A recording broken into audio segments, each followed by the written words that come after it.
Alright, guys. We're gonna hop in here in a sec. Gotta get this stuff going here.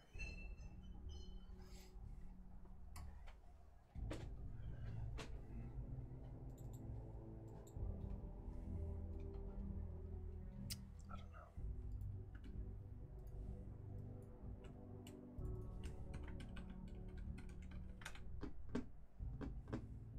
Incognito. What's up, Ikirito?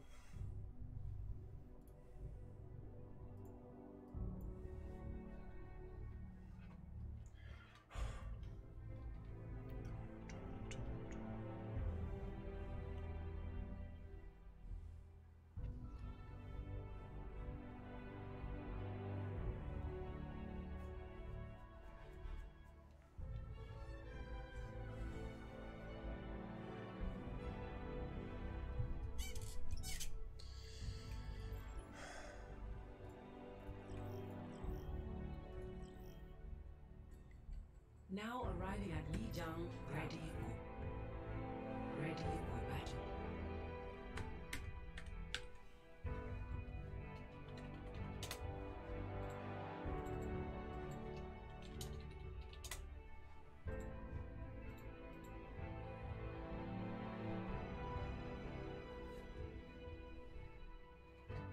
One sec, guys.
Whoa.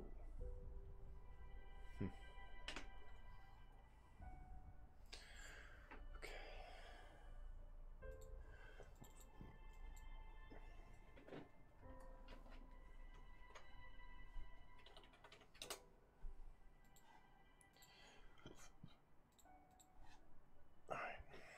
All right, guys.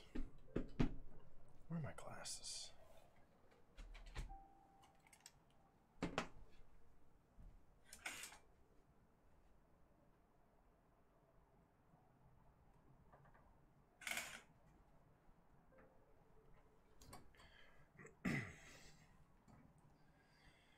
All right. Here we go. Write down which song. Hey, Jonas. I'm doing okay. How about you? How's Dizzy? She's asleep. She is very happy right now. Why would it do that? Okay. We're going to do the Overwatch University VOD first, and then work into the queue from there. I snagged a VOD from last night.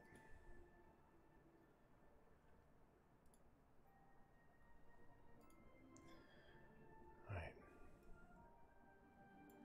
We're going to keep Zimmer on in the back here. I may turn it down if it picks up some of his crazier tracks. We'll check it out. Shredding the Balloon? What's that? Is that a song?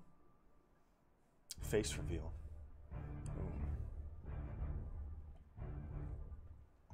You are without doubt the worst pirate I've ever heard of. Okay. I have heard of me.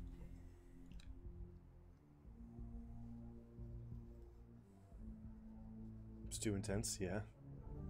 Doing great, just had to film a few games with a girlfriend. I'm not the Zenyatta main anymore, she is. The Padawan has become the master.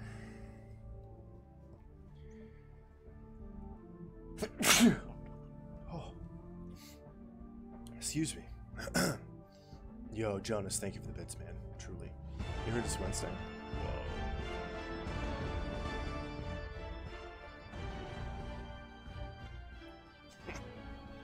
Yikes, dude.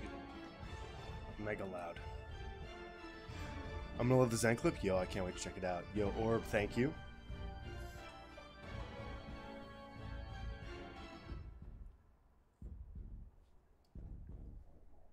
Thank you, thank you. Oh. Okay. If it's too loud, you guys let me know. I can't really tell on this end. Okay. So not really gonna mess around too much. We started a little bit late today. Dude, this Hans Zimmer stuff is going hard. It's going hard, man. Hard, hard, hard. Does that person in your DM follow me? I haven't seen the DM yet.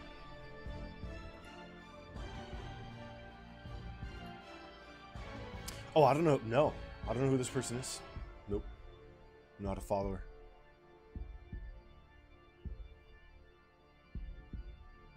Don't know. It's kind of crazy that you even saw that. What's up, Meezee? I don't know if the order set, but there's any way it could be reviewed earlier because I got to go at 5 p.m. Pacific Standard Time. Okay. Yeah, Meezee, I can do that. Okay, so we're going to do Torbjorn, and then we're going to do... his name is BunnyB. We're going to do the Torb first. And then we're going to do Mr. Lonely. And then we're going to do Meezee. Hang tight, I got to adjust a little bit. Takes a hot second here. Alright, Princess, I got you.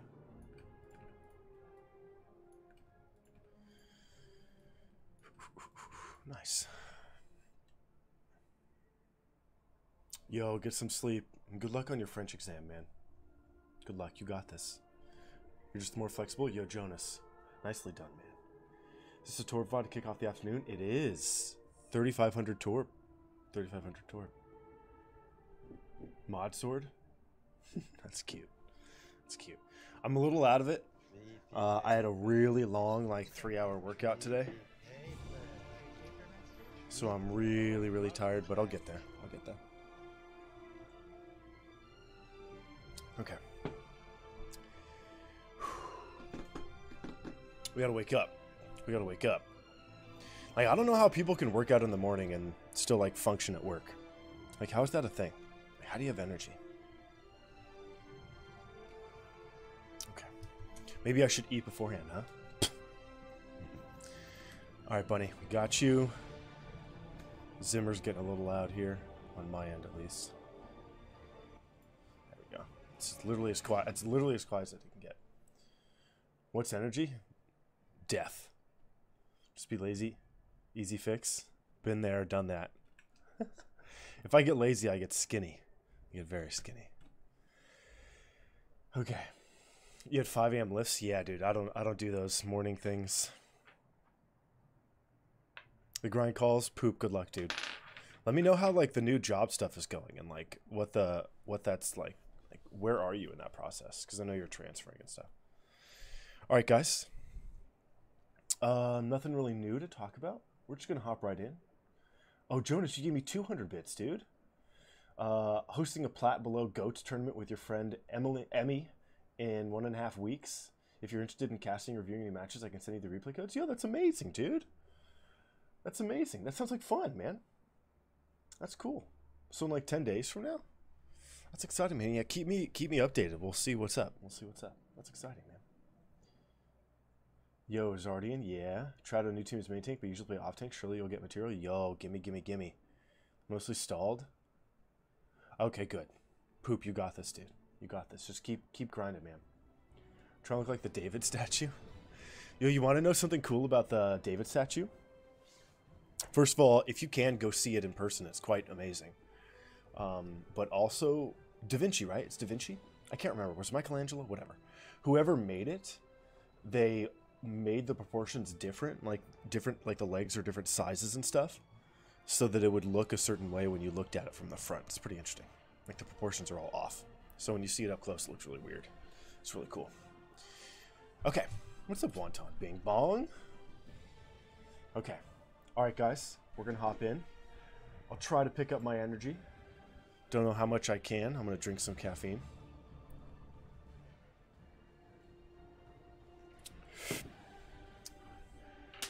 I got ourselves a coin for the coin flip games.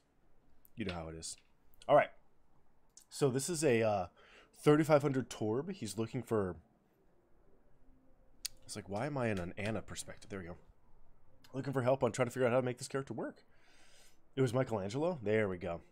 Yo, do you know this other cool thing about Michelangelo? You want to know something else? There's actually a lot of cool stuff about him. But I think one of my favorite things is like... I don't know what superlatives to use here, but he graffitoed, defaced his own creation in the Vatican, the Pietà, because somebody else had been taking credit for it and was like, yeah, I did that. Michelangelo's only 19. He couldn't have done it. So he broke into the Vatican, and the sash across Mary's chest, if you look closely enough, he etched in Michelangelo did this. The balls in that guy, dude. What a beast. Yo, Genetic Degenerate.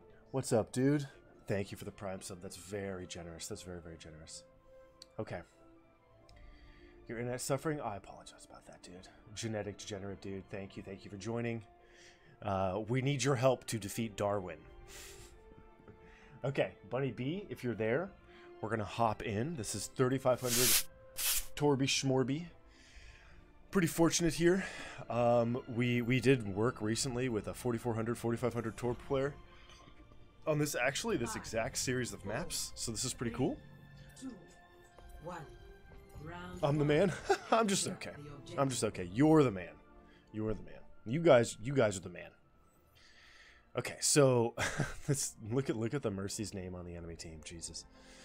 Okay, so we're running Torb on Lijiang. Torb's actually pretty good at this map.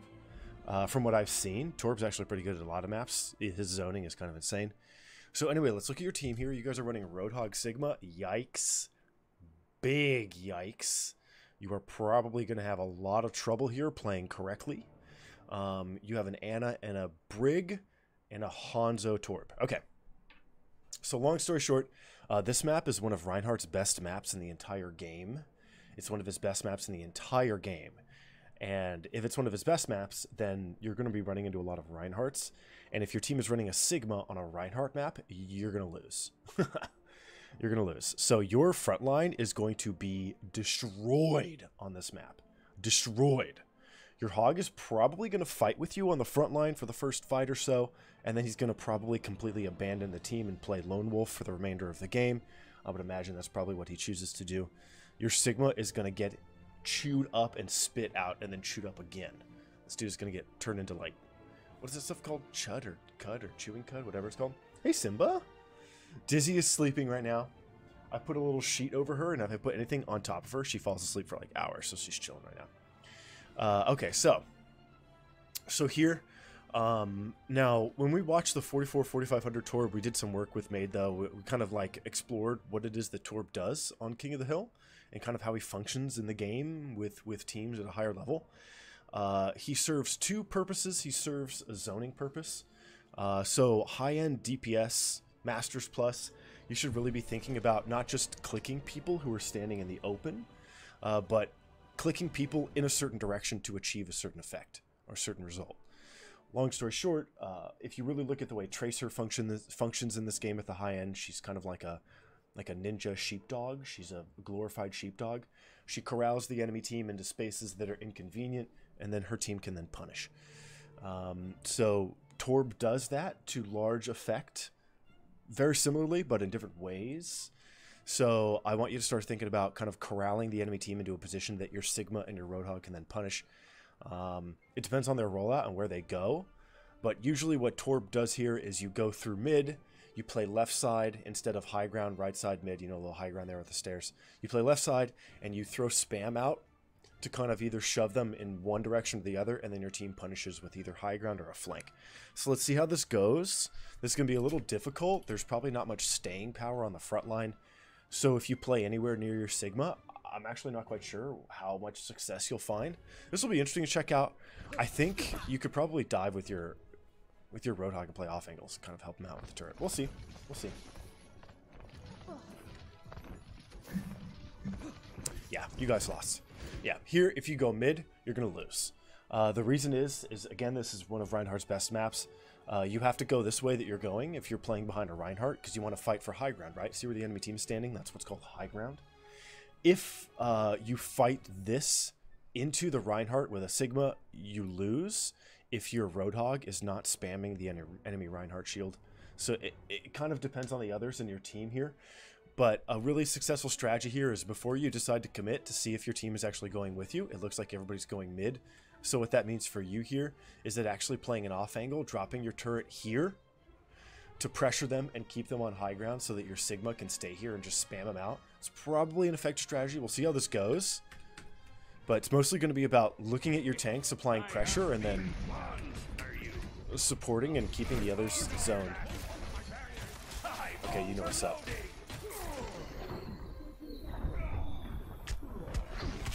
That sucks. That's unfortunate. What's add friend?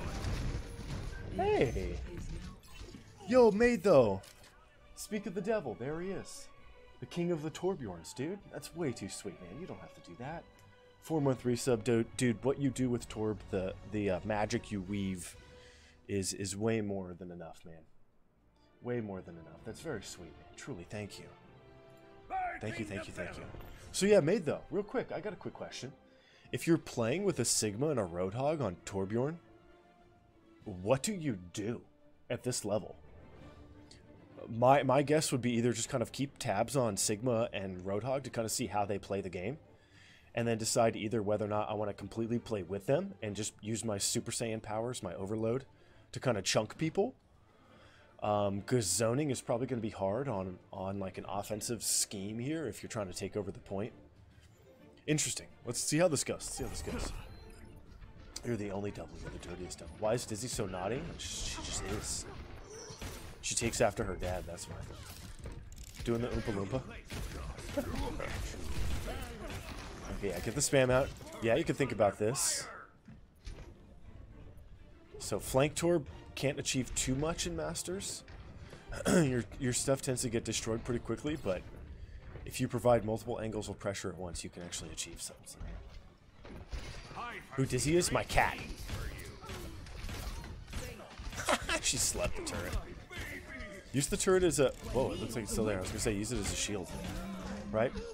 So there, Bunny. One thing I learned from watching Maid, though, for a couple hours, is that the turret is the thing that provides most of the pressure if you're not hitting mad headshots with your left click. And Maid, though, fortunately for him, I mean, there's a reason why he's at 4,500, because he lands both his left clicks and his turret keeps him stays alive. So when you do watch that Torb VOD, the one I linked you of Maid, though, definitely really absorb the stuff that he does with and for his turret. Right, he'll go out of his way to repair his turret in the middle of an engagement. And when you kind of throw your turret here, it works, but the left clicks you throw out, if you're not landing headshots, it only does so much, right? So healing that turret can actually extend the length of its, the time of its oppression, and it can actually keep them corralled in a space that your team can then fight. And if you approach at the right time, which you did, the turret can distract for so long, and one or two people will shoot at it, and if they don't kill it, because you're repairing it with like your Super Saiyan power, overload, right? You're like, dun, dun, dun, dun, dun, dun, dun. They're going to stop shooting at it, and they're going to deal with the Roadhog who's nano instead, which means your turret just has free fire for the whole fight. So a good way to think of it is verboten. Yeah, is it? I don't know. Verboten is amazing, man. I use that word all the time. I love that word. Hey, Rapier, work's done for the day. Now it's time to relax. Rapier, enjoy yourself. Treat yourself today, okay? Congratulations on beating work, by the way. So, one thing to think about is what your turret has like 250 HP, whatever it is. Imagine that it only needs to take like 150 damage before the enemies give up on shooting it. So if you just hit it 2 or 3 times, you can kind of keep it up and it'll do its thing. And then when the enemies are no longer shooting at it, just get the left clicks going. Now, another thing here that you can kind of lace on top of it, when you approach from high ground here, instead of just kind of spamming random targets, hopefully you do know that the person you left click is the person, whoever you left click here, the turret will adjust its aim and will shoot at the target you successfully hit with your left click. Yes, you can control the aim of your turret as Torbjorn, but it requires that you land your left clicks. So here, what I'm going to check out is I'm going to rewind a little bit and see if you actually land a left click on the backmost target so that the turret is focusing on someone who's actually in the back, right? Not in vision of the enemy team. So let's see if you make that happen. It's hard, but it's one of the things that... Yeah, okay, good. You're shooting at the right target. Yeah, good. If you land that shot, the turret goes after the Mercy. Yep, it is. So there, right there. Think about what you're doing, right? Here, you landed a shot on the Mercy. That's going to make the turret shoot the Mercy. So this could be a good moment to actually repair the turret. So the turret continues to oppress the Mercy, and then you can repair it to make sure that it continues to shoot at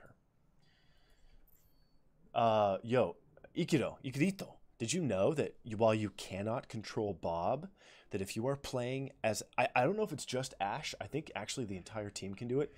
If you wave hello while aiming at a Bob, he will wave back.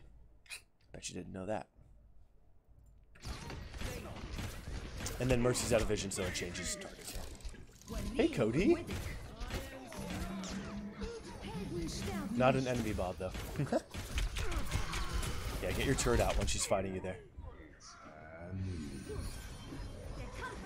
Yeah. So when you put these turrets close to yourself, part of the deal is that you repair it in the middle of the engagement. Because at a certain point, the enemies will give up shooting it. He'll lift his little pink ring hat. That's amazing. Hey, Hergalicious. So yeah, there. One of the critical things that Maidtho does that makes his Torbjorn so effective is that what Maidtho does is he spends a lot of time looking at his team through the wall. And what that does for him is that it helps him understand where they're standing on the map and which angles they're pressuring, so he knows where he can kind of complement their approach. And if you really watch the Li Zhang VOD that I linked to, you'll see that kind of shining through constantly in all of his movements. So here, if your team is playing bottom left, if you show up bottom left behind them, your turret damage is effectively spam damage. And one of the greatest things you want to avoid as a DPS player is playing, in large part, playing in spam lanes of damage. What's a spam lane of damage? Well, this is a spam lane of damage, my guy. All you got to do is just look at the 2 main tanks. I believe theirs is dead, right? I can't even see him. Let's just pretend it's the Zarya. This is as close as it gets. So all you do is you look at the tanks on the map, right? The Zarya, here's your Sigma, and then all you do is you draw lines between the 2 of them. This is a spam lane of damage, right? This guy's spamming, the Ana's spamming, the Hanzo was spamming, the Road was spamming, the Zarya was spamming, like everybody's spamming back and forth here. Now, it feels like you can just kind of like show up in the back here and then add your spam to it and be like, yo, I'm Torb spam, I'm just winning, ha ha ha. Well, the thing is about that, not only if you play back here are you subject to a lot of spam damage, and so your turret's gonna die randomly, you're gonna die randomly, makes things harder for your supports, makes things harder for your tanks. But the damage that you deal has to go through Zarya's bubbles, a Reinhardt's shield, Reinhardt's yellow armor, and you have to do over like 400 to 500 damage to kind of be any sort of effective here, any sort of level of effective. And what that means is all you're effectively doing is making the game harder on your supports, and you're just hard feeding the enemy supports, just straight up hard feeding the supports. If you're not killing the tanks, you're straight up hard feeding the enemy team. So you got to be really careful about actually like who you're shooting at and what it's achieving. So here, a really effective thing you could probably do is play from an off angle to kind of get the Junkrat out of this angle. What he's doing is he's skipping the spam lane and he's shoving damage into your back lane here. So there's only so much you can do to stop it. But approaching from the back could clear high ground. And if your team clears the high ground, your Sigma can take the high ground and apply pressure really effectively from a decent Sigma position. Down here, though, he's subject to all sorts of nastiness. So let's see how this goes. I would imagine you kind of get stomped here real quick. Yo, Chain with the 400 bits. Thank you. That's very sweet. Thank you. Being aware of how you move? How do you mean how you move? Doesn't it depend on your comp? Like in Double Shield versus Brawl, you want the spam main in order to force CDs from the Brawl team? Depends. It depends. It depends on the context. It's like map dependent, not so much comp dependent, I suppose. Torbjorn is just a really crazy effective zoning tool. But since if you're not landing headshots, the thing is, it's like you know how Zenyatta should be played and where he should be played. Well, the thing is, Zenyatta doesn't function in this game if you are straight up not showing up in the kill feed. If you're not showing up in the kill feed, it doesn't matter where you play Zen, you're not doing anything for the team, you're just losing.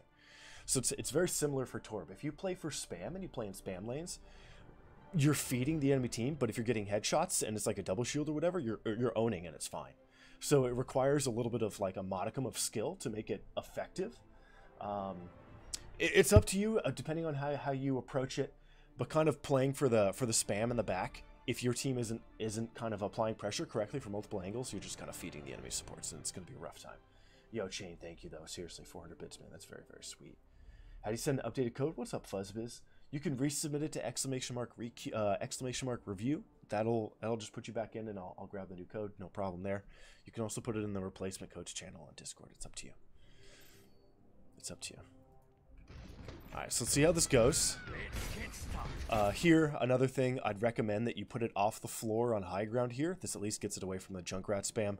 It definitely kind of elevates it so that the enemy Anna will be inclined to shoot at it. That does, however, kind of remove her from doing damage and healing, so it's pretty effective. Just small optimization. You probably don't even need it, to be honest. It's Junk, I don't know if it's paying attention to you here.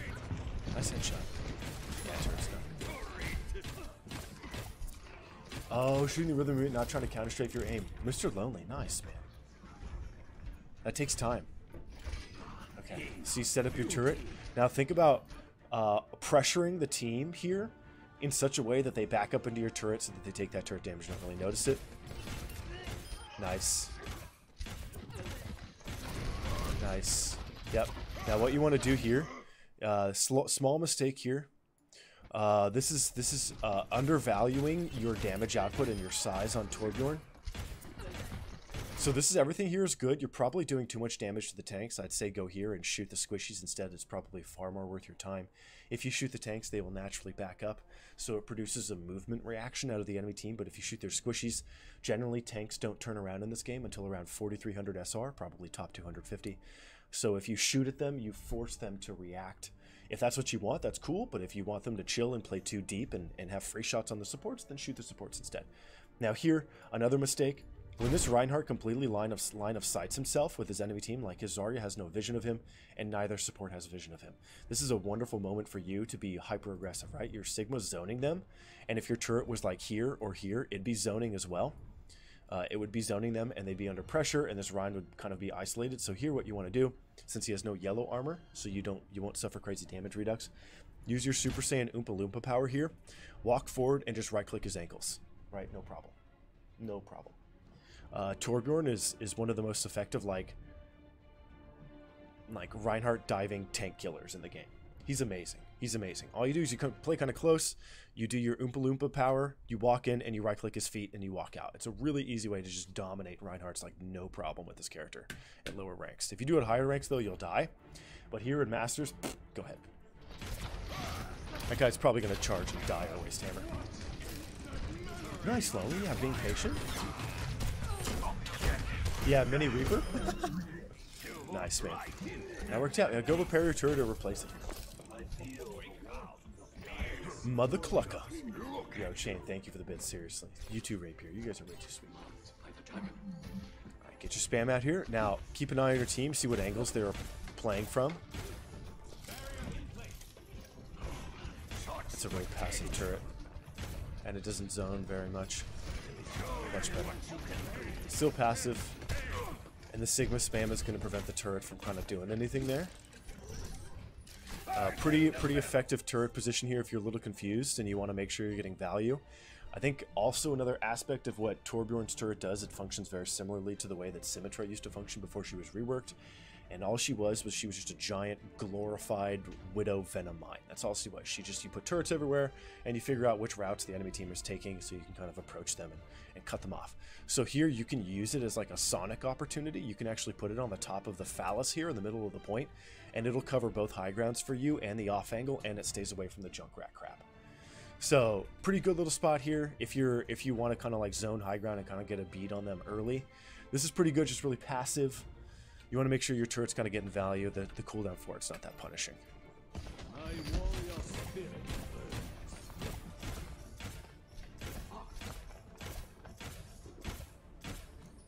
Okay, so you have the advantage here. Now what you want to do, another critical thing with Torbjorn is like not misusing his ultimate. I'm gonna definitely grade your ultimate here. We'll see if you know how to min-max Torbnut. So look at your team's ults here before this game engages. That's one of the best things about Torbjorn is that he's kind of excellent at kind of coordinating ultimates because he's mostly just kind of spam and angle spam. So you don't have to like hyper focus on shooting heads, right? You're not like a Widowmaker. You can spend way more time on the tab screen. So what that means for you here is that you should know that you have a Hanzo Dragon. You've got Ana Nano. You've got Nut. You're looking at probably a Trank and a Roadhog ult at the end of this fight, if not earlier. So you actually don't have too many win conditions here. There's not a crazy nano target on your team. Sigma's decent, but he still loses to the junk spam even if he's nanoed. Depends on whether or not, I guess, this other guy lands shots, your Hanzo. Dragon could be good here in terms of dividing and conquering the enemy team. It kind of serves the same function as Torbnut. But a good thing you could use Torbnut here, you can kind of keep him out. You can wait for them to approach point and hit him there. Let's see how this goes. Yeah, I feel this turret. It's a little more effective.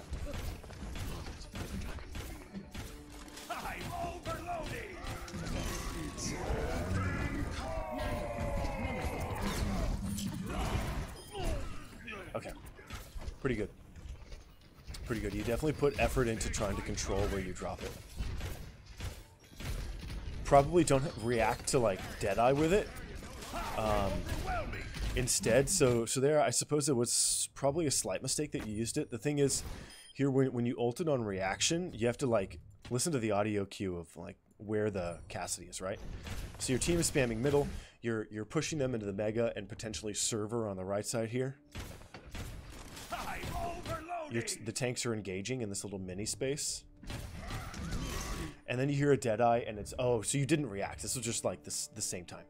So here the idea is that, so I'm not going to blame you on the misused Torbnut. That's fine.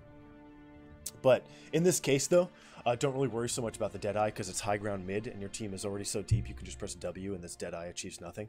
And it's 6 on 5 here, so you have the advantage. So if your team backs up here, it's a big no-no. We literally, it's 6 on 4 right now. Right? Cassidy going high ground in the back. Why even show? Go get the kills. What are these audio cues? Yeah, dude. Okay. Do they have any sort of instant headshot? No, they don't. If they don't have any sort of insta kill with a headshot like a Widow, Hanzo, or an Ashe or something, depending, you can actually spam from here and just kind of go back and forth, and it's really effective. That way, you can get more angles, you can shoot more people. All right, let's see how this goes, man. You're looking good, pretty far, so far. Just kind of difficult to make this work under a Sigma Hog, but your team's kind of crushing, so we'll take it. Should this show up in the queue today? Wonton? I believe it's already in the queue. I think I updated it this morning. Should be there, dude.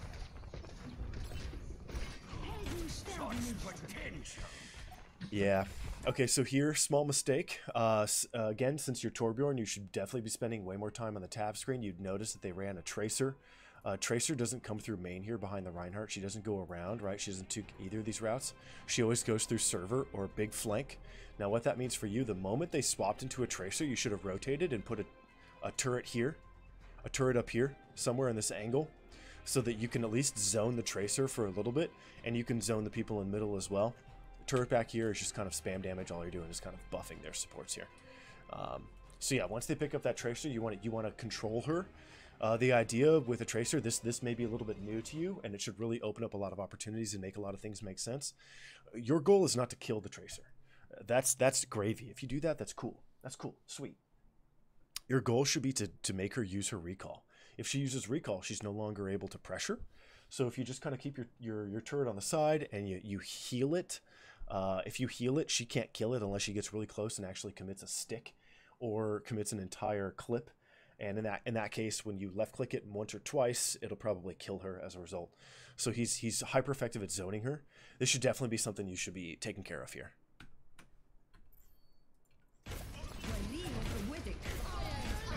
Okay.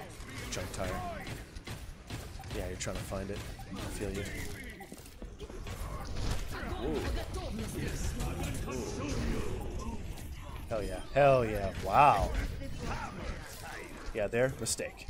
Right? Mistake. So really listen to those audio cues. So as you're kind of waiting for the tracer, right? Remember, again, Torb, if you're not kind of being hyper crazy accurate with your left clicks and getting mad headshots, you should be engaging your brain in other ways. In this moment, while you're dealing with the tracer, you should be filtering out her audio cues while she's on your screen, and you should be listening for support audio cues. They walked your team down. The tracer took high ground, which means high ground is available. And since your team is using, you've got multiple ults coming up, their support, or at least one of their DPS is likely to use the high ground. So when you kill the tracer here, instead of committing your turret into a position that protects your supports, you've just done your job. They are no longer going to be, no one's going to dive them, right? A Junk's not going to dive. If Orion dives, he'll just die anyway. Like, they're not going to dive him. They're not going to dive your support. So throwing your turret here just doesn't achieve anything. You've done your job here, and even then some. You've passed it with flying colors. So what you want to do here is actually rotate again and think about zoning. Think about sheepdogging the enemy team and occupy high ground here. Throw your turret probably opposite the Ana here. Probably throw it behind her over here so that it has reverse angle on her, and then you apply pressure that way. Free kill on the Ana. At least force her to waste her grenade in her sleep. Take the high ground and then apply pressure, instead of just kind of like retreating to this super basic position where you just kind of apply pressure in a very linear way. Yeah, you do with your body. This is when you wanted to put the turret down. Hell yeah. Nice. Hey, Moon. Nice, man. Nice. Yeah, big kill on the Tracer, big kill on the Ana. Definitely turret placement can use some help, but I don't think it's because you're a bad player. I think it's your mindset is a little bit off of what it should be. This is something that I also encountered at this level. When I reached like 41, 42 for the first time, my entire playstyle was just about killing people and just like laughing and teabagging them. But then it was like, okay, like these people are killing me. I'm like running into OWL teams and I'm having issues. So now I got to think about the game in other ways. You're probably in a similar space here. If you start thinking about like zoning and about what Torb adds to his team and about the other composition and how they function, you start thinking outside the lines, you're going to really make this character shine. You're going to really make this character shine. What does Sheepdog exactly mean in terms of Overwatch? You're just corralling, you're shoving the enemy team. This is the way I look at it. This is the way I look at it. I look at teams like amoebas, dude. They're just amoebas to me. Like, this is like an amoeba, right?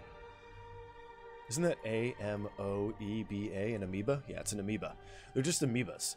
So as they kind of rotate, it'll grow in size. It's like they play like there'll be someone over here and there's someone here, right? So it'll grow. Maybe it'll be like over here because they go down bottom left.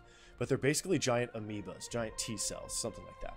And so if you think about how they're playing and how they're centralized, then if you kind of play here and you apply pressure this way, you force this team to go that way. That's corralling them. You're sheepdogging them into a specific position. You're funneling them into a place that is inconvenient. So really think about like teams holistically and how they're playing in their entirety. Turtles, good. Yo, good luck, Chain. Drive safe, fly safe. I love you, dude.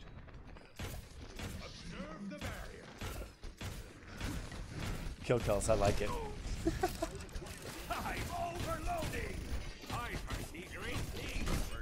Nice. This is going to help you with the Tracer a lot. She used recall. Nice. I like the right click spray. You know she's low. Maybe a little overcommitted on the chase, but still worth it. Yep. Torb can't do anything too fancy here. This is just about sniping people in the back, getting your damage out. Okay, so there you go, right? So Sim was killed, and there's no TP in Vision, which means she is going to be respawning probably in something like 6, 7, 8% up there at the top. And if she's respawning at 7 or 8%, she's very weak to Torbjorn when she's coming out of spawn. So instead of throwing your turret to the left, what you could have done here is thrown it somewhere here on the right so that it does apply damage to the enemy team on the point, but it's also ready to corral and deal with the Sim when she's coming out of spawn. Right? She's going to be dropping a TP here or way in the back, one of the two. But if you put your turret there, kind of it's ready to interrupt her coming from her spawn. Actually, Hog died first. I didn't even see. Yo, your turret's still doing the exact same thing. Oh, Tracer's hitting your turret. Nicely done, man. Your turret saved your Ana. That's huge. Nice reaction. That's okay. Oof. Saved. Oh, your Ana didn't save you. Nice try. Pretty damn good job, dude. I love that you are definitely aware that your job is to get rid of the Tracer. I like that. That's really good. You're not talking about comms a lot? I assume that's on purpose. Yeah, so Ikirito, my experience with this game, I'm not really a comms expert. I comm in my own way. But I never once used comms in this game. I always had everyone muted at every level. I was never really interested in listening to people or communicating with them. I'm a very individual kind of solo gamer. I really like single player games. So I don't really do too much of that. Don't really ever focus on it because it's not my style. Yo, piece of shit. Thank you, dude. For me, it's always about because I have a really strong eidetic memory, like a really strong eidetic memory. My recall is pretty damn good. So like people talking to me like interrupts my understanding of the game and usually makes me play worse. Also, oftentimes their understanding of the game is pretty shallow. I've been playing at a kind of a contender's level for shooters since I was about 12 years old. It's been about 20 years now. So it's likely that my understanding of the game likely outstrips theirs. So when they talk to me, it's like annoying. So I just turn them off. Yeah, for me, it's always visual. So I usually just don't do the comm stuff. Okay, back out. Watch the Hog on the right and think about throwing a turret after he loses his hook. I guess they're not going to shoot your turret at all. Strange. Okay. Throw down your turret here while you walk in. Your turret has no LS. Yo, Sage Blade popping.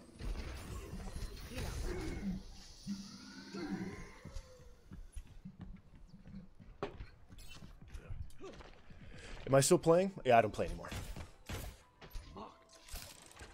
I pretty much quit about a year ago. 14 months ago. Okay, good spam.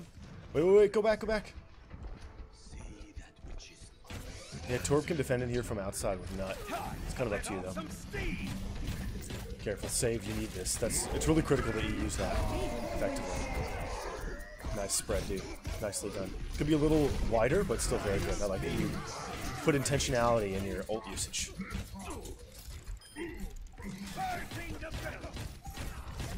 Nice try. That's okay. Yeah, they ran a sim wall with a sim TP. Only so much you could do about that. You tried to lay down the nut.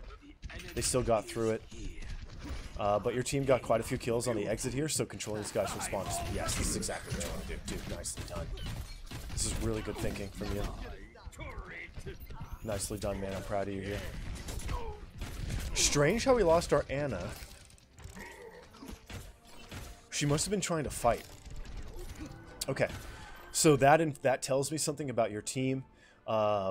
So this is something you should always be keeping track of as Torbjorn. This could also really affect where you play and why you play where you play. Here, I just saw your Ana, just based on the kill feed, your Ana was poking, shooting people on the point. The enemy team has no hit scan aside from Soldier on point. So there was really no damage coming at her. I think that maybe they had Ana. I couldn't really tell, can't really tell.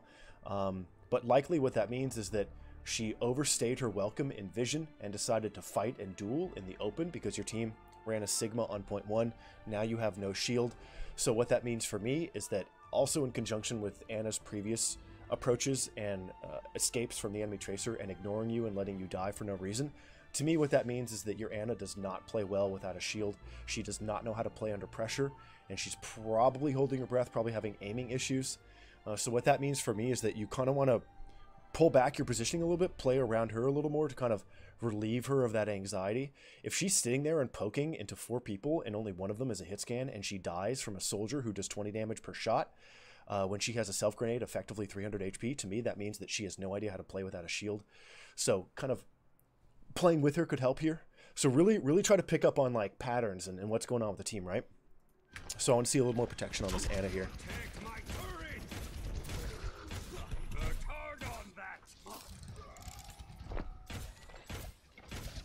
Good spam. That's in spam lane. It's going to get killed. This is when you throw it, right? You throw it underneath the dragon because the dragon hides things.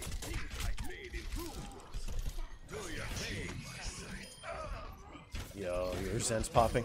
Yo, big boops. Nice, man. Garcia, what's up, dude? Yo, Bait, man, how are you doing? Nicely done, man. Honestly, Bunny, honestly, your aim is good. I like how you right-click and left-click. Honestly, if I were to change anything here, I think your nut is a little too close together. We'll go over it toward the end of this game here. I think your turret placement is a little stale. It's a little stale. This character could throw turrets. That was one of his edits way back in the day. So definitely take advantage of that. It's really, really crazy how you can like basically just drop bobs wherever you want. Here, yeah, your team kind of isn't playing like at the crazy, like you're not kind of executing this composition perfectly. So kind of playing around your Ana, keeping her alive with the turret, allowing her to use it as a shield is probably going to be a damn good thing to do here. Honestly, you're kind of owning it. It's mostly just... So Torbnut, I want to look at it a few more times. It's looked good so far. I love your right-clicking. You waste overpower a lot.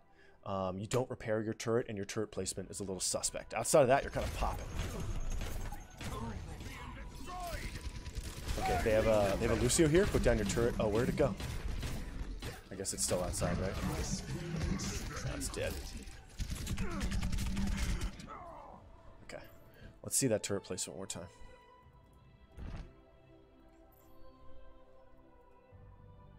Let's see this thought process here. Yeah, your turret's still outside. Alright, let's go on. It got fire striked actually. That's good. If your turret dies to fire strike, you know what you're doing. Okay. Okay, so there, right? The Lucio has explained to you that he enjoys playing on the outside of the map, which means if you throw a turret here somewhere, you can peel him, much like a tracer. So where's your turret go? Yeah. Nice. That should help you on the outside. Now, what you want to do here is identify, show your supports, like, hey guys, like my turret's right there. Like, see this? What did I say? What did I say like 45 seconds ago about your Ana? She enjoys poking, doesn't really know how to play without a shield. Watch. What's she doing here? She's playing frontline into a Reinhardt when she can hear a Lucio running around her. That is a very bad thing. That is an exceptionally bad thing. That means that either she has no sound, doesn't know how to play with a shield, and isn't paying attention. So there's a lot of bad indicators going on here. Your turret to kind of get rid of the Lucio, which helps her, allows her to walk backward when the Rhine walks in. It's going to be good here. Yeah, wasted grenade for no reason. Yeah, and then she just kind of lets this guy go and ignores you. I wouldn't be playing out here against Boop. Nice try. Nice try, you. Oh, your CPU's overheating? But Cars, what happened? Is there anything I can do to help it out? Does Torb's Nuts timer start upon starting ult? The Torb ult timer has 2 timers, but one of them is... Okay, so the way Torb ult works is that you have the overall timer in which you can shoot each individual shot, right? But each shot has its own timer as well. So if you delay your final shot as long as you can, it'll land late and it'll dissipate late as well. You have some thermal paste. Oh, okay. You ready for that? That's not easy to do. Okay, that's okay. Sleep is down. Put your turret elsewhere. Okay. Yeah, you actually did a really good job here. Yeah, you did a good job here, dude. I think maybe let that Lucio run around a little too much. Your spam looks good, your angles look good. Ana was a little suspect here, and your tanks were a little AWOL for a lot of that game. That one's not as easy to judge. It's a little harder if your team doesn't have a very specific position to kind of set up in or play for. but I'm glad you're kind of looking at this.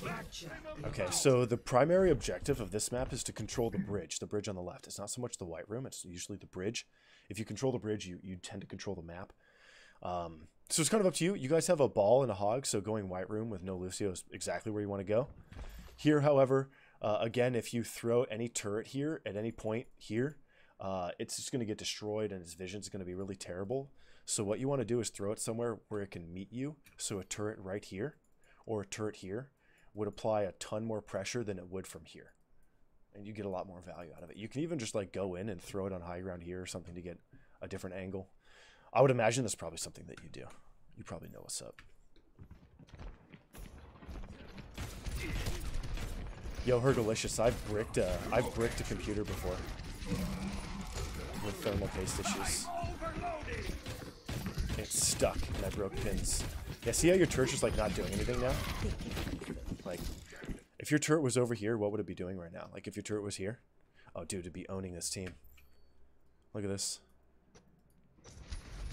Your turret would be destroying them right now. Just absolutely railing this entire team. And then, if you watch that 4400 Torbjorn VOD, you'll see that Maid, though, really loves playing by these benches. He plays here, because Torb's angles, that's why Zen is here, because the angles are super nasty. For Torbjorn, they're really, really good here. And then you take over their position, and you shove them into the white room, so that you can kill them with your ultimate. Here, I understand the walkout into the white room, but if you turn around and check your team, you see that Zenyatta's unfettered. Also, if they rush this way with both a Lucio and a Rhine, nobody's on the off angle, so you can throw your turret across the way. Yeah, don't go through here without ult. The objective is now active. Yeah, I was trying to get a heatsink off of it. Yeah, aim a little higher. I was trying to get a heatsink off my processor, and I had to spin it, and in spinning it, it bent like 2 rows of pins. It was bad. Okay.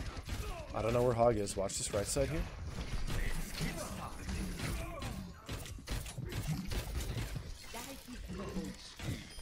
Okay, we're good. We're chilling. Alright, replace your turret here somewhere.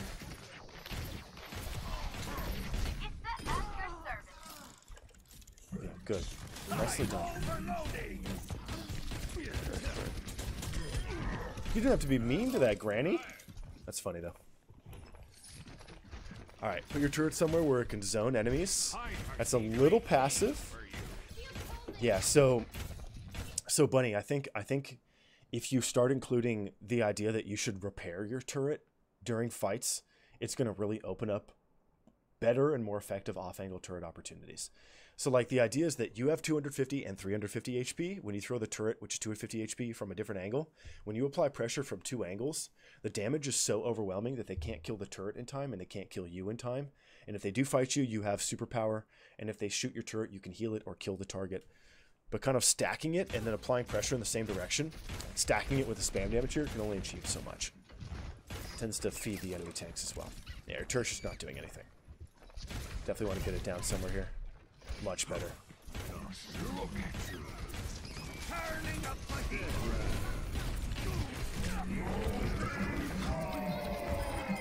Off angles, off angles? Yeah.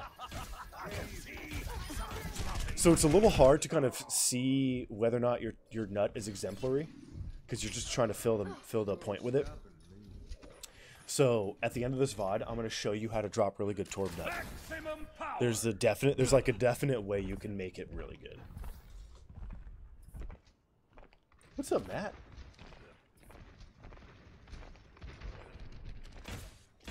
I still use a Noctua NHD NDH 15. It's like 11 years old at this point. I still use that thing. It's on the streaming PC. Yeah, look how fast your turret just goes down, man. Exploded there. That's okay. They pressed a lot of Q. Okay, so again, since Torb has the luxury of being able to look at the tab screen, let's see if, since I was watching chat, I wasn't keeping track. Okay, so here you have Nut, you have Roadhog ult, Nano, and Deadeye.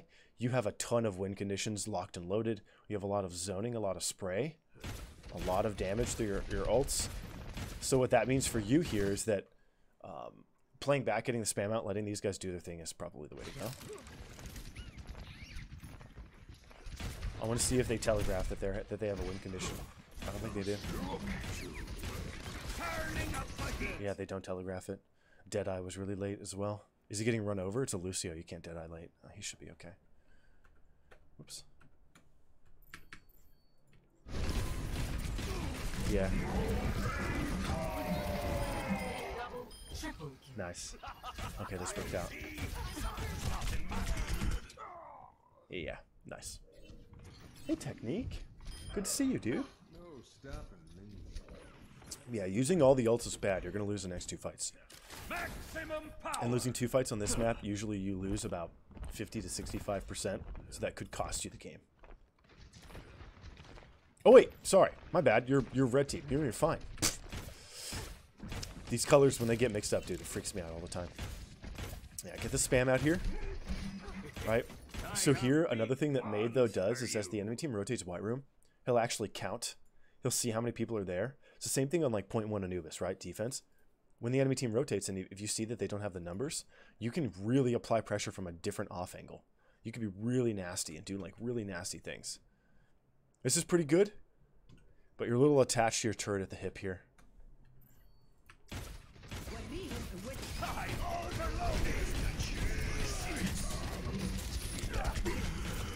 Your turret survives here. Still died though. Yeah, so if anything there, the thing to kind of keep in mind is that if your team commits 4 or 5 ultimates in an individual fight, and the enemy team only uses 1 or 2, they are likely to fight the next fight with a lot of ultimates. So there, for sure, be ready for that.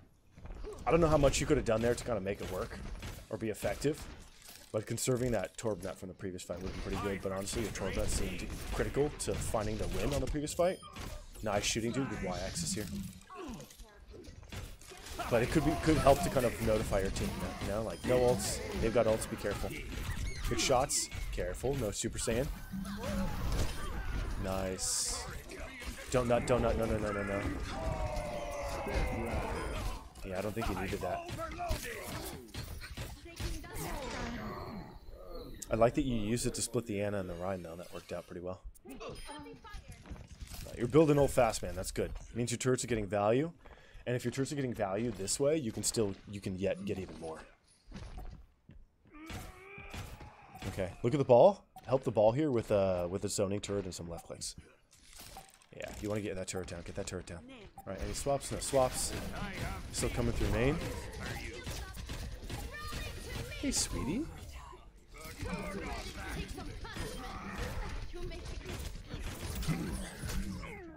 Yeah. Not enough zoning on the left side. They're wrapping around you. Both the soldier and the hog here wrapped around and they killed multiple. Alright, force them into a specific doorway. The thing with White Room is that, like, if you're zoning from this deep off angle here, you're clearing out multiple angles, right? You don't want them playing here, and you don't want them playing here. You want them playing here. So you want to zone here, and you want to zone there. But if you play too close, and you just spam this way, they walk around and they kill you, which is what happened. So really emphasize that zoning stuff. It's mostly about zoning. Also, the music stopped for some strange reason. Weird. Yeah, Team 5 was pretty much already won. Yeah, their positions were good. I would have been suspicious of a nano, but this is looking pretty good, man. You should be able to get this. Hey, sweetie. Dizzy, what's up? You were napping, weren't you? By your side. She's just saying hello. Okay, so Tracer, which means turret down. Oh, yeah, don't put it in a space where the enemies can see it. Put it closer to the rock there so they can't spam it from point. Fight the Tracer, then work inward. Put a new turret down somewhere.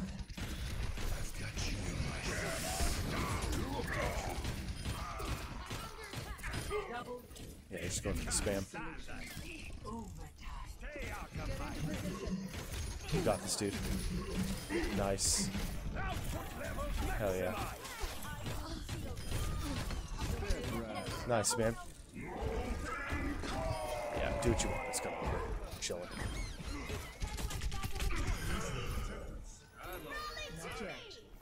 Dude, nicely done. Okay. Yeah, I gotta say, though, because this was like 3 maps, 3 rounds, And it was like, I can't remember the first one, but it was like 99, 99, 99, 99. A lot of like full caps. And what that means is the game is pretty even. First of all, that's good. That means that it's pretty well balanced, which is good. But that also generally indicates that you're kind of plateauing a little bit in terms of a DPS play. There may be ways for you to control a little more, be a little more effective. So overall here, first of all, great shooting. Yeah, Dirty Devil, my apologies, dude. We have 6 people on the schedule today, and 5 of them requested to go first. So it's kind of the luck of the draw. I apologize, my guy. If, however, you definitely want to be here for the VOD, you're scheduled much later. If you want to be here for the VOD, I can move it to a different day, no problem. I apologize about that. I'm just not good enough, and I wasn't able to start early enough today. That's on me, so I apologize. Okay, so Bunny, your spam here is really good. You definitely play for spam. You play behind your team. You throw down your turret on the beginning of engagements, and you get the left clicks out. Oh, Tattoon, I already got you at the end of the day as well. that's. I apologize again about that. Yeah. So, in terms of improvement here, I would say your nut could be improved. We'll get to that in a second. I'll explain that in a second. I do want you repairing your turret more often than you do. You tend to just kind of throw it and let it go. I have to keep myself from making a Texas Republican joke. Anyway, so you just kind of like throw it and forget about it. It's decent. It's decent. It'll do some stuff for you, but that's usually the most effective strategy if you're really focusing on the zone. So I think the first thing you can do here to improve is watch that other VOD. I'm sure you probably already have. That'll really open up things for you. I know it was like a team scrim, so you're only going to gather so much from it, but really watch the way Made-Though relates to his turret and how he keeps it alive and how he plays around it. So I think the number one thing here, right, watch that VOD. Number 2, really change the way you think about Torbjorn. The way you're thinking about it here is just kind of overwhelming spam damage into the enemy tanks. And that's decent. That's pretty good. But you'll lose at a certain point. Like, you'll get to maybe 3750 or something like that, and then you'll stop. You'll not get any more W's. You'll just lose after that, unless your team is playing a specific composition on a specific map. So here, now it's time to kind of think about how you can use your resources to zone the enemy team. So outside of that, I think what you could do here is dial back your overload usage. When you're kind of diving into the fight and trying to get kills, overloading is fine. A lot of it looked really good. But some of the time here, you're just kind of like overloading and then left clicking and then running away. Use your overload to repair the turret a little more effectively. You can step in front of the turret, take damage for it. You can stay behind it and let it take damage for you. So really utilize the turret in terms of like a meat shield. You can be its meat shield as well. That'll really help you out. I like your approaches from off angles. That means you're kind of aware of your team, and you usually wait for them to engage and then kind of show up and go for damage. That's also really good stuff. So here it's mostly about kind of zooming out of the game, spending more time on the tab screen to see exactly what our win conditions are and whether or not we need to use nut to generate a win off of a fight or an engagement. That'll really help you out, right? Spend more time on that tab screen figuring out win conditions. And then another thing here would be thinking about shooting tanks or breaking shields versus shooting squishies. You'll see that one of the most effective things that Made-Though does when he does occupy an off angle, a lot of what you do here is you take an off angle and you watch the enemy team, they rotate, and you don't really spam them when they're rotating. You go back to the position that they're going to rotate through, like White Room on point 3. Instead of shooting at them across the bridge and across the crevasse, you actually rotate back into the middle of the point, you put your turret down, and you start spamming the Rhine Shield. If you watch Made-Though's VOD, you'll see that he actually takes that off angle and he gets shots into the squishies as they rotate. And what that does is it forces Anna to use Grenade, makes Lucio's use Amp early, Moira's will use Orbs, Lamp comes out from a BAP, so on and so forth. And if you eat into their resources like that, when they go from White Room onto the point, they don't have much, they have to use ults early, and then they're eating your nut and they'll die. So what this is about, dude, is kind of respecting your mechanical skill here, because you look really damn good. Use that to kind of get damage in at a distance. I think keeping your turret alive and repairing it is going to help you a lot as well. Also, a lot of your turrets kind of you're placing them at your feet. Here, it's kind of just generally kind of the map that forces you to do that. So that's not really an issue, not really a bad thing that you did here. But when you play other maps, you really want to get that arm going, right? You're a little bit of a Tom Brady, so get that thing throwing, right? Throw that thing, throw it. So yeah, dude, I think it's mostly about looking at the tab screen a little more. Checking on who can threaten your backline and how you can stop that, how you can stymie it with with a turret or your presence on an off angle, and how you can damage the enemy team, chiefly their squishies, as they rotate or set up so that they're weak upon engaging. Now here I'm going to show you Torbnut dynamics. I think you actually probably have this. It's a little difficult to kind of get the perfect Torbnut on King of the Hill. You did as much as you could. But just to kind of grind this home, just in case, if there's a large space, like pretend this black screen is the space, what a lot of people do is they kind of just tend to focus their ult, and it creates this big zone that enemies can walk around, and it's no problem. This is like a lake. It doesn't do too much. It's generally the worst way to use your ult. What you want to do, like the optimal ult for Torbjorn is like leopard print, spotted. So you do like one here, or like a cookie sheet, right? Like a cookie sheet. Right? Something like this. And what this does, whoops, why did I do that? Can I Control Z that? Nice. What this does is it presents the illusion of opportunity, the illusion of safety. If an enemy's playing here, he's going to think that he can walk through and then rotate positions. He's going to think that. And if he suffers any sort of damage, any sort of anxiety, any sort of pressure, he can sidestep a little bit and then take damage, and all of a sudden his entire game is over. So present the illusion of opportunity, of safety. Mostly you want to close off angles, kind of capture them with that leopard print, and then punish. Any sort of shots here will make them sidestep into damage, and they'll just die for it. This is top tier Torbnut. You want to always do this on every sort of map. Not really something you could do on that specific one. You're mostly just flooding the point with it, which is fine. Honestly, dude, you look really good here. But yeah, start looking between the lines. Figure out how Torbjorn can complement your team, how you can zone away the dive factors from the enemy team, and using your resources a little more conscientiously to achieve specific goals instead of just spamming down shields and stuff like that. Shield spam is good. It's pretty valuable. There's nothing really wrong with that. But I think you could achieve quite a bit more if you play off angles and go for damage, shooting into the squishies as they rotate, stuff like that. But yeah, just kind of look at this VOD, look at the 4400-4500 VOD, and then kind of overlap them in your head, and then you'll be able to see exactly where you stand and how you can improve as well. That should really help out. Really well done, Bunny. Infamous cookies with extra nut. Yo, delicious. I think somebody just got put into jail for that, by the way. Right? Like a famous somebody got caught kind of inseminating cookies that they were giving to people. Forgot who that was. Didn't it happen like a month ago? Anyway. People be doing weird stuff, man. Okay. Yeah, I'm pretty sure that was in the news like a month ago. Is it cool? Gonna be your first one? Yo, Catgirl Roar. Absolutely. Exclamation mark review. And it'll auto slot you into the queue and you'll be good to go. That'd be an interesting news story. It was. Alright, so we're going to do Mr. Lonely here. And then we're going to do PrincessMeezee and then Dirty Devil. And Dirty, again, if you send me a DM, if you want me to move it to another day, I can. It's no problem. I'll check my Discord before we get to you, so I know. One of our tanks complained he can't manage the enemy team spam damage. So I recommend Zarya, because she can absorb it. Yep, but she said Diva and Sigma can do this much better because of their cooldowns. Wildcats Chen, what map were you guys playing? It's actually very map specific. Both do, all the options are pretty decent, but what was the map? What was the map? And what was the point? Like, which point were you, and what was the map? Okay, that one guy, Tracer. Nice. Let's get this going here. But yeah, knowing which map it is, I can give you like a definitive answer. I need to study more of Made Those VODs, man.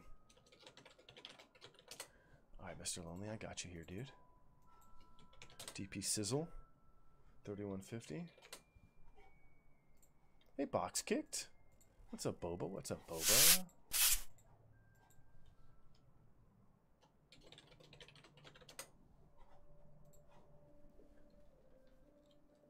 Yeah, Joey. Wasn't that in the news? I'm pretty sure. Maybe it was a California thing. Maybe... No.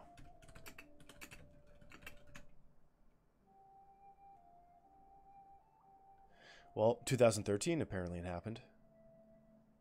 2014 it happened. It was a $140 million case. Oh, yeah.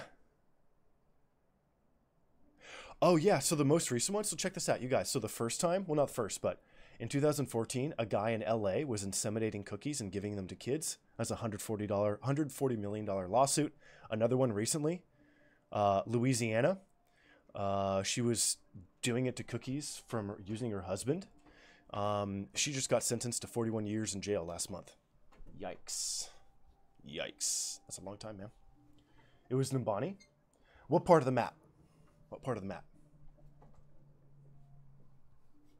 Yeah, I told you it was in the news a month ago. Crazy stuff, man. It got swept away because all the World War III, right? And then all the Will Smith stuff now. That's World War IV in its own way. Okay. This is why you never went out for Halloween? Not for the sport of it? Okay, so Nimbani. Yeah, so let me see, Cats, let me see if I can help you here. Yo, Bait and Tackle gifting a sub to Ergalicious. Ergalicious, make them boys go loco. Yo, thank you, Bait and Tackle, that's very sweet. So, had a match where one of our tanks complained he can't manage, so Junk Hanzo spam. And he said Zarya. And he said Diva Sigma. All three work on Nimbani. Zarya, Diva, and Sigma. Diva's probably pretty more effective than Sigma or Zarya because she has high ground acquisition. She can do a little more. It depends on what the other tank is and what part of the map you're playing on. If you're playing like point 1, Diva's really good. Zarya doesn't do much on point 1.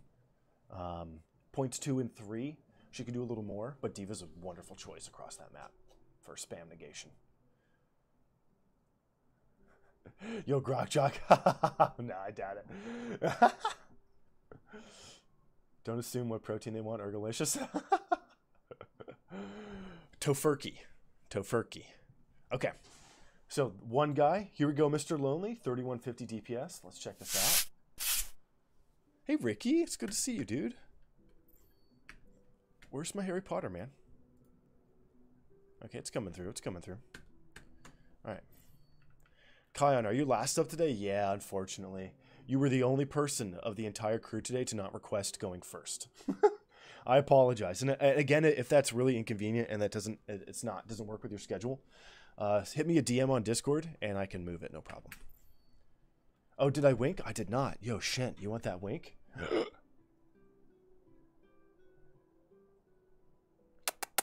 What's up?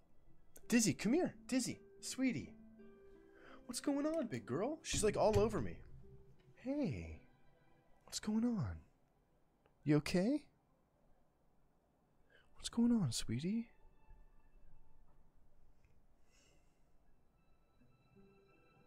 Hey, Miscellaneous. Wait, did I request to go first? No, no, no. No, Tattoon. No, you did not.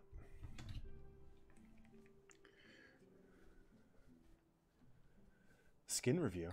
What's a skin review? What's that? Oh, you mean the skin? I was like, bro, you crazy. Oh, you mean this thing? Is this one of Tracer's OG's skins? I love the stitching on the side. The stitching on the side is really nice. That's well done. Okay. Yeah, I got you, Cats. That's a great question, by the way. That's a great question, by the way. You guys can always ask questions and stuff. Okay, so let's check this out. Let's see how this goes, Mr. Lonely. Hopefully you're still there. What's up, Zap? Yo, it puts the lotion on its skin, or it gets the hose again. Tracer's Power Crocs. That's funny, man. That's a great way to describe it.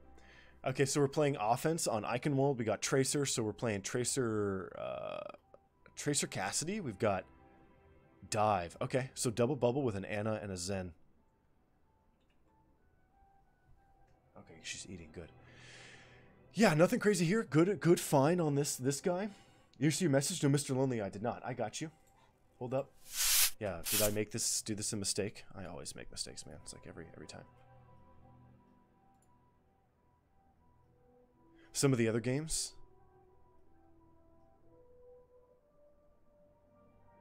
Yeah. I saw these messages before. Gotta moisturize. Yeah. Yeah, I got you, Mr. Lonely. Oh, just said you're technically a master's DPS? Oh, you mean stuff in chat? So you want me to change this to 3,500? Doesn't matter to me. I'll change it. Yeah, I got you. Don't want to defame anyone here. Definitely not my intention. I apologize. Yeah, I'm sorry about that, dude. My bad. My bad, my bad. Okay. So, yeah, get rid of him. Nicely done. So the way your team works here is you're going to be looking to complement the monkey on his dives. So keep an eye out. Play those corners. Play those angles. Yeah, okay. So they're running Sim. Nice find on Tracer. Good mini steal here. Yeah, you are masters. Nice walk up slam.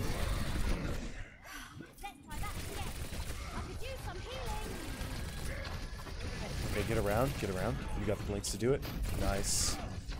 Go deeper there. Right? They don't have any stun left, right?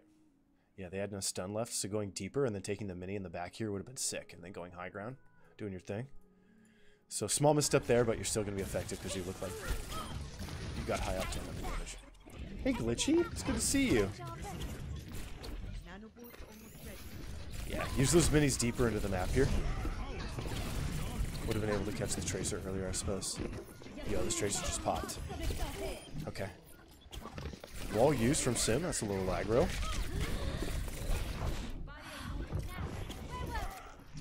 Yo, Hergalicious, yeah. Nice. Great tracking. Okay, so good stuff. If anything, so far, probably not using the other half of the map. So yeah, Mr. Lonely, that's one of the things that Tracer excels at in ranks outside of like GM-ish. When you use the other half of the map, people will chase you for no reason. And then if you have Blink stored, which it looks like you're doing a good job at, you can always get back faster. And you can peel people by forcing them to turn around. Especially when that Tracer's gone. Alright, yep, you know, Tracer's here. Oh, I guess you didn't expect her. That's okay. Oh, Kion, you sure? Yeah, so here, this may be a ping thing, so I'm not gonna harp on you for it. But for everybody there, you guys, in these moments, always make sure you look at the floor. When this character's sleeping, she will always, every character in the entirety of the Overwatch pantheon will get up and look the direction that her feet are pointing. Look at, like, her feet are going this way. So when she gets up, her head is going to get up and she'll look that way. So what that means for you as a DPS player, get up behind her, on top of her, and then what you want to do is not play too close. You're looking to shoot her here and then aim up and shoot directly up. Because there is no character in the entirety of Overwatch who, when they get up from the floor, their head goes like this. Nobody does that. Everybody gets up and their head goes in a straight line. So all you got to do here is line it up, get the shot, and then shoot up with it like you're a hyper BAP. Like a BAP. So good stuff here. It could be a ping thing, so I don't blame you. She ate that recall though, that's big. Great marking here. Nice floor check. Good re, you're fine, you're fine. Trilogy, nice, that's a good way to put it. Okay. You're chilling, keeping them out from the right side, I like it. Yeah, this guy's willing to use your side of the map here, good recall from him. Good shot. Good 180. Good shooting. Mini, Tracer's on you. I love the way you use your clips, dude. Risky. Diva was right there, but it worked out. Nice. Another wall. That's disconcerting. That's a little disconcerting. That the enemy sim got 2 walls in 2 fights and your Zarya isn't getting mass kills. If the enemy sim is owning, it's like a Junkrat. When he's owning, like your Zarya should be owning as well. So that may be something to keep in mind for the remainder of the game here. Seems like your Zarya may be having some trubs. Right? Because if, like Sim has to be close to farm with her left click, and she's definitely not farming with right click, so I'm not seeing the crap fly by, which means she's almost exclusively farming off of her turrets or proximity to somebody, so she may be punishable. Clearing these turrets is helping out. I'm just surprised she got that result. Oh yeah, Ikirito? Yeah, that happens, man. Oh! Yo, she barely got away. Nice try. So another shot at a thunderstorm, but nothing severe. Rapier, I'm glad you'll be okay, dude. You hang in there, okay?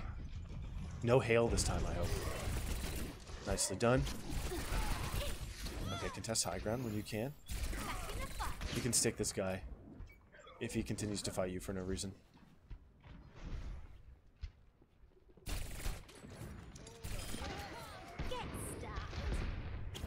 Okay. Great shooting. Your accuracy is off the charts, man. Don't stick. Okay. Go get ready. You can play high ground here. Oh, no need. This guy's dead. Yeah, you can play high ground here. You can play all sorts of different positions. Just get that stick delivered here. Kirito is fine. I got you, dude. My bad. Yeah, I know what you're doing. Nice. Good double blink. Chill with the vision here. They do have a Monkey Diva. They could come through mid, but it's unlikely that they will. There it is.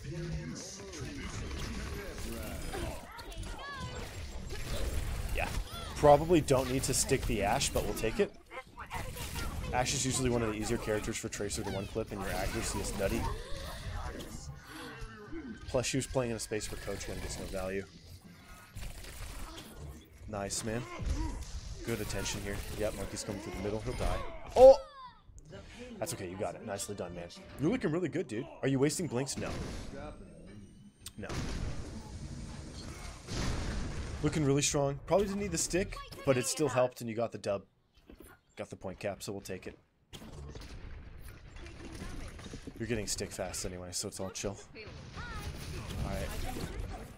Nice movement here. Smoothment, even. Smooth. Okay. Yep. Now you go to town. Nice. Okay, okay, okay. Oh, yeah, there we go. Nice target swap. Watch your back here. Good, you checked it out. Yeah, you're definitely a Masters player. Yeah.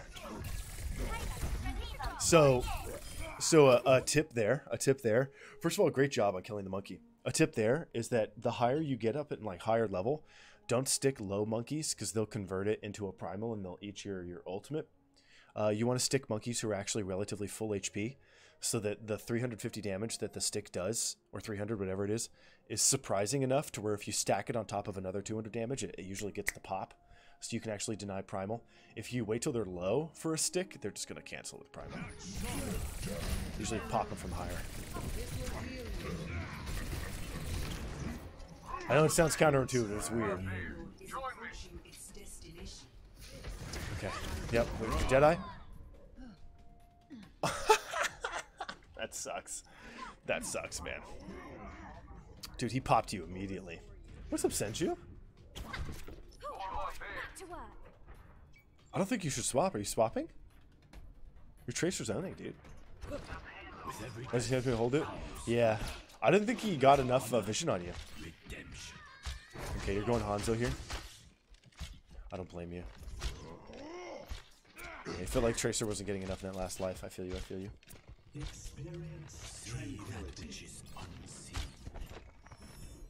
That's not good.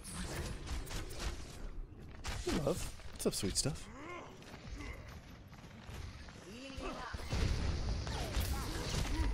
Okay. You can get on one of the platforms here if you don't want to take too much spam, but you're chilling. Good Sonic. Oh, nice try. Hey, he got a double. Yo, nice. Smart move on shooting that. That's a great Sonic as well. Yeah, this is a little tough. Some rust. That's because you were playing Tracer. Yeah, Senju, you like that trank, huh? Yeah, Dragon, one of the doorways here. So you traded Dragon for Bob, and you got a kill. Okay. Okay, okay.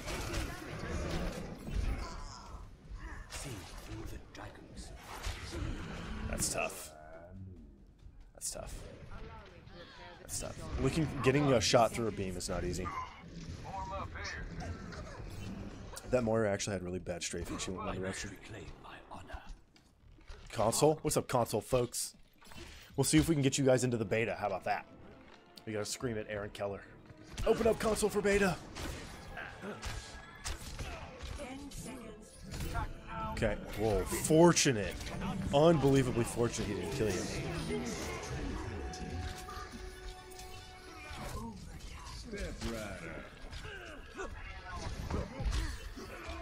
Okay. Nice. Nice.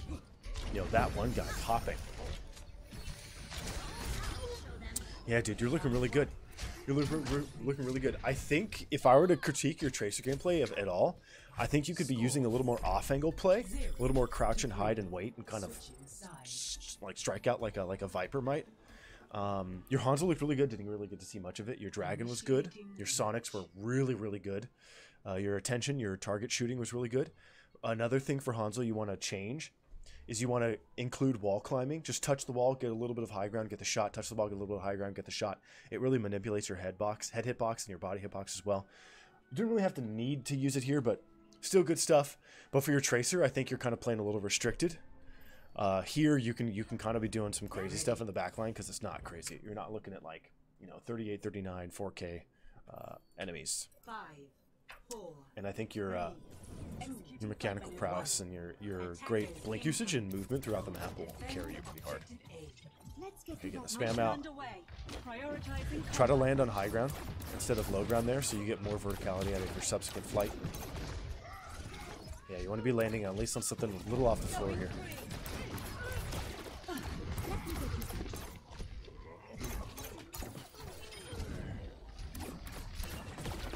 Nice try. Nice try. Yeah. So they got a little bit of Lucio speed. Okay. Nice. Looking good on Echo here.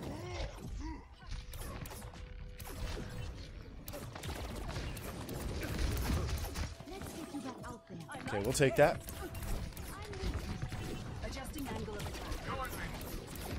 Nice. Good spam here. Oh, Mercy. Mercy? That sucks. Nice shooting. Yep, left side here, left side. There's someone shooting from the left. There you go, found him. Right, Hanzo has been revealing himself here. Okay. Yeah, so well done here. It's a little tough to kind of get max value out of Echo if your Mercy just kind of randomly dies like that. She wanted to give Ryan a hug. She did, man. What charge should we go for as Echo against their composition? So the best thing to do here is if they're running a Lucio, that means the accuracy, like your ability to be accurate, is going to be a little diminished. So a really effective thing you can do here is any sort of spam damage onto a tank, maybe a Zarya, maybe a Rhine. What that'll do is that at this level and at the next bracket as well in Masters, it will push enemy supports into locking down. The Ana will hard scope, the Lucio will go to heals instead, and that's when their movement disappears, which means your accuracy will jump up, and that's a great moment to punish the enemy Ana. So one of the things that Naga does that a lot of high-level Echoes do is they will punish somebody to produce a reaction in a different target, and then the target that they actually want to kill is the person who's reacting, right? So they'll punish a tank a little bit, get them to about 2/3, get them to about half, and then in that moment, in that time frame, they've already locked down the Ana's position in their mind. They'll punish the tank, pop in the sky, and then throw sticks at the Ana and finish with a beam, take the Ana's position, and convert it into more kills. Hello. You look tired. Lifting off. So it's mostly about identifying shots coming out of the angles and figuring out who's shooting from where. As Pocket Echo, you can literally just throw everything at Zarya, and she just dies. That's true. Yeah, that's true if she overextends. Like here, she's way in the open, right? Free kill here. Nice. Oh! Okay, Tracer's gonna be a problem. My ultimate is ready. Problemo. Back online. Yeah. Hey there. Fly. You got copy. Your team has a lot of win conditions. An early copy here could stall if you pick up like Diva. Whoa! Way too early. Big DM. I think the kill on the Tracer with your team's positions probably won that fight already. I'm just a little curious about something here.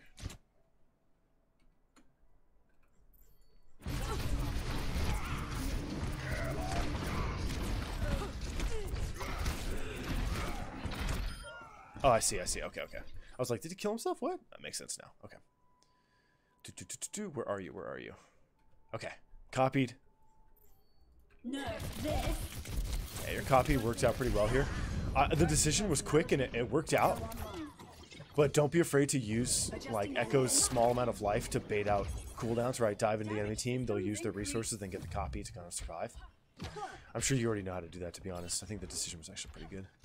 And since you used it early, you prevented your team from wasting more ults. Nice, good identification. Tracer's behind you.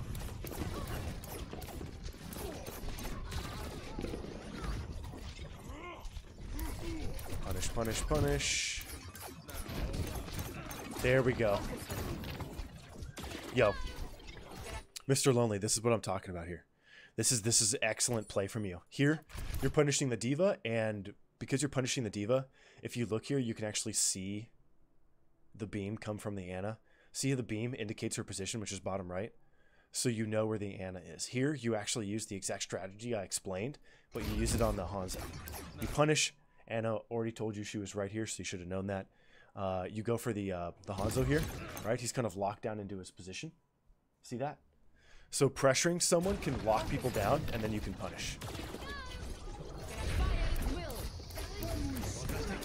just farm what you can here.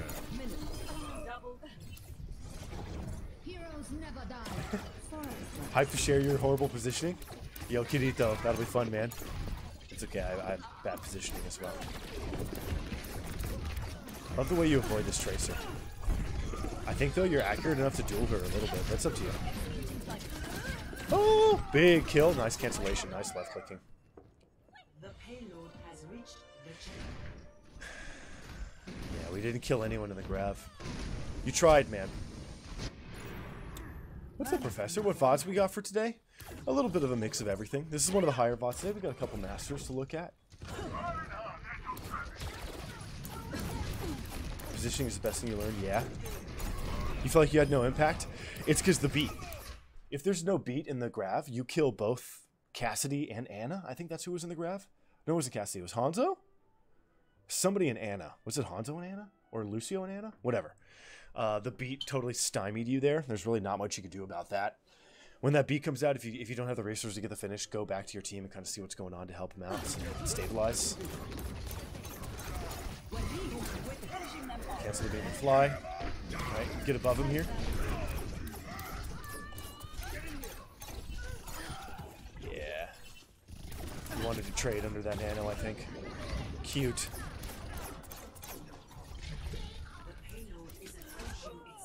Yeah. This Tracer's doing so much. She's showing up in the kill feed every few fights. She's getting a kill here, a kill there. But the amount of pressure she's exerting is really controlling your supports, and it's preventing them from getting anything effective out. Like, I didn't see a window in that game. I didn't see a lamp. I didn't see a shift heal. I didn't see really grenades or nanos get used too much. I think there was one or two.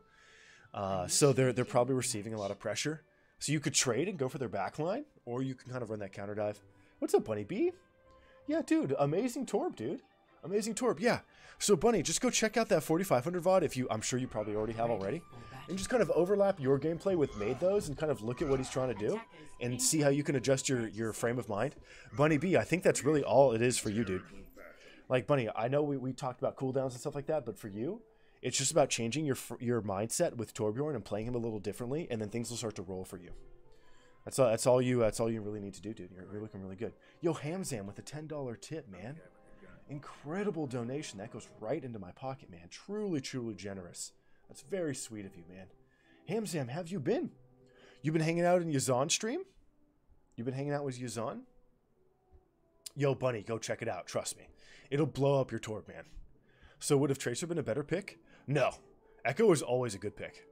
The thing is, you have to kind of weigh the pros and cons.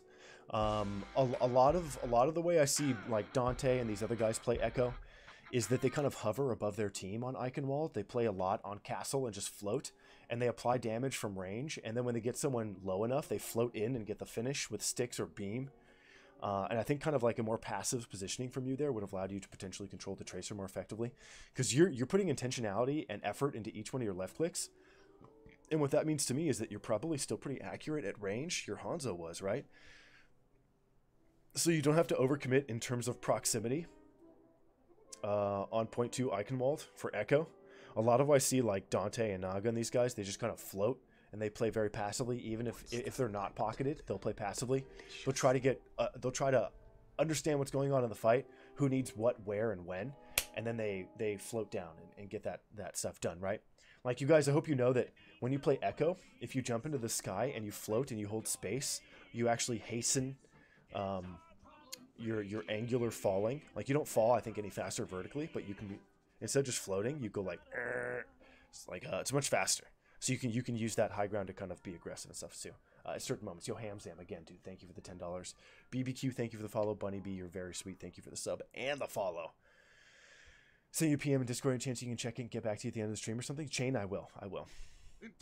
Yo, Pandem1, thank you for the follow, dude. That's very sweet. 10 top 10 players and 2 noobs. Yo, hell yeah, Professor. We'll see if we can check it out today.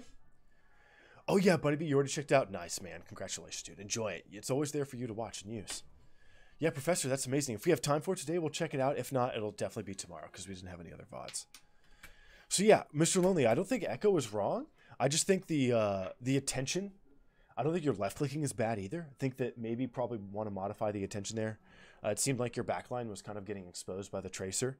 And while you were being effective with your damage output, when you compare what Tracer was achieving versus what you were achieving in the air, she was getting a little bit more. So controlling her, limiting her access to your backline, and then playing aggressively could be a really great way to kind of approach those fights.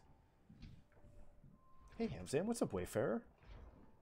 Let's get to it. The most iconic sandwich. Get behind me. Dear God. Peanut butter and jelly, 5, probably. 4, Yo, what would you say? Yo, wildfire. attackers. Rapier, what's going on in Texas? Defend objective A. What's going on out there? Yeah, you know what's up here. Okay, D.Va's in. Oh! Nice. If they're in there, right, their supports are kind of exposed right now. Yeah, here. So the enemy Tracer's looking for any excuse and any opportunity to get into your backline. I think for your Tracer, you're kind of restricting yourself to your half of the map. I want you using their half. When the D.Va dives you like this, and you hear the enemy Reinhardt charge, that means both of their tanks are hard committing. So this first blink of yours is God tier.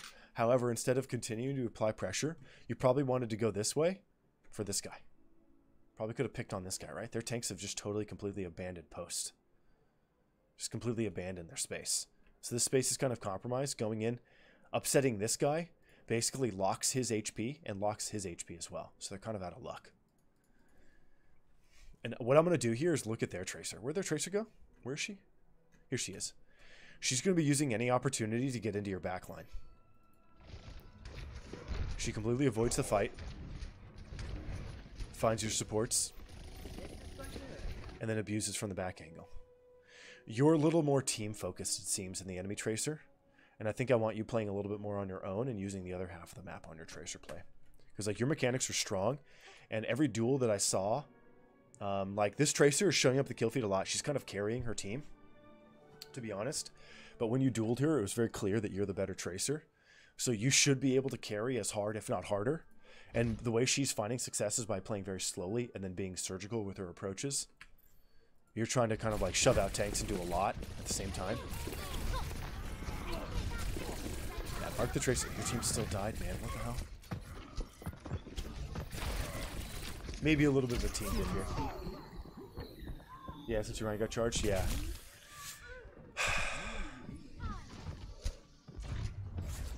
Yeah, Zarya got walked over. Yeah, Zarya's... Yeah, this is a really questionable choice. Zarya doesn't do much. 0.1 defense Eichenwald if the enemy team is running a Lucio and has been running a Lucio and a Tracer the entire time. She kind of gets run over here. And she kind of did. I think she ended this fight with like 20 ults. She just got smashed, man. You actually played this really well.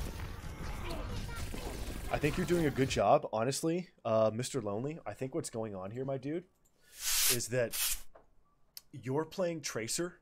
You're playing Tracer like you should in Masters. I think that's what's going on here. Yo, pieces of shit. I got you. Hold up one sec. I got you. I have an answer for that. So yeah, Mr. Lonely, I think what's going on, and this is usually very, you see these in a lot of these VODs when people like drop out of their brackets and end up in a different bracket that they're not used to or don't belong in. You're in a very similar boat. I think what's going on is you're kind of expecting your teammates to do specific things and react to specific things in specific ways. Diamond players react to things differently than Masters players. Platinum players react differently than Diamond, so on and so forth. It's the same thing. So I think for you, the best thing to do here for your Tracer, especially since it's so evident that your mechanics are very strong, and you are definitely stronger than the other Tracer, to me, the fact that you've lost like 400 SR, 500 SR out of nowhere, what that means is that your approach to the game is flawed, your mechanics are strong, your attention is strong, you're a great player, but the approach is wrong, it's off. And I think you changed your approach a little bit, or maybe you did something off, and then it spiraled, and then all of a sudden you're questioning yourself, and you're second guessing yourself, and you don't want to end up in that position, or you'll end up like Russell Westbrook, right? So for you, who's having literally a historically bad season, being paid $45 million gets like one basket a game. Anyway, so here for you, I think the best thing for you to do is chill, take that off angle, and spend more time on the other team's half of the map. Play more for yourself, but keep your team on your screen if you can. Keep your team on your screen. Yo, no way. No, hold on one sec. Yo, no way. No way. Yo, first of all, Spillin, thank you for the 500 bits. That truly, truly, truly helps out. Thank you for the generosity. That's very, very sweet. Chain's been sending more biddies. Yeah, you guys are in a bit war, huh? A bidding war. B-I-T-T instead of B-I-D-D. That's very sweet, Spillin. Truly, thank you. Thank you, thank you, thank you. And look at this, you guys. Temporal. Temporal, dude, how have you been? I didn't know you were on Twitch. I thought you were YouTube exclusive, dude. That's incredibly flattering, man. Props, man. Which platform are you enjoying more, I suppose? I haven't tried YouTube. YouTube scares me, dude. Props on what you're able to accomplish, man. But yeah, if you guys don't know who Temporal is, you can see the name right there. Extensively accoladed coach from the Overwatch community. This dude knows exactly what he's doing. Very calm demeanor. This guy knows what he's talking about. Always great to watch. Drops a lot of really good content on Overwatch University as well. Definitely click that name. However you can access his name, whatever it is. Go click it and follow him on Twitch. I thought he streamed on YouTube only. Also, this dude's scarf game is on point. Yo, Bolskunk, thank you for the follow as well. Truly, truly sweet, man. That's awesome, man. I'm going to have to raid you. I didn't know you were on Twitch. I was always kind of like unhappy that I couldn't kind of support you from a Twitch perspective, but here we are. This is awesome. What's my favorite ice cream flavor? Blackberry. But yeah, sometimes on Twitch, mostly variety stuff, but today we reviewed people's Overwatch guides on Twitch. Oh, yo, Temporal. There's something that you do I think is amazing. You guys, one cool thing that Temporal does, so if you guys come from Reddit or the Overwatch University subreddit, definitely do yourself a favor. I've done this as well. Follow Temporal's Reddit account. This guy actually does something that's really clever, really interesting. He'll actually jump into threads that are developing and people are having discussions in the thread. And what he'll do, props to this, by the way, because people tend to get heated in these threads. He'll actually be like, yo, guys, here's what we're talking about. We're actually going to discuss this on stream. Here's our link, blah, blah, blah. And then you hop in, you can actually discuss it with him. So he's definitely worth a follow for like a multitude of reasons. You guys were like, you could see he's like discussing something else right here, right? So he's always like fascinating to converse with. This guy is on point, man. I love what you do, dude. What's up, Raging? What is that? What is that? Oh, is that the code? I'm going to write it down real quick. All of a sudden, I have to pee really bad. Okay, hold up. Let me write this 2YWZ4Y. Got it, dude. What's up, Smarties? Okay, so yeah, Mr. Lonely. I think what's happening here is you're succumbing. We need to come up with a name for it. But it happens to every player. It happened to me. I'm sure it's happened to Temporal. I'm sure he knows exactly what I'm talking about. When you play in one bracket, you have a string of bad games, maybe internet issues, cheaters, whatever.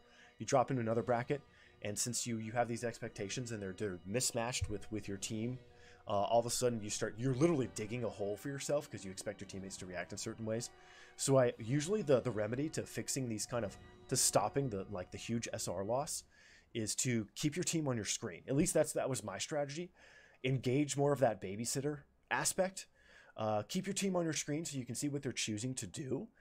and where exactly they're faltering. Here, I think the issue that your team suffered was that the enemy tracer ignored your tanks completely and would go for your backline entirely, whereas you were pressuring the tanks to help your tanks out. And I think what would happen is as you pressured the tanks, or you pressured those squishies who were close to the tanks, it would open up angles for your tanks. Your tanks would then fill them, and that would expose the support on your team. And then you would continue forward momentum, expecting your supports to play aggressively under the space you're creating, but they're just not. They're just not. They just keep getting left behind. So I think what I want you to do here is just pretty much change two things. Two things. Number one, use the other half of the map. If you use the other half of the map, it will force you to look at your team through the wall, and you'll be able to make really good decisions.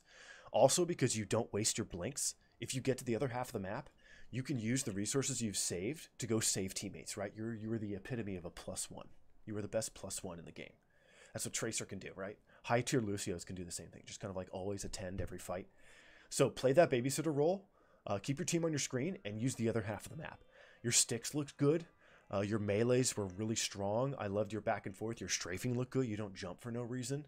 Your Tracer is definitely Masters. When you first said, like, I'm actually technically a Masters player, I'm not 3100, I was like, okay, well, I'll just put it here and we'll just kind of roll with it. But after like 2 engagements, I was like, yeah, you're definitely a Masters player. You can definitely tell. Your mechanical prowess is really evident here. Yo, let it work for you. Let it work for you. I would say, number one, mute your entire team. Mute everybody in the game. You have been through this bracket. You've done the dirty work. Now it's about just doing it again. So get yourself into that zone. Put on some music. Maybe make it quiet because Tracer needs sound. Play to the back half of the map. And then kind of close in that way, right? Your home base should be behind their supports, that kind of thing. And that'll really help you kind of strike out and get individuals. And as you return to your space with like a recall, it gives you stick opportunities. Rapier. Okay. Did you get the code? It's also in DMs. I did. I have it. But yeah, Mr. Lonely, really well done, dude. Your mechanical prowess is very strong. You didn't lose a duel to the Tracer. I think the only time you lost was when you got shot from other stuff at the same time. But yeah, it's about keeping your team on the screen and trying to diagnose. So another thing you can do for the babysitting role, when the first fight is done and you're regrouping, whether or not you win it or not, press tab. Who on your team is like the outlier in terms of ultimate gain?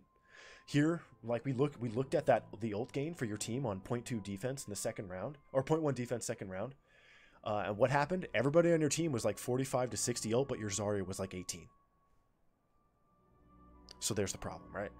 So really look at like ult gain in between fights, see where people should be, kind of what you can expect, and then that can also help you identify or diagnose issues on your team.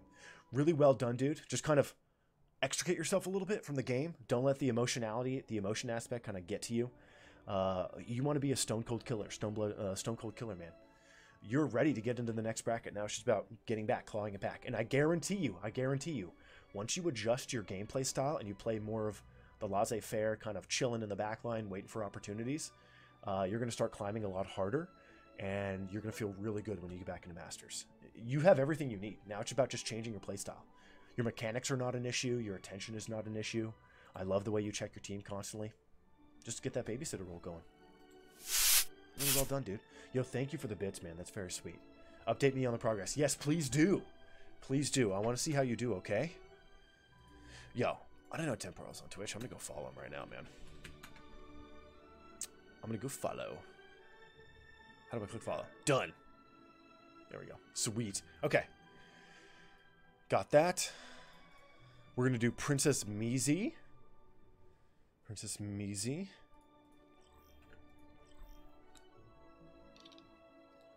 My glasses are smudged and I'm not even touching them. I don't know why they're smudged. How is that even happening? What's up, princess? There you are.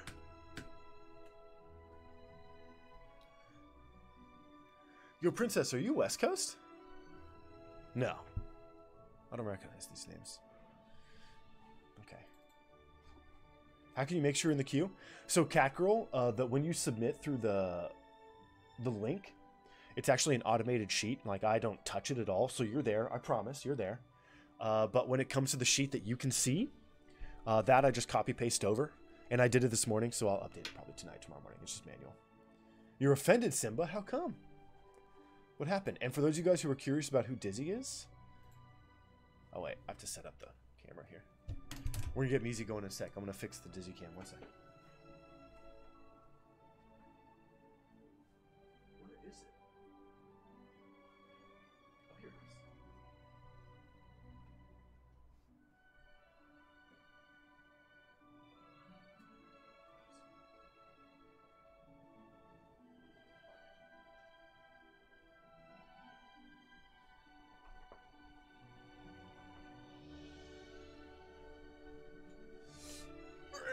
Got that. Here we go. Dizzy's back. I have to go to the bathroom though, so she may leave. It is me. I am Dizzy. Oh shit! That's right. That's right. What's a good way? That's a great question. Sorry, I missed that. I just completely got sidelined. So what's a good way to implement strategies into your matches when you want to improve? Okay, so Shen.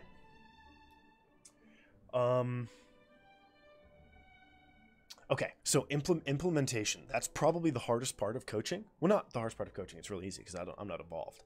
But implementing, first things first. Number one, do not ever, never, and this is potentially one of the greatest errors most people make. Never, ever, don't ever skip a death cam. Never skip a death cam. Those are the most valuable resources in this game. The death cam is everything. That's chiefly one of the reasons why I play this game. The death cam has everything you need to see. So you want to see, like, how did I die? How could I have avoided this death? And then work on never dying the same way twice in one game. If you die the same way twice, think about why. Think about why. Like, what could I have done? Like, where was my team? Was I not watching? And always assume, if you are not farming 6 people in spawn with headshots only on your own, always assume that you are the one who made the mistake. Always assume that you are the person who's at fault. But don't let that get too far in front of you because you'll start to spiral and you'll hate yourself and stuff. But just be like, okay, I could have done something different here to kind of make things better for the team. There's always ways for a player to kind of support an individual or a team, maybe through comms or positioning, whatever it is. So watch death cams, never die the same way twice, and take those notes on what you need to improve on in the VOD and work on one at a time. Do not work on the whole thing. If you work on the whole thing, you will go nowhere and you will end up very frustrated. Just work on not dying the same way twice and work on one small thing at a time. Like, I need to play near walls more often. Then if what you need to do is play near walls more often, then look at your death cams. Was I touching a wall? No. In that death, was I touching a wall? No. Oopsie. Was I touching a wall there? Yes, but I was in vision. So kind of work that way, right? Work very slowly and one little piece at a time. And then once you get that habit going and you're like, hey, like I'm always kind of in the right spot in these deaths, like I'm touching a wall, blah, blah, blah, like I'm doing my thing, but I'm still dying, then kind of work into the next little piece. Could go piecemeal, bit by bit by bit by bit. That's the best way to do it. If you try to do too much at once, you're going to be way overwhelmed. Way overwhelmed. It's just about kind of working on one thing until it becomes a habit, and then you can kind of forget about it and work on the next thing. That's usually the way to go. What if you do farm them and spawn with headshots only? Well, then you have a spot in the OWL. Death cams are so valuable. I mean, you know what really blew me away? You know what blew me away when I learned about it? Death cams are banned in competitive play for Overwatch. They are not in the OWL. They are not in contenders. They're banned. The collegiate play, they're banned. That's how valuable they are. Like, you're literally not allowed to have them. So use them. Use them. It's insanely valuable. It's really, really valuable. You can pick up habits and patterns from enemies as well. You're like, yo, this dude is not healing his team. He's focused on me. Well, then I'm just going to hide and let him kill his tanks by wasting time on me. Things like that. Death cams are banned in every tourney I've ever seen. Yeah. Even low-level indie tournaments. Yo, Bullskunk, you're right. Yeah. It's just such a valuable resource. It's so valuable. It's like almost unfair. and even, you guys, even just do this. Just tell your team, the person who killed you, do they have ult? Tell your team. That'll help a ton. That'll help a ton. And people may not respond to you when you tell them, hey, like Zarya has ult, but I guarantee you they're going to change their positioning. I guarantee you. And they'll be ready for it. Like sometimes, like when I'm like kind of tracking ults a little bit, I'll just be like, hey guys, they're going to hammer this fight. Just don't stack on the Rhine. They're going to grab this fight. Don't stack on the Reinhardt. They're going to flex this fight. Don't stack on the Rhine. Blah, blah, blah. You know? And they'll be like, oh, okay. And then when the flex come out, they're like, hey, we actually saw that coming. You know. Okay, support. Also, Meezee, I have to run to the bathroom real quick. So I'll be right back, but I got this already. I just have to go pee. Hopefully Dizzy doesn't leave for perch.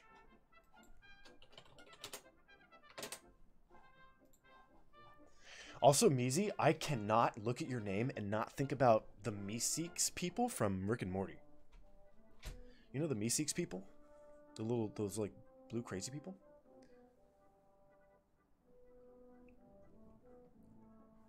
Incognito. The skins are also banned. This is true. This is true. Some of the skins are a little OP.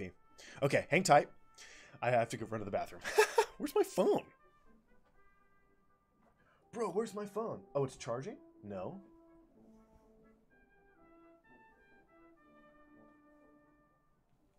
I'm so bad with my phone. Okay, hang tight, guys. I'll be right back.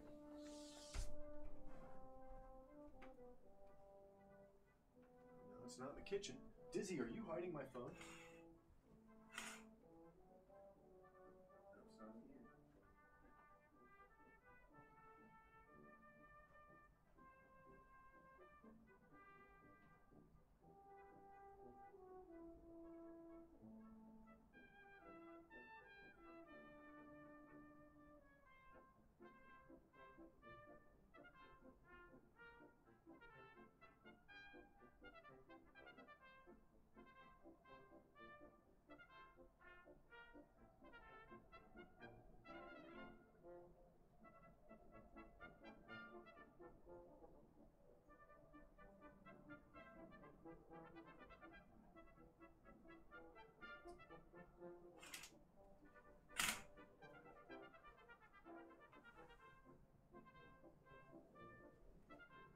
For real, girl? Where is it?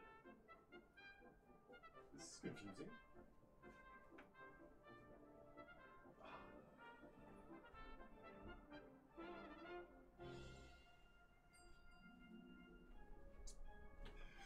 My phone is on the stove.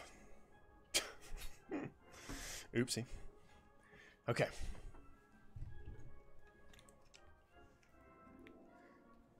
It's like, I died of Pharah. I'm like, yo guys, Pharah has the right side. So yeah.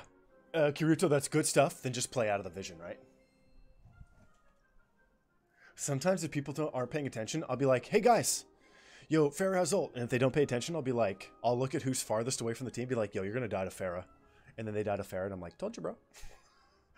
Did I pee? I did. I did. I peed on the way there, so it's very efficient. It's all over the floor. You know. That's how we do. We bachelors. The floor. Sorry, that's a little gross. Okay. Conserve for my bladder. Oh, my bladder's insane. You think you have time for it today? It's 13 minutes. Oh, yeah, if it's 13, yeah, we do, for sure. Professor, you want me to look at it next? The thing is, everybody today requested earlier, so I can't look at it next. Damn.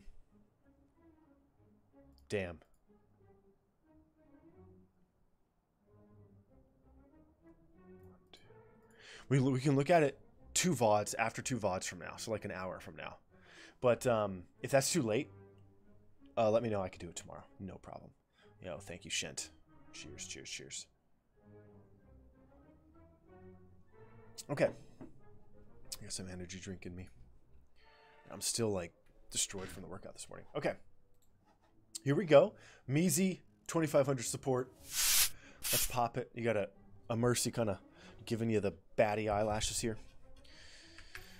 She got that smoky eye or whatever that's called. Also, love it. Finally, we have a level 69 account. Loving it. Oh no, Chain.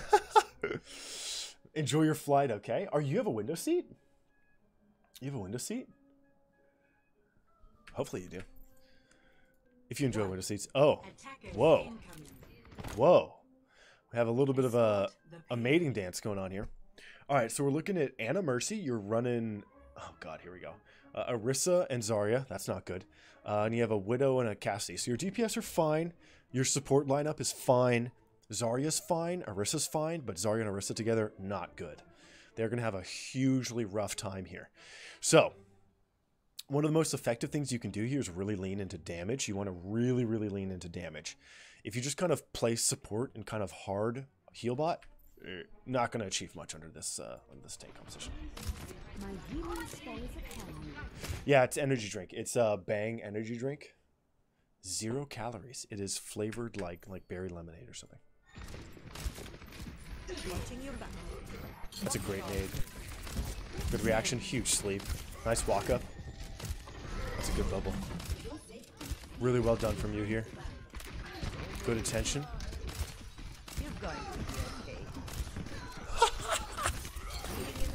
What is going on? Wait. Let's zoom in real close here, guys. What's this guy's name? Let me spell it. B-A-K. Baka. Nice.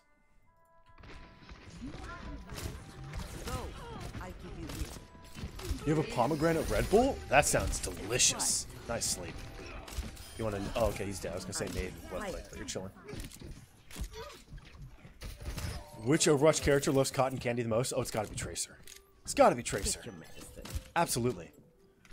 That's a great question, Wayfarer. What do you think? All is amazing, Shane. Okay, so here. So, Meezee.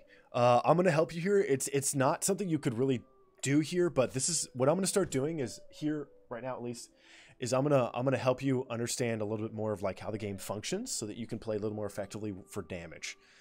So I generally don't do this unless you're kind of like a DPS-esque support or playing DPS or tank. So check this out, Meezee, check this out. So you know here that there are 3 routes, right? This way, this way, this way, right? 3 routes. You see that, right? What's up, Mumsy? Or Mumzai? Mumzai. It's gotta be Zai. Y-E is Zai. Yo, Mumzai. What's up, dude? Thank you for the follow. So check this out. You see these 3 routes, right? So the cool thing about Overwatch and about the map design for Overwatch is that at any given engagement, any given space, there's almost always going to be 3 routes. Sometimes there's 5, sometimes there's 6, sometimes there's only 2. Very rarely is there only 1. And usually those maps get deleted, which is what happened to HLC and Paris. Missed my response? Oh yeah, Professor, we will try to do it today, but I can't do it for the next hour and 20 minutes or so. These time slots have been reserved. So it has to be delayed a little bit if we're going to look at it. If you want to look at it tomorrow, I can. It's no problem. We can look at it earlier. But the next like hour or so has been reserved. So yeah, let me know whatever you feel like there. So here you have 3 routes, right? This is very, very... It's like this is how Overwatch is built. This is how the maps are built. So what that means for you is... What I do as a support, and as tanks, really as any character now, I look at the routes and just number them 1, 2, 3. And you want to try to control them. So the ideal is like controlling all 3. You have like a dude standing here on this angle. You have a dude up here in this angle controlling this way, right? Controlling that way. And you have like a Widow over here shooting, right? That looks like Lambda. There we go. Shoot. So you have multiple angles of control, right? Now it's almost never going to happen that way. But check this out. This is going to help you a lot in terms of understanding ultimate and advantage in fights. Now, if your team controls 2 of the 3 routes, you have the majority, then you have the advantage in the fight, and the onus is not on you to use ultimates to win the fight. You can actually just use your natural positioning to win the fight. However, if you have like a really developed ultimate economy, press Q, just hammer it home, right? So your team is going to go through middle here, which means you guys control the middle lane. If you, as a sniper, sidestep, when you reach this position, if you sidestep and take high ground right here, you then control left side and middle, which means this is exposed or unoccupied. So you have a crazy advantage. You have 2 of the 3 routes. And if you have 2 of the 3 routes, you control mid and you control off, then your safe space to play in is as follows.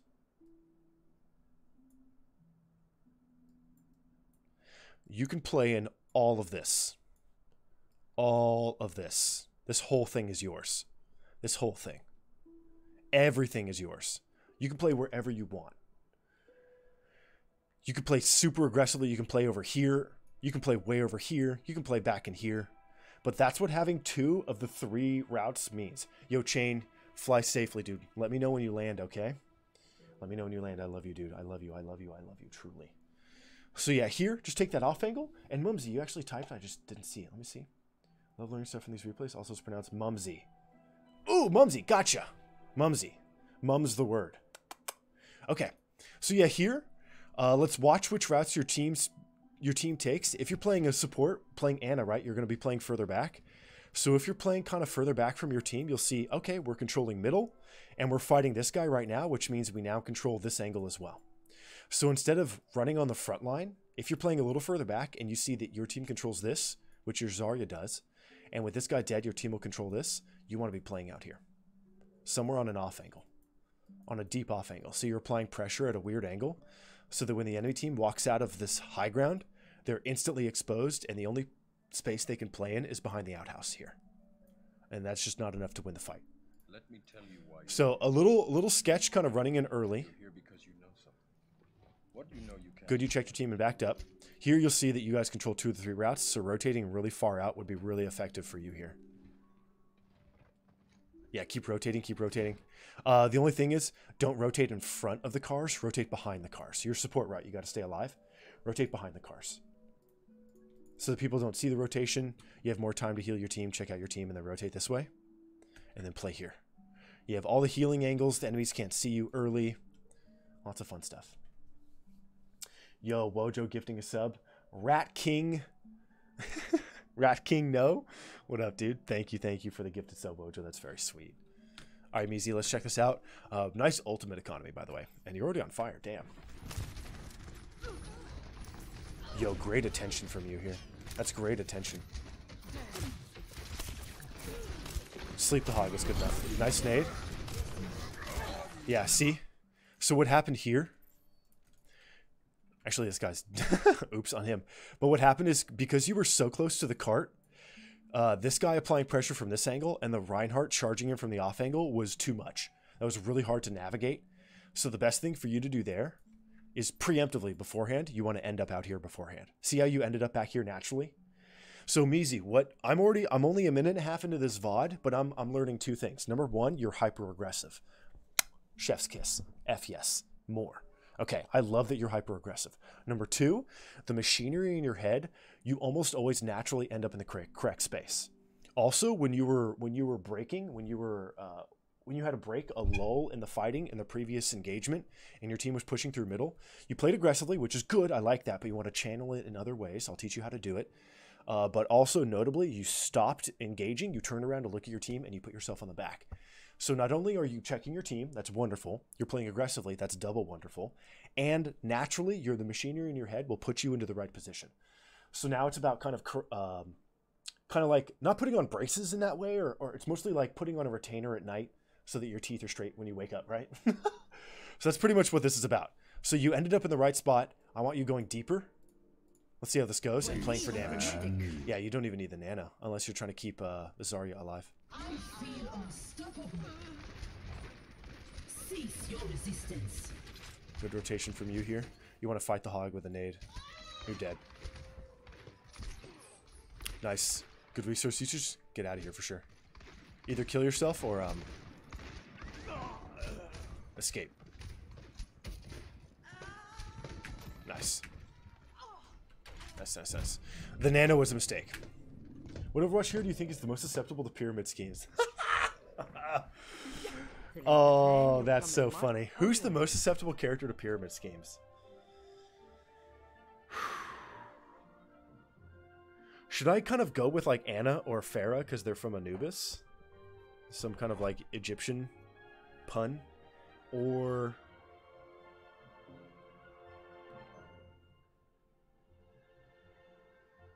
You know who I think it's going to be? Yo, Ball Skunk? I was going to say May. I was going to say it's got to be May. I think May is way too sweet of a human being. I think she believes in people too much. That's a great question. May? Professor, I will. Sorry.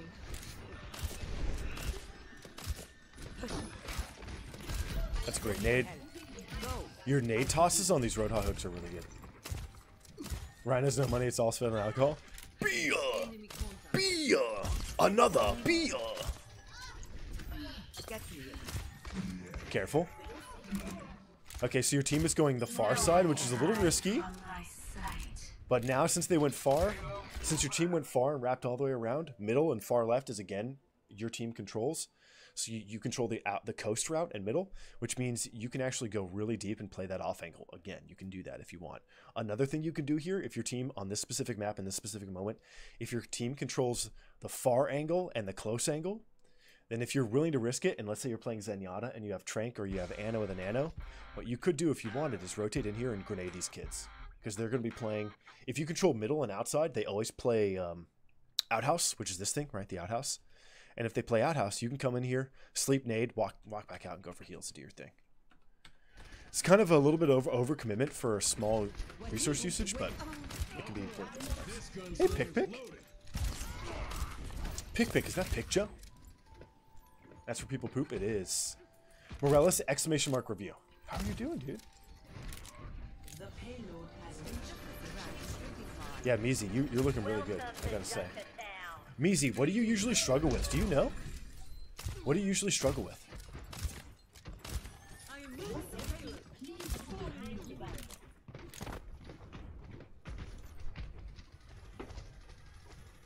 If I had to guess, I would say King of the Hill maps. In 2CB. Positioning? Okay. Yes, Pick, we are. Big sleep. Good positioning here from you. Your team should definitely be going underneath and flanking. That's a good nade as well. Oh my god! Oh my god, dude, this guy came out of my nightmares. That's a horrible hammer, but whatever. 2CB is really hard? Yeah, it's because of your aggression. So what I'm going to do is I'm going to teach you how to use Ana, how to channel your aggression. You definitely want to be aggressive on this character, but I'm going to teach you how to do it. I'm going to get my visual aid. One sec.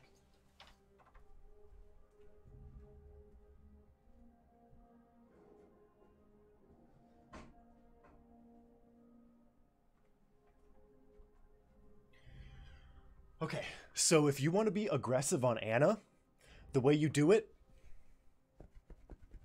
be a crab. Crab mode. What does that mean? You go sideways.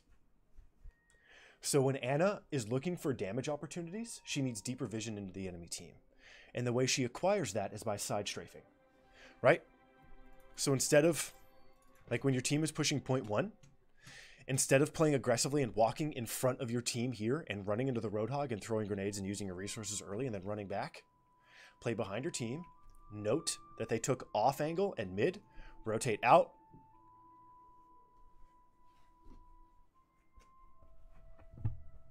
crab mode activated, sidesteps only.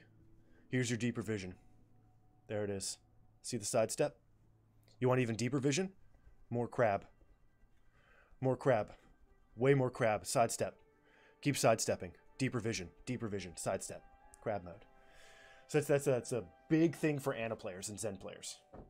You want to find deeper vision by sidestepping, not by walking forward. And that'll help you. These little cheeky gimmicks make it easier for you to kind of identify these moments. Okay, let's see how this goes here. Plays crab dance. Crab rave. What about a knife fight with solid snake?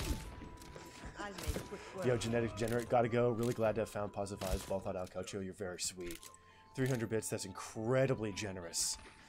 Incredibly generous. You may be a genetic degenerate, but you are an incredibly kind human being. Please, we could use more of that, more of those genes in our gene pool. You're powered up. Get in there. Crab mode, right? You want to know how to actually dominate this space as Ana? I can teach you. You ready? Heal your team. Heal your team. Heal your team. Do not grenade. Do not grenade. If you're going to grenade from this angle, the way you do it, off the wall, right here. You see this column here? You see this pipe? If you grenade this pipe, it'll hit everyone here. It'll hit everyone. And it's high enough to avoid shields. But there's an easier way to do it. Walk up, heal, heal, heal. crab mode activate, you want deeper vision, sidestep. There's your vision. Grenade right here on the edge. It'll kill every tank. Easy. And then if you sidestep even more, you can actually hide from the people here, and you can apply damage. And then when you experience what's called the vacuum effect, as you're applying damage, you'll see that your team rotates into your vision, their team rotates back, and their people will come off high ground to join their team. They kind of get sucked into your vision, right? That's if you're owning on Ana through damage, you experience the vacuum effect like really often. All right, let's check this out. Good nano here, good sidestep. Into the iris. Nice try with the nade, big sleep. That's going to definitely kill that Rhine. Definitely want to stay high, but you're looking real good here. Your team doesn't see him, which is really unfortunate. Big fortify here. Big shots, nice nade.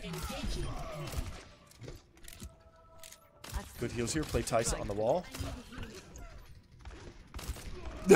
Like, bro, you're full health.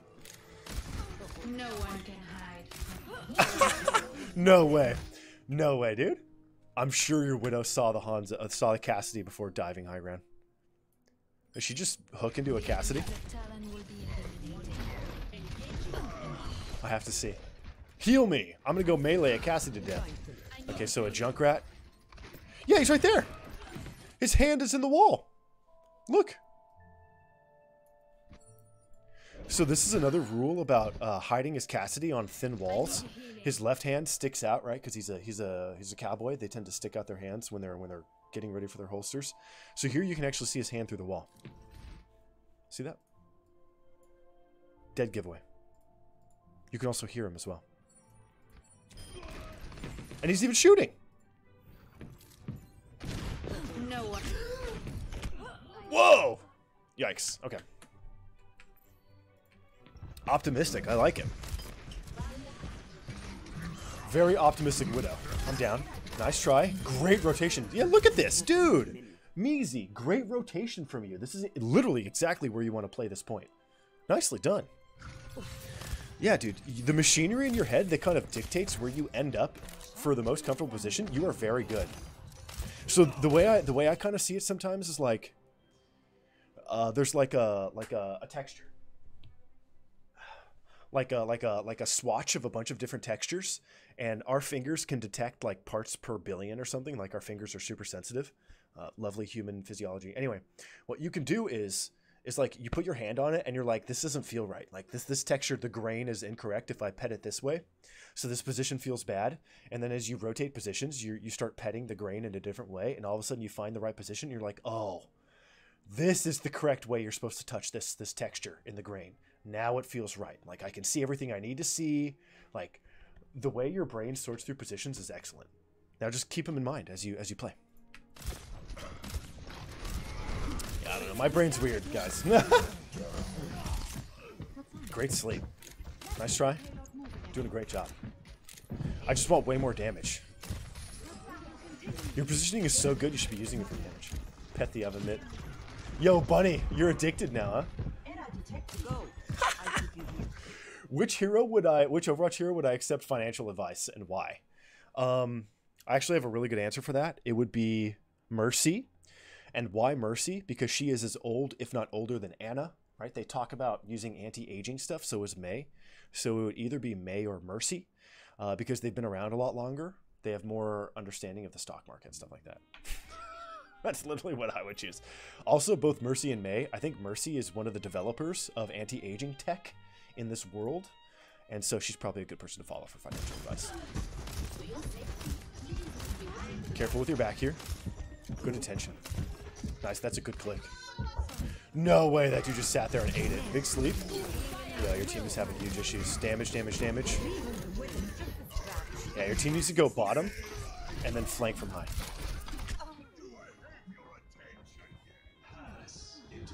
Yeah, alien. Yeah, your team has to go bottom right. So Meezee, what I'm talking about here, and this will help you from a support perspective, help your team kind of like encourage your team to play in specific ways and better ways.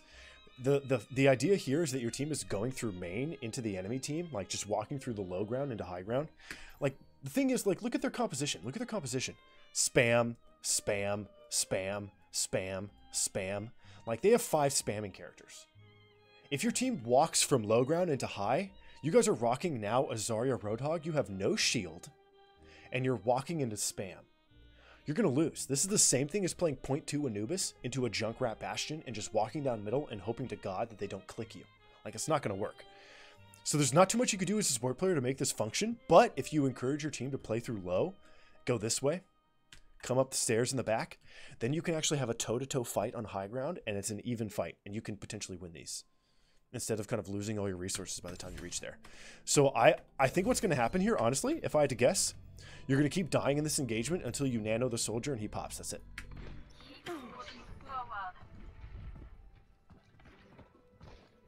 Do I believe in losers queue? In some ways, yes. In some ways, yes. I think what most people are trying to get after in terms of losers queue is 2 things. Either you get wrapped up in your mind and you spiral, and then you start expecting different things of your teammates and they aren't doing the things that you expect, so you just die if you're not babysitting. And the other thing is a little bit different. It's my personal belief that your first 2 games of every day are going to be really bad no matter what, because of the group you've jumped into, the queue timer. I can explain that later. It may actually open up some of your eyes. It'll help you out. It'll explain some things. But yeah, so yeah, real quick. Who asked that? Yo, Cat Girl, can you ask me at the end of this VOD to explain my tinfoil theory about losers queue? I got you. Yo, Bait and Tackle gifting a sub to Lou. Lou, there you go, dude. Yeah, Pandem, ask me. Ask me at the end of this VOD, because it requires a little bit of an explanation. It'll make a lot of things make sense. I have a tinfoil theory. What's up, Boom Josh? Yo, Meezee. It took me 90 seconds to identify this in your playstyle, and here you are again, exhibiting the exact thing that I was talking about. You are very good at understanding, either implicitly or explicitly, what's going wrong. You took the bottom route. That's genius. Watching your back. I mean, I'm amazed. Now it's about getting your team to follow you.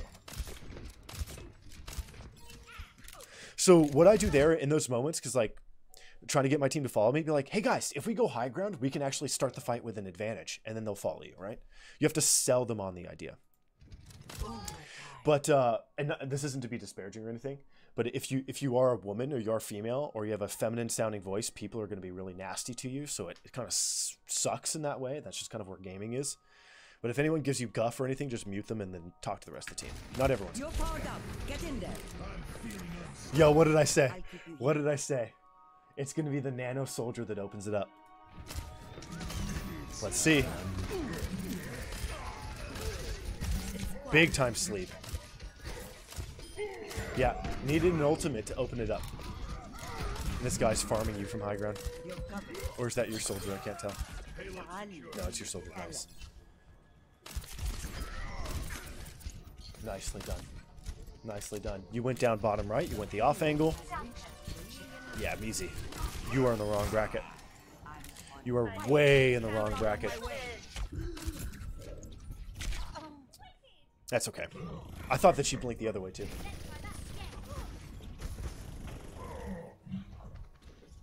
Yeah. Your understanding, Meezee. What I see here is like a lot of potential. And if you have like, I would imagine, Meezee, you know this personally. If you have a vocal leader on your team, I almost guarantee you win those games. If you have a vocal leader on your team. Because you're making really quick and really good decisions all the way through. 60 seconds. Your decision making is definitely not what's at issue here. Like, not even close. That's a great grenade. I just want damage. Yeah.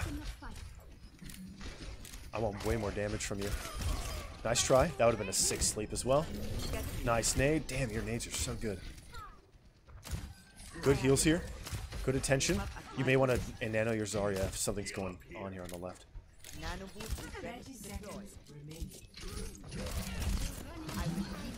Sleep is good there. Nano works as well. Don't nano, it's already over.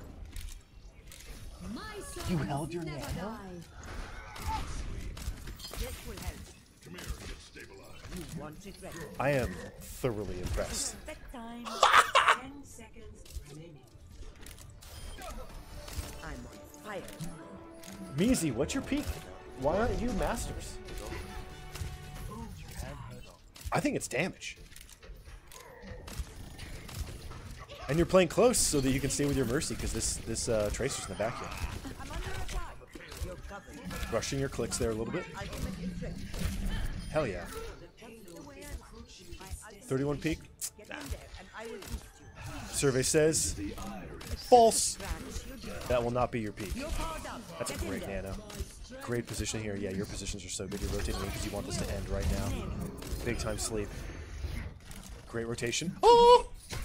Yeah, you got to go all the way into the back there. You should be okay. Big res. Yeah, you're crushing this game. Yeah. So if I had to kind of guess here, I think your over-aggressive play probably makes you susceptible to death on 2CP and King of the Hill. Once you kind of absorb some information about momentum and ultimates on 2CP, you're going to fly on those maps. They'll never be an issue for you. And then for King of the Hill, step a little further back. Crab mode. King of the Hill will be all yours. I think you're pretty much done. Incoming. What's a pain reel? Stop the payload. Watching your back. Yeah, don't scope that. Don't scope that. I need to get one of Romanato's emotes and turn that into the crab emote. Check it. You're going to With his permission, of course. Good clicks here. Not too many opportunities for damage from this position for Ana. That's kind of all you got there. Okay, so again on defense, really pay attention to the route control, right? Your team only controls middle right now, so be very wary of far left and coast. So you want to be... You're shitting me. You're kidding me, dude. You're kidding me. Like, I watch you retreat off high ground, and I'm like, okay, so your team is controlling middle. You got to be wary of coast and left side. What do?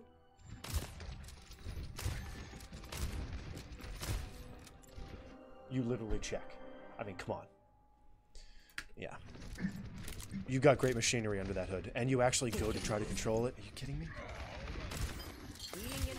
Big nade. So here, as a small tip, I wouldn't be giving this normally. If this side is unoccupied, you could occupy it yourself and go for really deep nades and sleeps. That's if you're really feeling yourself for damage. You could also wrap all the way around here and go for damage and take out the Widow. It's up to you. Playing here is a little more heal body. But another thing you could do here is heal, walk in. Here's another sidestep moment, right? Grenades here are really good. Grenades from this piece of land are really good. But if you want to be a super nasty, evil Ana, really cool thing here. My visual trick is always looking for splash nades. Look at the height of this bridge here. If you land a grenade anywhere on this bridge, you kill everybody. So what you want to do here, aim at the rooftop, boom, it'll hit the edge, and you'll splash nade everyone. And then when your team walks in for damage, that's when you flank and you go for the kills.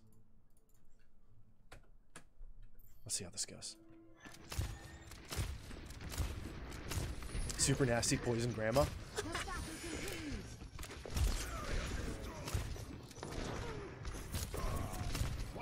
Dude, she gave up fighting you. Okay, they control 3 angles. You actually did exactly what you were supposed to do. Yeah, your tanks played too close. So when that hog wrapped, everybody died. I love this corner play. Yeah, Meezee, you're in the wrong bracket. Opinion about setup nades? I love setup nades. I don't have them memorized. I've played a lot of Ana to where I have her arc memorized, so I can pretty much hit any part of the map from wherever I want. I've got like 1,500 hours on Junk, and he was my first 4,400 character. And it was all about spam and angles. So it's like something I got down. Okay, use this opportunity to rotate. Dear God, you know exactly what you're doing. Right? No healing needed, so this is a great moment for healing. Great audio here. Looking for the nade on your team. Don't leave high ground. Great rotations here. Damage. Yo, Meezee. Yeah, there's not very much for you to change here. Not very much to change. I just want more damage. Right now your team is very swarm heavy. That's amazing. You're gonna get res here. How many hours total in Overwatch? In Overwatch? If you include streaming and coaching, it's probably like 8,000 to 9,000. So not too many. Not too many. Decent amount. It's in my top 5.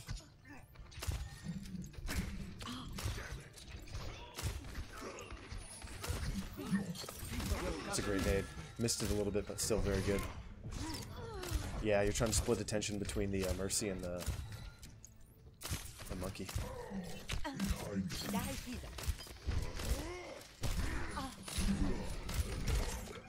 Great sleep reaction. Yeah, your team is getting overwhelmed by damage. Your healing is really good. Get back in the fire. My ultimate is fully charged. Get in there. Yeah. Widow's having trouble on defense here. That's what's going on. So a good thing for you here would be doing damage to kind of set her up.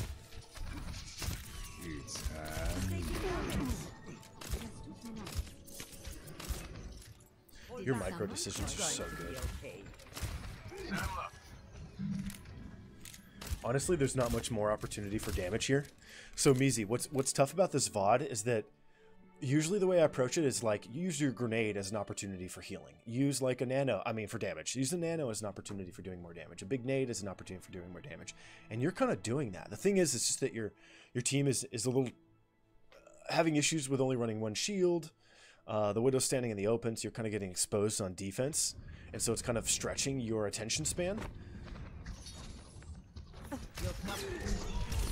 Nice sleep. Your sleep tech is really good. You sleep almost exactly the same way I sleep. The side swipe with WAD, you're looking real good. So, long story short, the way you kind of balance the sheet here isn't by healing. It's by playing back on high ground and going damage first. So like, instead of using your resources and your abilities to craft opportunities for you to heal, if your team is getting steamrolled like this on defense, it's about damage, right? So take that off angle, shoot the Widow early in that first fight so that she's not an issue, so you're not kind of dealing with her too early. That allows you to use grenades and sleeps to help your Rhine on the front line so that the Roadhog flanking from the coast angle doesn't kill him immediately. So things like that. So you got to nip things in the bud, basically. That's a great nade. Probably didn't need the nano, but I feel you on it. I'm on fire. Okay, you want to take a position here that allows you vision across the map and sidestep opportunities. Nice. Yeah, you know your routes. You know what's up. Watching your back. Hey, Sheldon. Your name's not Orange. How you doing, dude?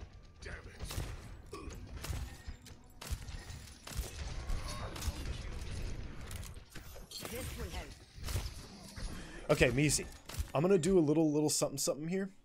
I didn't do this earlier. I probably should have, but I just want to see something. Okay. Just want to see something here for real quick.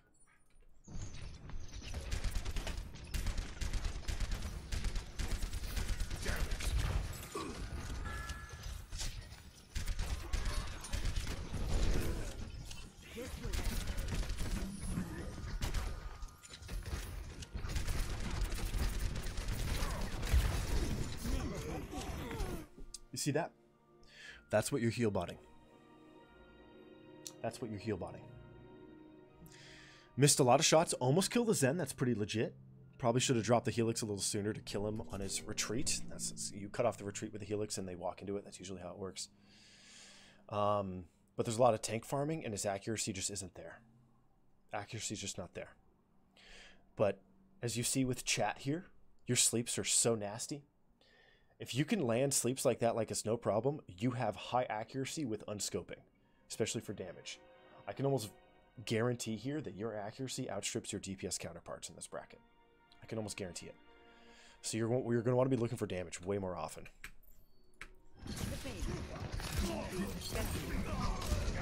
And if you do damage early, it'll relieve anxiety for you in terms of healing.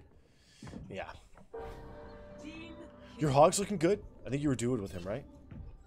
We're just gonna have some trubs.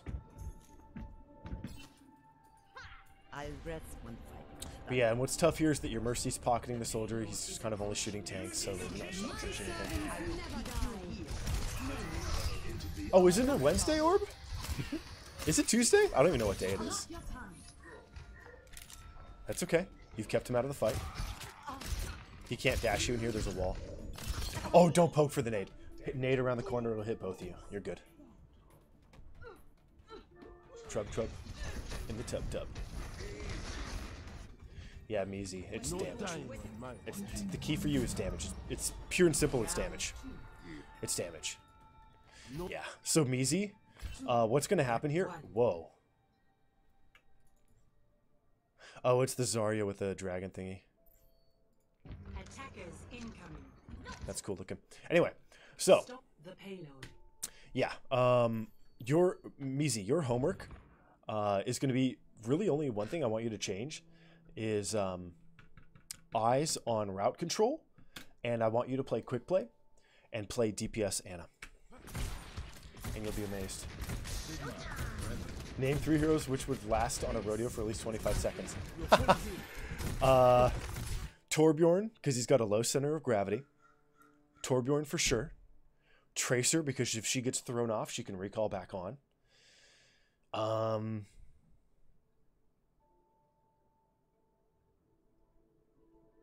Winston. Tracer, Torb, and Winston. That's a great question. Ashe would also be really good, right? Yeah, she knows what's up. Yeah, here I want you high ground going for damage on the off angle. Hell yeah. Hell yeah, damage. Hell yeah, let's go. Nice. Yeah, when your team plays together and goes for damage first, you tend to win. Lucio would be good too. Oh, he would be. He'd be amazing. Pretty new to BAP? Doesn't look like it. Got the swaggy outfit.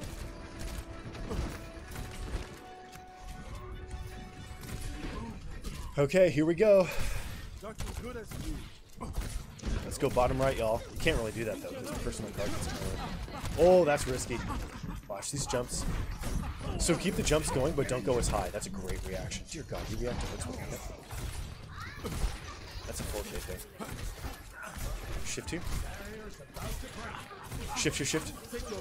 Shift counters dynamite, so you want to do damage here. Oh, you want a deeper window. I like that you use it off cooldown. Shift. Good chilling. No need on land. Check HPs. Look up. Yeah, no need.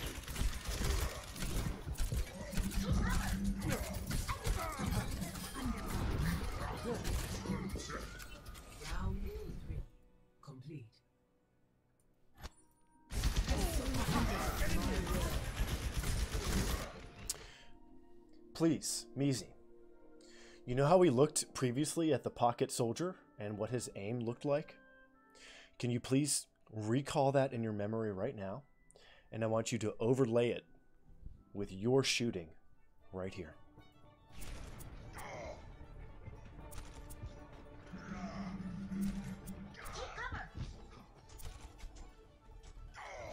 See what I mean? Gotta get out of your own way. Pass into the iris. Score 3-4. Ready for battle. Okay. Like Riverdance going in the background here. I took losses on both Diva and Lucio. I think I'm going to stop playing for a while. Yeah, take a break for a little bit, Rapier. Take a break. Rapier, what else do you play? What else do you play, dude? Yo, Ball Skunk, I agree. The skin is one of my favorite, period. This is an amazing skin. Well, you're panicking. How come? I think you spend a little too much time looking at the floor when you're playing BAP. Careful, you have a huge head with the skin. Oh god. Oh god. That's a big, big land. Yep, you're in the right position. You play for damage here. Yeah, so here, Meezee, in that... Oh, that sucks. That sucks. That's the thing about this Babskin. He has a huge identifiable head. Anyway, when you rotate back from your team and you play back here, really good stuff, get the shift heal, but you take this position. So here on this map, on this point, this is the most valuable piece of real estate. If you play here and you exert pressure into their backline, you're fine. You can totally shut off their damage output. That sucks, man. A little too much jumping. Yo, orb. Chitty-o. Yeah, your depth perception is really good. Too close, too close. Oh! Oh, Meezee. Oh, Meezee. Okay, so there's some stuff about BAP you didn't know. Okay. So here, with this diva, don't hit the floor. If you shoot the floor, it's a 50 HP heal. If you actually hit your diva, it's a 70 HP heal. Right? So there's quite a bit more percentage in there. And then if you add a wall to it, it's 100 and 140, right? And 140 is effectively 3 times the value. 3 times the value of shooting the floor through a window. So if you hit the diva, you get quite a bit more. Like 40 some odd percent. I think it's literally exactly 40%. You get 40% more healing per shot, which means more opportunity for damage, right? So here, definitely click the diva. Yeah. I was like, why are you shooting the floor so much? Everyone's pretty chilling. Sigma, though, he's really hard to hit. Go for the floor for Sigma. Unless you're feeling like he's right in the right spot. And then, yeah, here what you wanted to do is play high ground. And you wanted to go for damage back here so that your team can get that fight 5-on-1. And then when you do damage here, they're going to fight you. Your team is going to win this fight back here. You can rotate back, and then your team is going to apply pressure this way. Excuse me. From this off angle. And then you can apply pressure again here, and then you just collapse on the enemy team.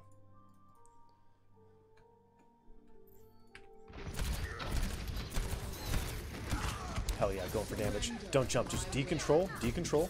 Let it go. Damage. Hell yes, hell yes, hell yes. No need, no need. Yeah, no need. Do you know why I knew that was going to go well? I love that you just you almost recklessly use your windows. I love it. Overusing windows and then working backwards so much easier than working forward.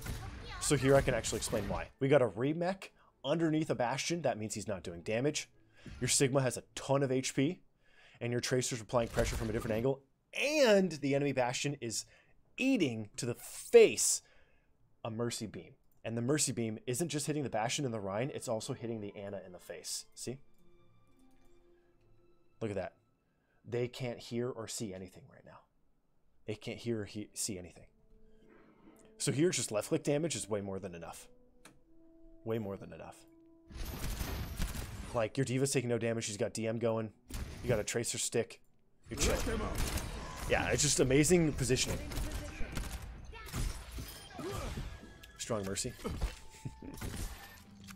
Yeah, the Mercy Beam, yo. You gotta watch out, man. It can kill everybody. Okay, good stuff here. They didn't swap anything. Definitely be ready for ults here. Probably a Nano Bastion. So play tight on the wall and get ready with your lamp. Oh, I know I mean more. I'm just messing with y'all. Play tighter on the wall. Overhealing too much.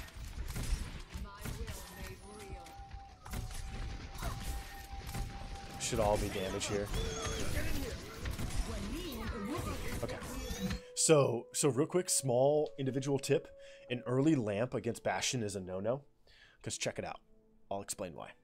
And it'll make sense to be like, oh god, okay, duh. Watch. So here, you want to lamp later, right? You want to lamp when people are low. The Bastion has to one-shot people, basically. He has to shoot them in the body to get the one-shot. So if you actually lamp here, and I'm playing Bastion, I've played a lot of Bastion. If I'm playing Bastion, I change my aim here, and all I do is I go for the lamp. Why? Because the lamp gathers people. If I shoot the lamp, I hit everybody. And I break the lamp at the same time. So it's like a crazy, easy, kill your whole team moment. Just makes my job very easy. So be careful with the early lamp. Let a few shots come out, and then try to lamp an individual. And since your lamp's going, definitely go for the left place. Right there, you probably want to lamp like Medina, right? Keep her on point a little longer. Honestly, yeah, your aim is really strong. Good rotation away from the point as well. Your rotation's looking really good. Oh yeah, blind, yeah. So I've played a lot of Moira. She's one of my strongest healers, one of my strongest supports in this game. And I think she has one of the highest skill ceilings of any character in the game, probably higher than Tracer. Why? Because her coalescence is deafening when you put it... if you've actually put time into studying where people have eyeballs from their body, like Soldier's eyeballs are not in his head. Soldier's eyeballs are not in his head. You guys, if you ever played like enough Widow, you played any sort of sniper, when you take a bullet to the dome, in your vision, it usually hits you right up here. It goes above your screen and you get the headshot, right? It's not in the middle of your screen. It's because your eyes are actually in your chest. They're usually center mass. I hate that it does this to me. It's usually here. So what that means, if I'm playing Moira, this is one of the things that let me dominate at like 4,300 on this character. If I put my beam smack in the center of your eyes, you hear and you see nothing. You hear and see nothing. So I don't care if you're a 4,700 OWL player. You're literally chicken feed at that point. So you can do a lot of stuff with that character, kind of dominate people. A lot of fun. A lot of fun. Damn it. Not as good as you.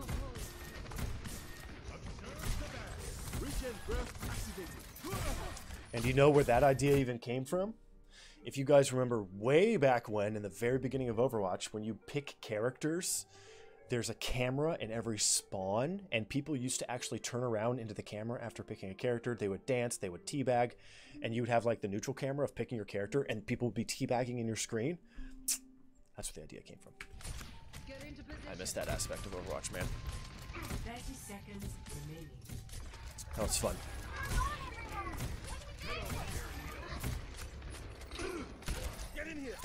Nice try. That's a good lamp. Throw it a little closer on the stairs, you'll be safe. Okay, you win this fight. You're gonna win this game! Okay. You have window, your team just won low. Play here and go for window, go for damage. Yo, Kinky! Oh no! Oh no! Oh no! Oh no! Kiki, how are you doing? Thank you for the 9 month, by the way. That's incredibly generous. Yo, Bunny, is it already changing? What map are you playing right now, dude? Are you playing King of the Hill? That sucks. If you don't die there and you window, you win. Okay, we did it. Oh dear God, I'm so glad you won. Victory. Oh my God, dude, Meezee, you're a boss. BAMF, you're a badass MFer. This is really good stuff. Okay. Valkyrie spreadsheet for a couple days, but now it doesn't seem to be on the spreadsheet at all. Kicks are all figured out in a sec, okay? Hang tight, my guy. Yo, Meezee. Really well done. Holy crap. So, yeah. I don't want to coach some of your habits because the machinery in your head is finding truth. Often, you almost never end up in the wrong spot. Your rotations away from engagements are amazing. Your rotations into engagements are also really strong.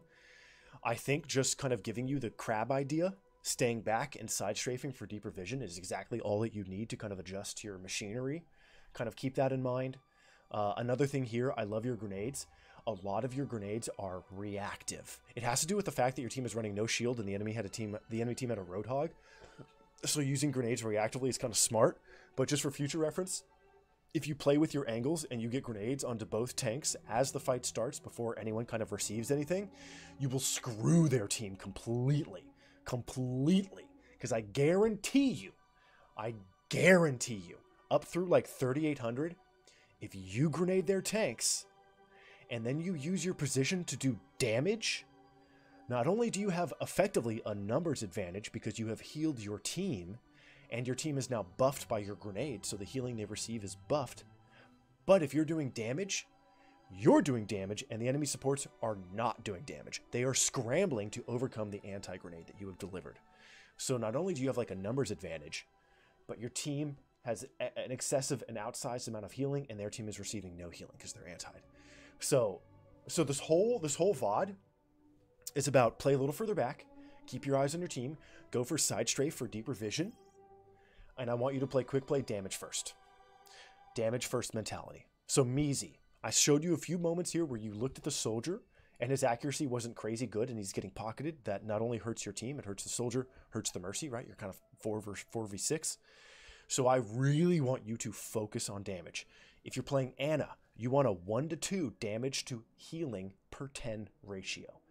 Optimal at the high end, you're looking for something like 3,500 damage, 4k damage, 3k damage, somewhere in there. Something like 7,500 to 9k healing per 10. Go look at your stats. I guarantee you, your healing per 10 is probably edging 12,000. I guarantee it. And your damage per 10 is probably somewhere around 2, maybe 1,500. Cut out about 3k healing, put it in damage instead. Make sure that damage is on squishies, by the way, not tanks at all times. But tanks is still very valuable for shooting. So that'll really help you out. For BAP, it's roughly similar as well. It's like 2 to 3, give or take. Okay, so I want you to play quick play with a damage first mentality. Please, damage first mentality. The idea is, in this bracket and the next bracket and even the bracket after that, people are hyper-focused on healing their team. You really don't see the supports come through with damage until much later in the game. That's like high masters, that's like GM+. That's when the damage they do becomes like really impactful. That's when like heal botting just like totally doesn't work anymore. So, if you step up right now and do damage, if you do damage early, it lessens the amount of healing that you need to do throughout the fight. Also, when you do damage, you put the onus of healing on the enemy supports, so their damage output becomes 0. Also, the person you're shooting, his or her damage output becomes 0. You will also experience a vacuum effect. So instead of having to de-scope and heal your team, right? What you can do is, if you're applying pressure, your team will see the pressure, and your teammates on their angles will start crushing their duels. Like the Ashe on the off angle will start retreating. The Hanzo on the off angle will start retreating.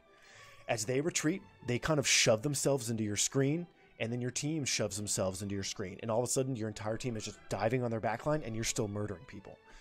So if you start with damage, your team has like more people. You have like 7 people. You effectively have more people, and you'll just win off the back of that. Especially if you solidify, you cement your damage with an anti. Yo, a huge Nurse Joy raid. Nurse Joy. Ah! That's my best.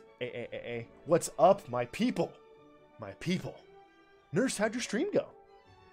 I was hanging in there earlier. You had like 20 people. That's insane. That's insane. That's awesome. Norse Joy. Yo, I never thought about that. That's amazing. Viking Joy. Viking Joy. She will bring joy to your shores, whether you like it or not. Oh, and we will do it with an amazing haircut. Braided hair and shields and swords. Okay, so yeah, Meezee, I want you to go play quick play. Play damage first. One last thing, Meezee. One last thing that I want you to realize, okay? And I guarantee you, you've thought about this before because your movement in the middle of fights is crisp as hell. You have developed a skill set because you don't want to die anymore, right? You're trying not to die as much as you can. I want you to think about all the times that you've died at the beginning of a fight. All the times that you've died at the beginning of a fight. How many times have you died at the beginning of a fight, and then you come back from spawn, and in that time frame where you've spent basically sitting on the bench, your team wins the fight? Or they stall the fight, and they don't die, but they're still fighting. How many times has that happened? Innumerable number of times, right? You can't even count. Think about those moments. You are not damaging. You are not healing anyone. You were adding no value. In fact, because you were not there, you were not occupying a position, everybody on your team is taking extra damage because you're not there to spread it out. So, what that should do, that is a permission slip for you to do damage. That's all that is. If you're not there for 30 seconds and your team still wins the fight, if you were there just healing, like, what does that do? It doesn't do anything. Damage. Damage, damage, damage. When I realized that, when I started playing Ana, like in season 4 or 5, whenever she came out, I was like, yo, like, I wasn't even in that fight. They don't need me to heal bot. I could just do damage. That'll end the fight even sooner. They don't need me to heal. Damage. Damage, damage, damage. Damage. That's it. Way to go. Oh, waiting for the tinfoil hat theory. Okay, yo, you guys want my tinfoil hat theory? I love this theory. It's one of my favorite pet theories. Okay. So, I'm going to catch you only 500 more. Yo, anytime, easy. Anytime. So my tinfoil theory, this is for everybody at every level, but particularly those in very thin brackets like 35 plus. If, and then Kixer, I'll check out where you are in the queue as well. So if, you guys, real quick, the way that I see this game, and I really started to notice this phenomenon when I started to reach, I was playing like top 500, whatever it was. The bracket, the player base is relatively thin, so you end up with very similar players from game on game. But now we're kind of experiencing this emaciated player base, even in like Diamond, right? You're running into a lot of the same people game on game on game, right? Think about that. Think about what that means. If you go to school, right? Here's my little tinfoil hat. It's a screw. It's a screw because I'm also a little bit of a screwhead. Here's my little tinfoil hat. So you're at school. You go to work, whatever. You come home late in the afternoon, 5 o'clock, 6 o'clock, 7 o'clock, you're playing a game. You start playing a game. You hop into competitive. What you have done is you have jumped into a group of players who have likely been playing for several hours, and these players have already avoided the correct players that day. So in my bracket, if there's only like 40 or 50 people, and I jump into a game at 3 o'clock, and I have no fresh avoids, like I haven't avoided anyone that day because I haven't played with anyone that day, I'm likely jumping into a game with a hell of a lot of people who are avoided. Right? How did I start noticing this phenomenon? When I would come home at 4400 SR, and I would jump into a competitive game, everybody on my team was a one-trick player. Everybody. People who've been mass avoided. So your first game, you are jumping into a crew of people whose queues are likely 50 minutes plus and have been mass avoided by everybody else in your bracket. So what you need to do there is survive the game. Yo, PrincessMeezee gifting subs. That's incredibly generous. Ruby James, enjoy it, enjoy it, enjoy it. That's very sweet. Thank you, Princess. So when you jump into the game, you're with a bunch of people who've already been shunned by everybody in your bracket. And then once you get the right avoids going, then you can avoid that group, the people who are duoed and trioed and really toxic and screaming and all that nastiness. Then you get into real games. And if you only play something like 3 games a day, a lot of those games are just mass avoided players. So what's the tip that you can do to make this more effective? This will help you. My personal understanding, play more than 2 games. Also, do not use priority tickets on your first 3 games. Do not. If you use priority tickets, what it does is it breaks down the walls and it expands the parameters of the algorithm that matches people, right? You use a ticket, all of a sudden you're like a 4100 player, all of a sudden there's a diamond in your game. It's because you use a ticket, right? Use a ticket, it hastens the game queue, but the way it does it, it doesn't put you in front of people. It just breaks down the barriers, and it pretends like, oh, you're already in a 10-minute queue, so we're going to start snagging people from other groups, other brackets. So do not use a priority ticket on your first few games. Once you get the right avoids going, then you start hitting the priority tickets. Now that's my like tinfoil theory on losers queue. That's my tinfoil theory. Anyway, I don't think it's that big of a deal if you're playing outside of like 3600 plus, but it's definitely something to keep in mind. Okay, so Kixer, let me see. What is this music that's playing, bro? Let's get some Skyrim. This is why trolls and levers are always on your team. Hey, Badfish. Badfish, you're in the queue, by the way. I gotta update it. Kix, let's find you, dude. Yeah, you got deleted. Where did you submit? I can figure out where you are in the queue. One sec. Boop, boop, boop, boop. Okay, you submitted on the 1st of March, so your code is dead. It was killed on the 15th. And we last reviewed you. No way, Kixer. Yo, Kixer, look, dude. Kixer, look. This is what happened. You were literally scheduled on the day that the code wipe happened. And if you see here, I've done everybody else except Mr. Pickle, I think. So you're the two that fell in the cracks. That's literally what happened. That's why it's italicized. March 15th was the random VOD wipe day. Yeah. Sucks. So what we're going to do here, I'm going to get you here. How many X's, dude? Oh, arse. Wait. Done. Tomorrow. Thank you for bringing that up, by the way. Okay. Any Elder Scrolls score? Yeah, Lou, they're all really good, man. Time to find myself a VOD. Yo, Aberrant, gimme, gimme, gimme. I need one from you, dude. Okay, so we have one more VOD here. Princess, that was great, dude. That was really good. Really well played. We're going to do Dirty Devil. Is Dirty Devil still here? If not, we can hop into Professor's VOD, and I may do Dirty Devil later when he's around. Or she. Yeah, I think we're going to move Dirty to tomorrow. Okay, so I'm going to move Dirty because I overpacked today. I'm going to move him to tomorrow. We're going to keep him early. And we're going to look at the Pro VOD here from Professor. And then we're going to work into Tato, Simba, and Kion.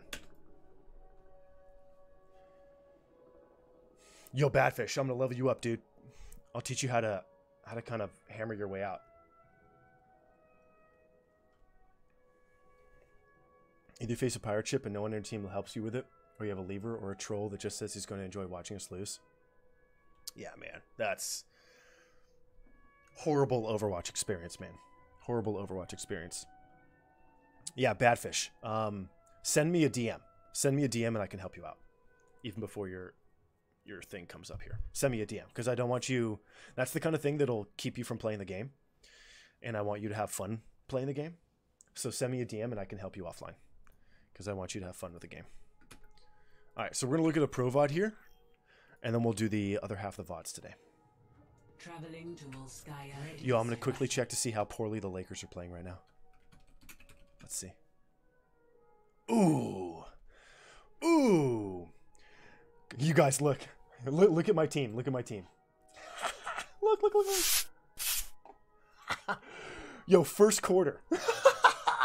We let the Mavericks score 41 points in the first quarter just now. Are you kidding me? That's awful. That's bad. Dude, our team is so bad. Okay. Sorry. I just love laughing at that. Okay.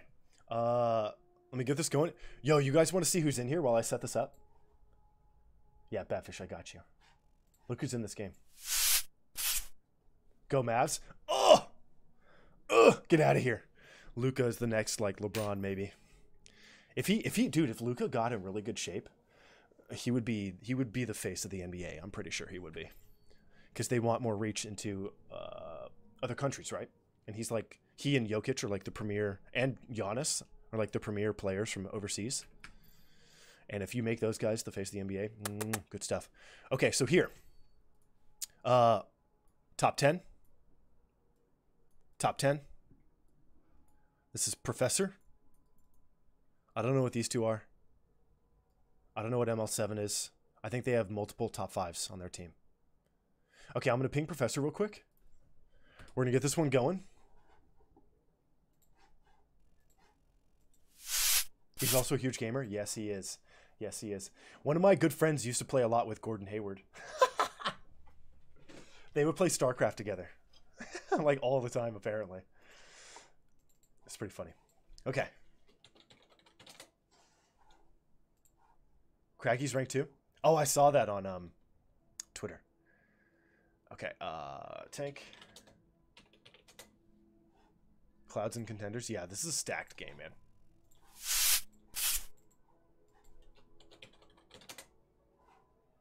I'm gonna go ping Professor. Oh no, I was gonna do it. You already beat me.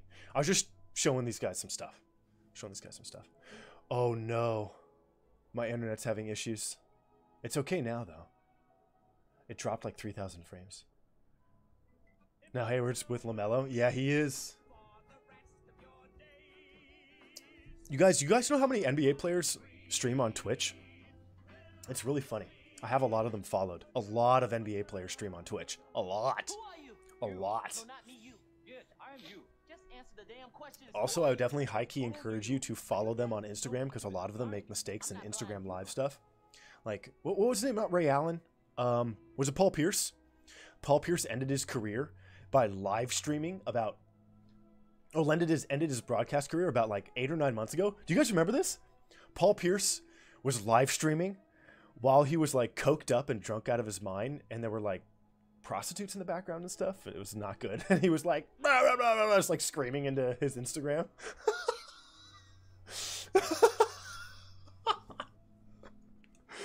Strange stuff. Strippers, there you go. And they were like massaging him and stuff. It was like really bizarre. Anyway, so what's going on right now, so I would high-key encourage you to follow these guys on Instagram, is we're going from the old NBA into the new NBA, which is personality focused and individual focused. So it's all like Instagram heavy, but a lot of these guys are kind of new to it. So they have a lot of public flubs. It's really funny to watch. Okay. You OTP Arissa? Dude, hell yeah. Why not? Why not? Okay.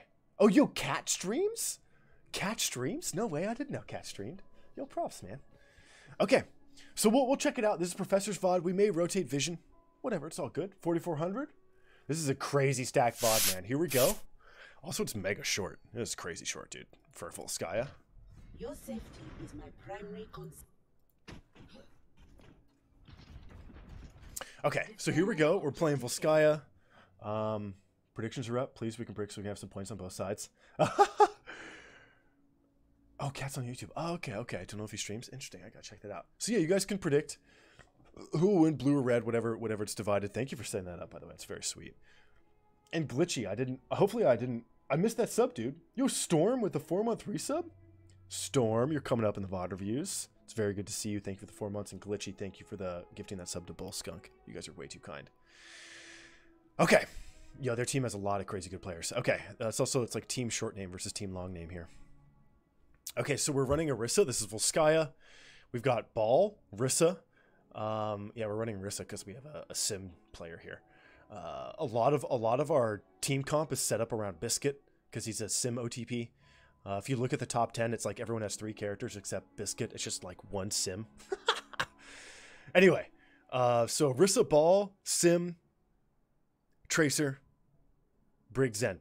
Okay, so it's kind of like that Tracer, Brig, Zen, Ball comp, but we have Arissa and Symmetra to kind of get us around and kind of hold positions. It's high SR from the Angels. The angles they take, it's really cool. Yo, let's check this out. So yeah, this whole thing is going to be about using Sim to teleport us into bizarre directions and bizarre angles to set up the Zenyatta and the Arissa. And our teleporter approach from a bizarre angle is going to let us help out Hottie on approaches. So the way that you guys always, this is something you want to get into the habit of in every game. Look at your composition, close your eyes, and then run it in your head. Like, what's the optimal approach? Well, the optimal approach here is TP into Arissa shield with a Ball slam on the proper angle with a Discord and a Tracer follow-up. That's the ideal approach. You set up the Zen and the Sim and the Arissa on the off angle, Ball slams, Tracer follow-up, everybody applies damage. What's up, Kuma? Yo, long time no see, man. What have you been up to? I'm doing well. So, that's like the ideal. And then if you do that, you can always work backward. You can always work backward. So if you know what you should be seeing on your screen, after the first fight, you can kind of analyze, and then you basically run deduction. You're like, what did I not see on my screen? Why wasn't the Tracer hitting the discorded slam to target? Well, maybe Tracer was too busy dealing with Craggy. Well, then we got to figure out a way to kind of pull Craggy off the Tracer so our Tracer can help us with a dive. So get the ideal in your head and then step backward as you play to kind of diagnose the issues. That's how you do it in this game. So here we go. We know the ideal. Let's see how we make this work. Let's go. I'm excited, man. Yeah, here it's going to be a lot about following Biscuit. This dude knows his routes. TP first. No shield. Nice. Saving Fortify. Yeah, see how Ball's traveling with you guys? This is a great... Yeah, dude. Why are we shielding here? Lots of angles of vision. Good vision angles. This is going to set up our supports. This is also the defensive position your supports want to play. So if we take it from them, you have great angles of oppression. What this is going to do is it's going to lock down. It forces the enemies out of their position, or it locks them down so the Ball can approach. And then we can use TPs. Let's check this out. Halt. Nice try. That's weird. I thought that hit him. Okay, we're rotating. The enemy team rotated. Yo, you know your stuff, man. Good halt. Okay. There's the ball. You see? Ideal, ideal, ideal. Halt. Ball slam. We didn't see a Discord there. Our Zen might be shooting something else. Rotating low because the tanks are a little overexposed. Great fortify. Roadhog does nothing against fortify. You almost saved him.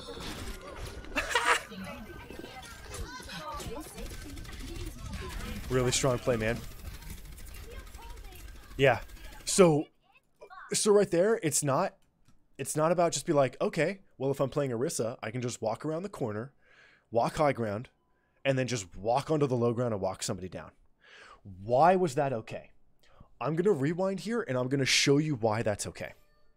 Professor didn't look because he could hear it, and he knew why it was okay. But you have to understand why these things are okay. So first of all, we have a shield up for our supports. Professor really understands his off-tank sensibilities. For the off-tank, it's about purchasing a position for your supports and then playing aggressively from that position so that your supports can help you across the map once you've kind of controlled the enemy team's dive factors. So we have a setup down here. Our ball is here. Our tracer's marking their tracer. Our sim is coming up. She also has a turret back here to protect us on the flank from tracer. Check this out. We leave this position because we know that our shield is here for our team. And we know that everybody else is busy. Yeah. See how there's no bullets coming here from high ground? There are no bullets. It's because Professor did his homework. He knows exactly what boxes are checked. So this is totally free and clear, which means we can apply pressure from high ground here. Right? There's no more damage. They rotated low ground. See how they're rotating this way? So you can actually just go down here. We've effectively divided and conquered the enemy team here. They're cut in half. This ball got screwed here. Big recovery from the ball. All right, let's go back. But yeah, it's understanding opportunity and then capitalizing. Good shield, good corner touching shield here. Big halt on the ML7.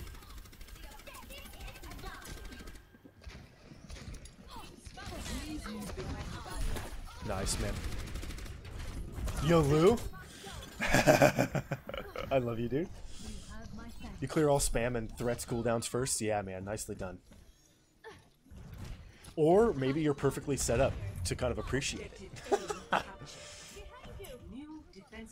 Okay. Yeah, there's a Zen?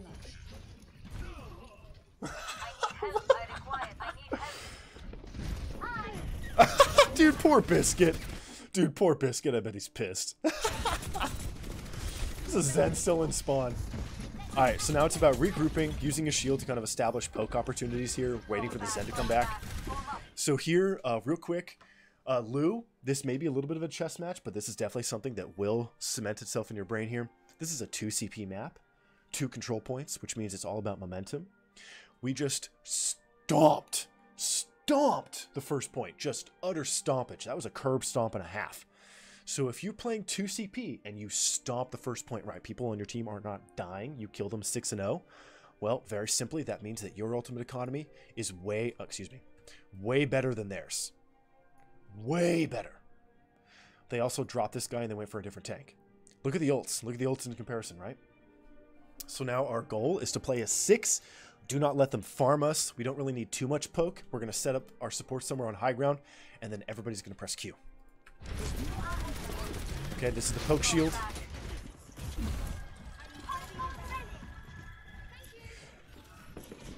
He tends to do that. Yeah, Professor, one of the things about ML7 is that his vision is so hectic, and he's also paying attention to chat. So he has really shaky vision, and he's paying attention to chat. That means he uses lamp really early. That's one of his weaknesses on BAP. That's because he's streaming. It's a streaming thing. Good poke. Bob. Stick used. So they've expended their win conditions. They've used multiple ultimates, and we're still regrouping with our team. Trank, stabilize. This escorts your team underneath the Bob. The enemy team was over-aggressive in their positioning. This is a god tier Trank. Okay, so let me explain this Trank real quick from the defense perspective, and then I'll tell you what it's going to lead to here. Okay, so this trank is like a genius trank, and it requires some explanation. So here, blue team. We are now on the blue team. We just got stomped on the first point, which means we do not have the ultimates to stop the enemy team from walking us down on point 2 and pressing Q and just automatically winning. Oh, is Abpeak in this game? Wait, is that K9999? Is that Abpeak? He's helped us out here. That's sick. Okay, so the idea is if you're playing defense, it's the same for like Anubis, all these 2 CPs. If your team just plays on point and you got stomped on point 1, the enemy team just walks in, they press Q on the point, and you just lose. You just lose. There's nothing you can do. So what does the blue team do? They extend the length of their kill box. Instead of sitting on point and playing these prostrate passive positions, we actually play forward on high ground, and we play deep into the enemy team. The idea about that is, the idea there is that by expending resources like a Bob or playing deep on high ground, we can force the red team to commit resources on the outside of the point. A trank out here is far less valuable than a trank on point, right? So this, just at first glance, at a quick glance here, cursory glance, this looks like a bad trank, but I can explain why it's an amazing trank in a few seconds here. So by playing deep, we force them to use resources early, which means their point presence is gone. So it's a great thing from a defensive standpoint, right? Instead of just chilling back and letting them use stuff on us, we actually play forward and force the resource usage. And then we're utilizing spawn advantage. Now, why is this trank used? Why is it good? This trank is going to sustain us through the choke point. Also, because we understand the enemy team got stomped on point 1, they are going to be very inclined to play deep. Like, look at the Tracer here. Look at Craggy. Playing deep, playing deep. Ash was down here playing hyper deep, right? These are really exposed positions, but there's a purpose to them. So if they're playing deep, and if our team is healthy and ready, and we trank, we walk in, take no damage, all of a sudden, we have divided the enemy team and conquered them. Half of their team is deep, right? Tracer was here, Ball is here, Ash was here. I think even Mercy was pocketing the Ash, so Mercy was even over here. That's 4 people, man. So the trank brings us through. Now, why else is the trank good? The trank is also amazing here, even if we didn't have 6, because we have a sim on our team. And one of the biggest things we've learned here from Meta and Harmony and Biscuit from high-level sim players, if you have a sim in your game, fights last longer because people have insane rollouts coming out of spawn. They get back into the fight much faster. This mitigates the defensive team's spawn advantage. So this trank is like a tempo trank. It brings us through the choke. It allows us to walk in and utilize our ultimates on the point for max value. So what you're probably going to see here, if Hottie was still alive, in the perfect world, we walk in and we probably drop Supercharger and Mines and we drop all of our ultimates on point and then we just straight up just win.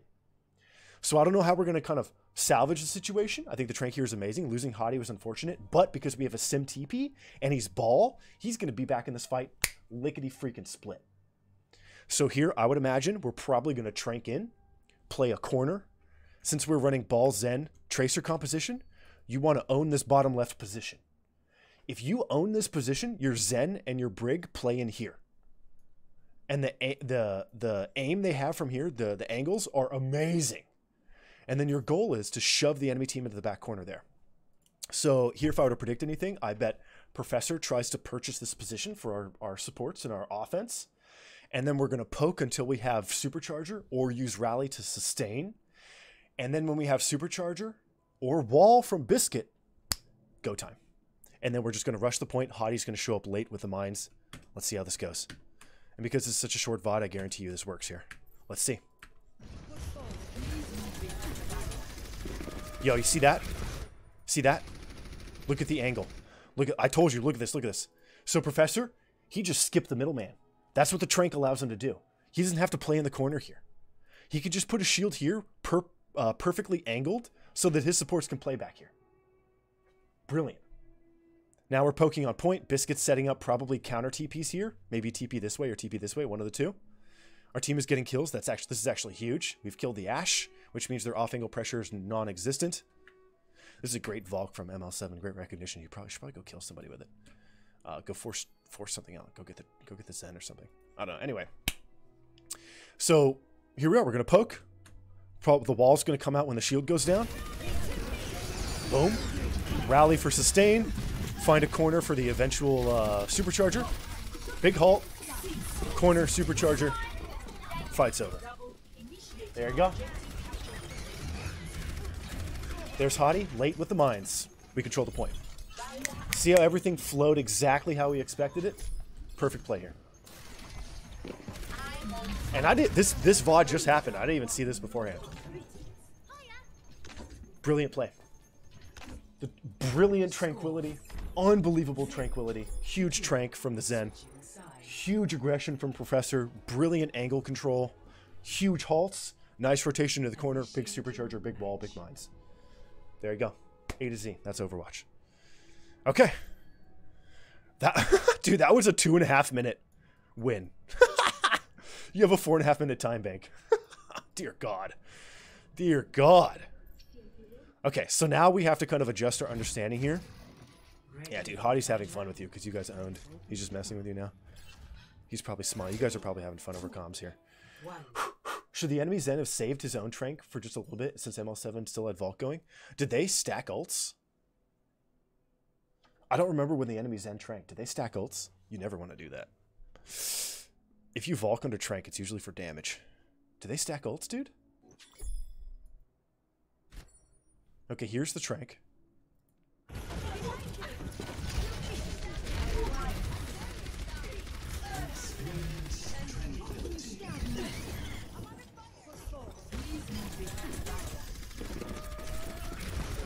He's pressuring Zen. He wants the trank.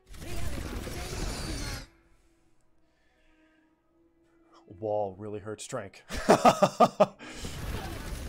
Yeah, this trank is more for sustain rather than getting any sort of W. I don't think Zen did anything wrong. I think what really hurt was losing the Ashe. If you trank here for sustain, Ashe should be getting kills under the pocket from ML7. But since Ashe is dead, the trank does nothing. That's what happened. Right, now Zen's in the open. Great, great little mention there. Okay. That's tough, man. Oh, wait, here. So they said they, let me see. They said something like, my bad, guys, messed up my rollout. And Simone said, no, I shouldn't have peeked. And I said, oh, okay, that you were chatting with him. Oh, W, just go balls to you. Okay, giving the cooldowns back. Yeah, dude. Really well done. Really, really well done. Okay, so let's check this out. Please, you guys, really notice where Arissa's standing. All my players out there, my support players, my DPS players, my tank players, if you're playing Volskaya, don't play here. Don't play here. Don't. The only tanks who play here are like Monkey and Ball. Anybody else who plays here, you're just losing. If the enemy team, like, if you're playing here on this corner, up here, you're playing here, enemy team just like, okay, they walk around and they kill your backline. And then you're kind of stranded. And the game's just over. This is basically like a MacGuffin. It's it's bait. You don't really play there. If you do that, you just lose. Always play back.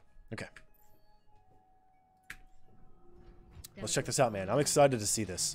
You guys are running Orisa ball defense. That's high coordination, man. Okay, wait. Do we set up a TP? I didn't see. TP here? Whoa, clever. Clever. This is clever. This gets you high ground. Allows you to play aggressively, eat cooldowns with Fortify, and then TP out for high ground recontrol. We'll see how he uses it. Also, I'm going to give you guys this code later so you can watch the sim as well. Monkey plays on the bus. Yeah, he does. He plays close for cleave damage. No way. No way. That is impossible. The fraction of a second that your shield was down and your shield was coming out of the sky, that's when the Zen died? Are you kidding me? That is so rare. That is so rare. No way. Your shield evaporates and before the other one comes down, that's when the Zen kills him? That's when the Zen... Oh! Super unlucky. Oh, that's so unlucky. Where's your shield? Oh my god, that's super unlucky. It's a little bit a little bit on Zen there, poking when there's no shield.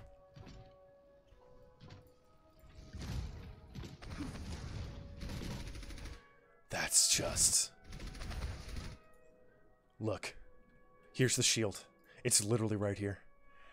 That sucks. I think you lose this point. There's no way you can make this work without the Discord. This is unfortunate. We appreciate you taking your time. Yo, BunnyB, dude, you got this, man. You've got everything you need to find success. Now it's just about thinking about the game a little differently, okay? You got this, dude. This is really unfortunate. That sucks. That sucks. I think now, so this is good. Now this is good. This is actually a really teachable moment.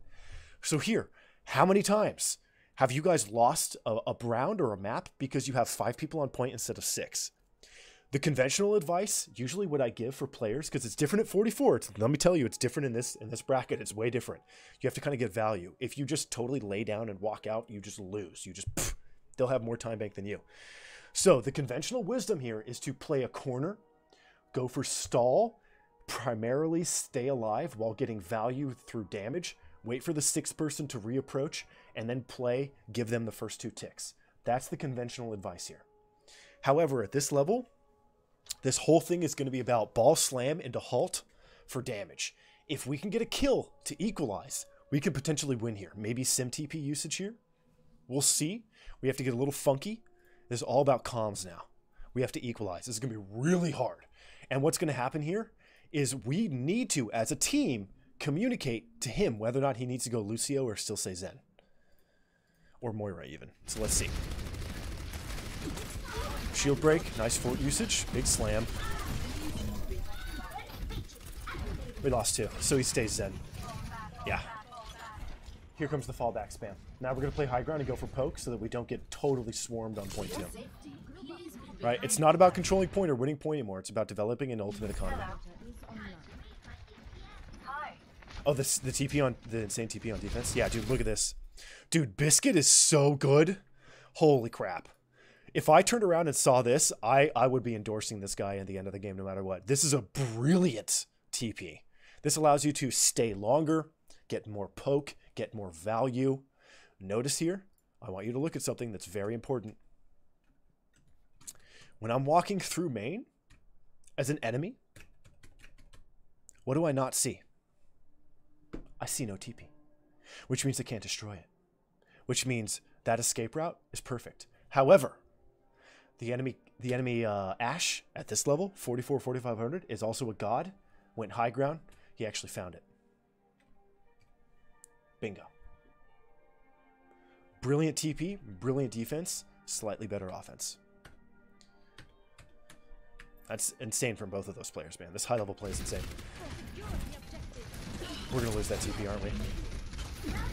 Yo, we're committing. Yo, we're committing with Ball. This is what Ball can afford. No way. Oh, God. He got destroyed. Yeah, it's all about stall. Any kills we can get are insane, but this is mostly about developing an ultimate economy. Oh, they used window. That's huge. Why'd they window? Are we winning? 99.8? You're shitting me. Okay, no. We need to look at that again. That's unbelievable. That's unbelievable. Unbelievable play. Hold on, Dizzy's chilling up here, so I'm going to get rid of her little camera. I need to watch that, but a third-person perspective, because that is worth looking at. Okay, let's figure out what happened, guys. This is what Ball with Sim can do for you. Like, the fight is never over if you have Ball, Sim, and, like, maybe a Lucio. Wait, let's go back. Fall back. Okay, so this is the regrouping moment. Where's our team? Okay, Ball is on the off angle, preventing them from taking high ground. Okay, Zen, we stayed Zen, and Echo's coming from spawn. They rotated Echo so you can actually fly here and apply damage, get the farm going, and actually counter some of their really aggressive dive. So here we go, we're waiting, we're 4v6. 4v6, playing for poke. Ball is full HP. We're regrouping. That's a, look at this Sonic. That's a, yo, Craggy, nasty Sonic right here. Reveals everybody. That's an insane Sonic, man. Right now, Ball is applying pressure on the off angle, preventing the Ashe from going this way and getting early shots into our back line. This is big play from Hottie here. Just we're not killing the Ashe, we're just getting rid of her. Just get out of this angle. All right, so we clear the angle. Goes for the slam. Nice ult gain. And then here, what happens is, this is really critical. This is really critical on this map, guys. When you are playing in this game, either DPS support, I guess on some tanks as well, when you cross this bus here, when you cross this threshold, you're officially in the fight. You're officially in the fight. Like, see how Zen is applying pressure and so is Echo? That's why we approached here. This is one of the things that you learn at the high end of this game on this level. When you're right here, you're in the fight. This is no longer 4v6. This is now officially 6v6. Which is why we go. Ball slam. They're all corralled. Huge halt. They got the high angle. Low mid. Big fort usage. Good corner touching. Biscuit. This is a big play from Biscuit here. Rotating out of the Ashe position, out of the Ashe vision. Big Zen damage on the Ashe here as well. We lose ball. And with the ball loss here, the DMAC is god tier as well. This is a huge god tier DMAC. The ball loss means the fight is probably lost for us, but now we're trying to get exit value, so we get the DMAC. That's a big trade. He's going for the Baby Diva. That's a huge kill. Now we've equalized in tanks. Yo! Straight nasty. Absolutely nasty TP. So at a certain point here, before the ball engaged, Biscuit realized that this fight is going to extend and we don't need any more TPs to bring people back from spawn. So he actually breaks his TP and uses it aggressively here. Wonderful TP. Gets us on the off angle, gets us behind the window, and we get more kills with it, and we develop our ult with it. Yeah, that TP actually won the fight, man. Ashe didn't achieve much here from the high angle. Yeah, it's understanding when your team is coming back and how they can be effective from a certain range. And then Biscuit collapsing on the off-angle tank, right? Our off-tanks were doing the same thing. Main tank was here. Main tank was here. Hottie on the ball was here, applying pressure on the Ashe. And then the other off-tank, Rottweiler, on D.Va was applying pressure here. So Biscuit comes down, kills this guy, sets up on the back angle, win. Insane. Insane play from everybody on this team. Let's see if we actually get back before the next fight starts. Okay, we do. Yeah, we have TP, that's why. Okay, so now we're 6. They have 2 ticks. They used window, so they don't have window. Nice capture. Weakened the sim shield, or the break shield. Great corner play here. Fortify is what allows you to play aggressively like this. You can always walk out with Fortify. Now we're playing hyper aggressive. The enemy team is split. Rotating away. Hottie is controlling one angle. Trying to block for the train.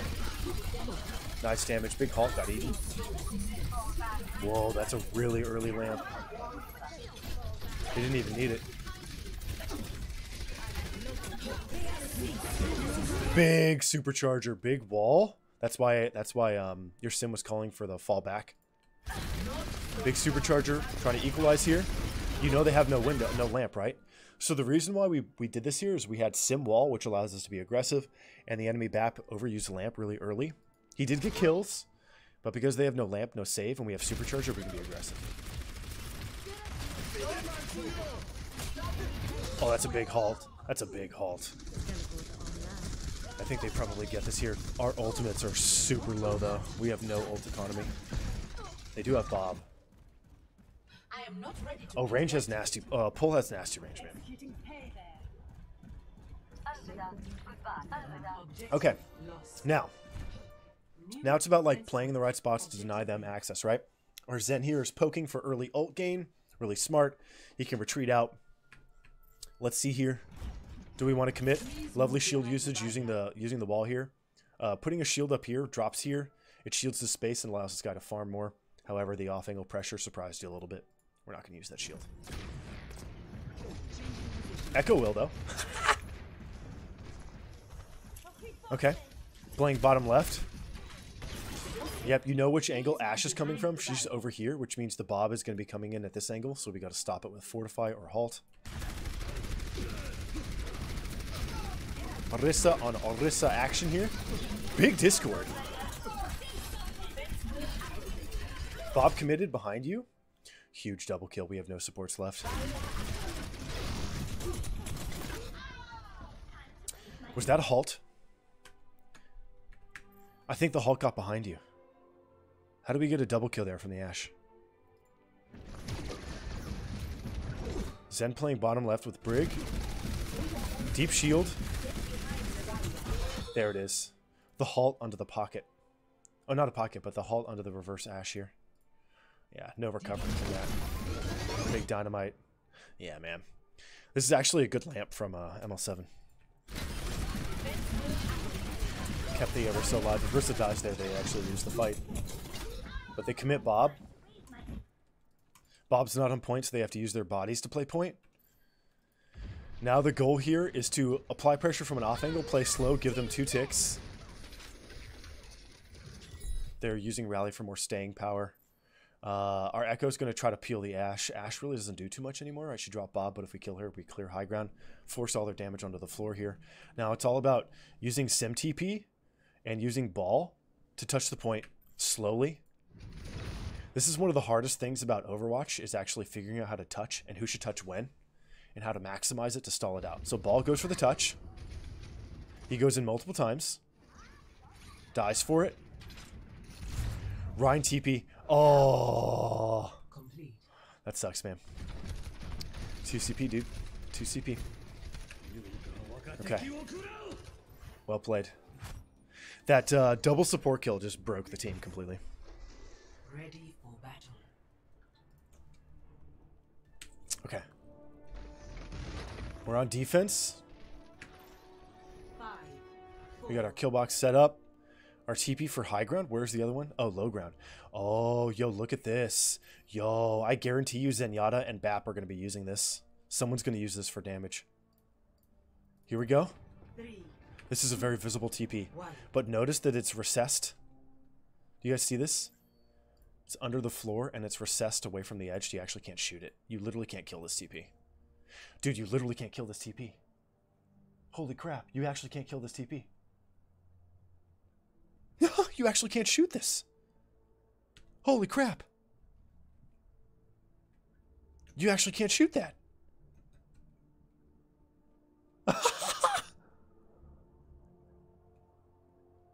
Look at the spawn. Oh, you mean the one you used for TP? For Ryan? That one?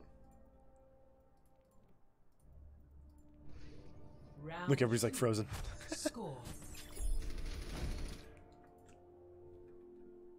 This one? Is this from high ground? When did she set this up? She set it up earlier. But this TP you deploy with a jump. You jump and drop it. This is a great TP, man. This gets you out of spawn, right onto high ground. Gets you really good angles. This is a great TP. How does she set it up? It's got to be from high ground on left.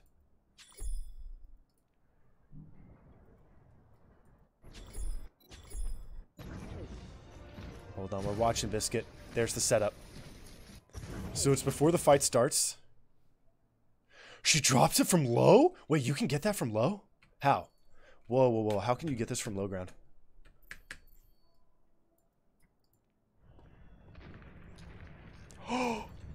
What? Whoa, whoa, whoa, whoa. Without even jumping? He's actually got this down. He stepped one step down.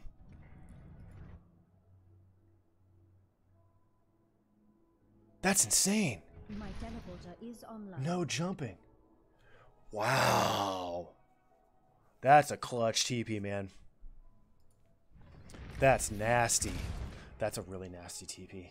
That's a really nasty. You were not kidding, man. That's a nasty TP. This guy has his TPs down.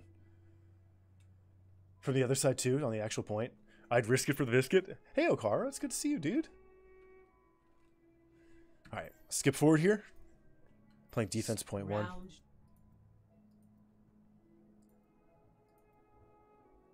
I want to see this TP setup too, because this is really nasty looking.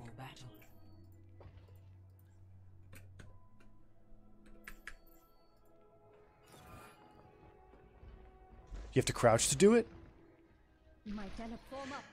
It's like shooting the basketball at the beginning of this in spawn. He knows this exact position. He looks at the door frame, and then drops a TP.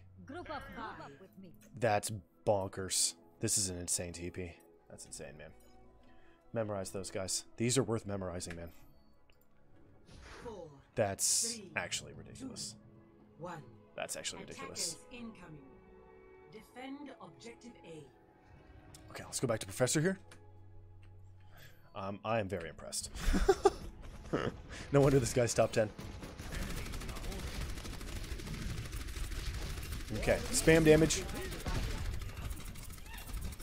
It's a Gaul? I didn't mean the TP, I mean like the one we used instead of face out of spawn. Instead of phase out of spawn. You'll have to find the exact TP for me, because I don't know which one it was. Okay. Playing deep. They're running a ball, and we have double shield, so we can play aggressively. What's up, Yagi? How are you doing?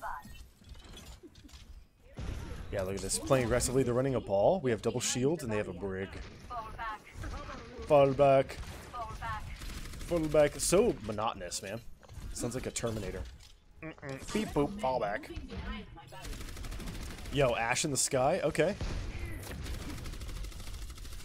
Showing your friend in mine? Yo, that's very flattering. Thank you, Yai. Okay, there's the window, which means our shields are going to go down. We have Grasp and Fort. Whoa, really rushed lamp usage. That's a mistake. They know we have no lamp, so they're going to be aggressive here. They went the double shield mirror. I love that you're protecting the TP, dude. I love that you're protecting the TP. Yeah, you've changed your angle of protection. You've changed the angle. You're trying to shove this angle back so the TPs are protected, and you have multiple angles of oppression here. Yeah, dude. So here, what this does, we're not really going to get any kills here, but by blocking the entry here, our TP is safe, which means we can develop a better ultimate economy. Protecting the TP, which means we're applying a lot of pressure from multiple angles, so they can't take this space, they can't take this high ground, they can't take this high ground, and Sigma is achieving nothing here. So the enemy team has to go here or go all the way around. That's what this TP does in conjunction with Professor's position here. And then Hadi's going to keep them out so that they're actually shoved into a position that we can just farm. See how everything kind of coincides and works together here? Yeah, look at this. And now we just punish. Yeah, you know that both the tanks are together, so they're not applying pressure somewhere else. Good, aggressive shield. Craggy. Smart, man. 30 seconds before the round starts. That's what you wanted to look at? All right, so we're at 11:04. Initiating map. It's this one. Oh, yeah, he puts it on a moving platform. Yeah, this is OG stuff. Okay. Yeah, let's look at this. Rotating platform. This is like the Matrix on Eichenwald. Ready for battle. Alright, so what he does here is he puts the TP on the rotating platform and it gets us out. And it falls. That's brilliant. Very cute. Yeah, dude. This is a really good TP. Look at the length of that, man. Some OnlyFans length right there. Dude, look at Hadi. He's like, what? Dude, Hadi is like, wait, what?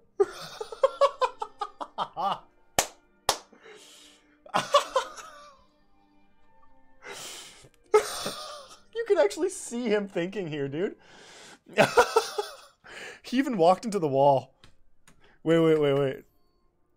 This is funny, man. Hold up. Let's see his reaction in real time. He's like, okay. Wait, what? Double, triple, what? quadruple check your math. Okay. Okay. I'll keep that in mind. Okay, it was like 11:04 or something, right? Okay, so we died that fight. Let's go back. What's up, Ali? Now, that's the kind of thing where, like, this is one of the coolest things about OTPing a character, you guys. You guys, this is like the high end of Overwatch. This is one of the reasons why I've really loved playing it at the beginning when I was, like, really high level. If you flex new tech on people that you yourself have researched, if like, yo, this annoying noise. If this was like right before, like, a team is scrimming and stuff, or they're practicing before an OWL game, you drop this TP right there. Hottie takes it and he puts it on his OWL team, and you see it that day in the game somewhere, and you're like, I just taught you, like, I taught you that like 30 minutes ago. That was like prime Overwatch for me. Okay, so here we go. All right, so we just lost Orisa. So we have a nice fresh Orisa shield. So again, here we have 5 on 6, right? It's just 5, right? It's just you that's dead? Yeah. 5 on 6. It's coming down to the wire. So I would imagine here it's all going to be about maintaining the TP to apply pressure, early pressure, fading out, and then regrouping a 6 while using Sigma to toe hold. We want to keep them to 1 tick here. There's the spam. 10 seconds. Cloud got a little greedy. Cloud got greedy. Big slam. Here's the wall. Huge wall from Biscuit to get the kill on the ball. That equalizes the tanks, which means our Sigma can apply off-angle pressure because we have wall here, right? Like, we don't need a main tank if we have a wall, right? I suppose you do in terms of damage output. That's what the TP offers. So Hottie goes for the off-angle. I'm surprised you didn't go ball, Professor. Oh, it's because you have a supercharger. That's why. Duh. Trank for the stabilization. Here comes the ball. He's dead. Yeah, the sim and the TPs, the sim and the turrets are not going to let anyone in here. Yeah, supercharger for the finish. Nicely done, man. Really well done, man. Really well done by your team here. So that's the thing, you guys. Like, when you watch really high level play, and you see, like, oh, they just, like, one person died on point, but everybody stayed and still fought. That's not quite what they're doing. They're still getting, like, value, but also protecting themselves. They're playing safely. Okay, let's go back here. Here we go. Bongo too strong. It is. Ali, how are you doing, by the way? Yo, they picked up a Mei? Yo, Craggy went Mei? Okay. And he offloaded the Hanzo onto Ifu here. Okay. They dropped the Ashe. No, this TP's normal. Top left, shield. This is what double shield can allow you to do. You can TP safely. You can shield both ends. Okay, we have high ground now. Our team of 6 is here. However, our Zenyatta, I believe, is late. Our Zen is actually coming late. So he's going to get crazy off-angle pressure. I would imagine you're going to see Zen in the kill feed here.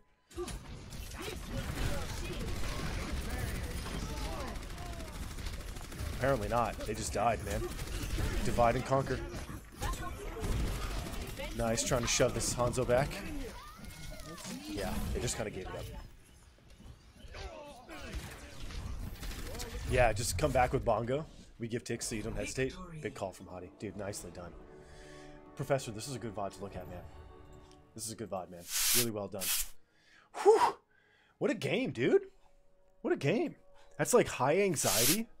But I gotta say, like, the real Overwatch meat here, because it's 2 CP, there's not too much, like, meat to the bones. The real meat here is how the teams react to losing a teammate and how they play with 5 to still control a point. That's how it's done. I think that's the meat, and the other bit of the meat is how to use ultimates on point 2 to win the fight, to just straight up win it. Like, what angles you want to control for the Zen and the Brig, where you want to play defensively and offensively, how to use the ults to kind of chain into the win.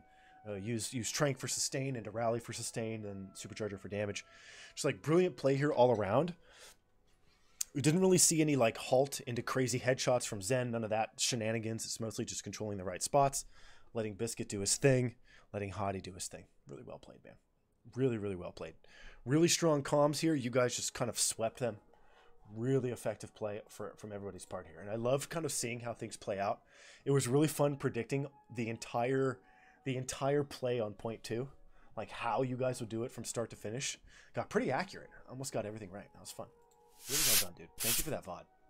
Holding a favorable position as 5 is more winnable than retaking through a choke as 6. Always fight for it. That's why you controlled high ground as Orisa. Point 1 defense, right? When you lost 1 or 2, control that high ground. So you have an opportunity, you have an advantage in the upcoming fight. Very smart. Holding 5 in a good position is better than 6 through a choke. I agree. I agree. Okay. Whew. Okay, back to a normally scheduled VODs. My Lakers are down 30. Delicious. Okay. Really good, Professor. That was a good VOD, man. Whoops. Wrong color. There we go. Okay, so we're going to do Tattoo top here. Is Tattoo here? Delicious. Or should I have gone at a different time for him? Oh, you are? Nice. Yo, Dollaristi, thank you for the follow, you guys. Ruby James, thank you for the follow as well. Okay, Tattoo. We're going to look at your team, okay? So we just came off the back of kind of a team VOD. Really high-level team VOD. Welcome to Jaredi. Genji Dash and Hanamura years ago. Probably did someone else use that before. Use it for a while? Nice. Tata on top. Uh-oh, I only see 5 people. Ready for battle. What? Bro. Tattoon, are you sure this is the VOD you want to look at?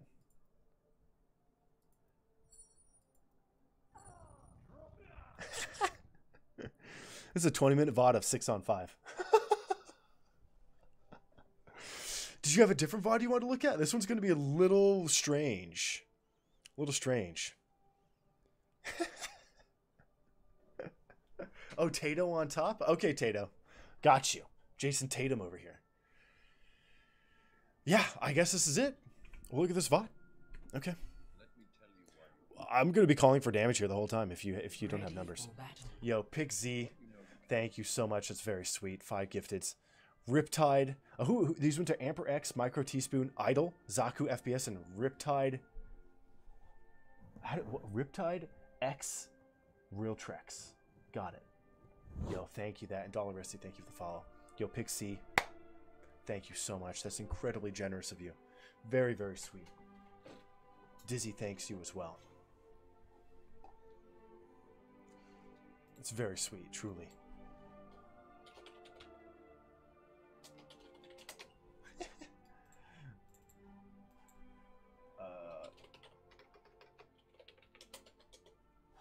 Let's do this.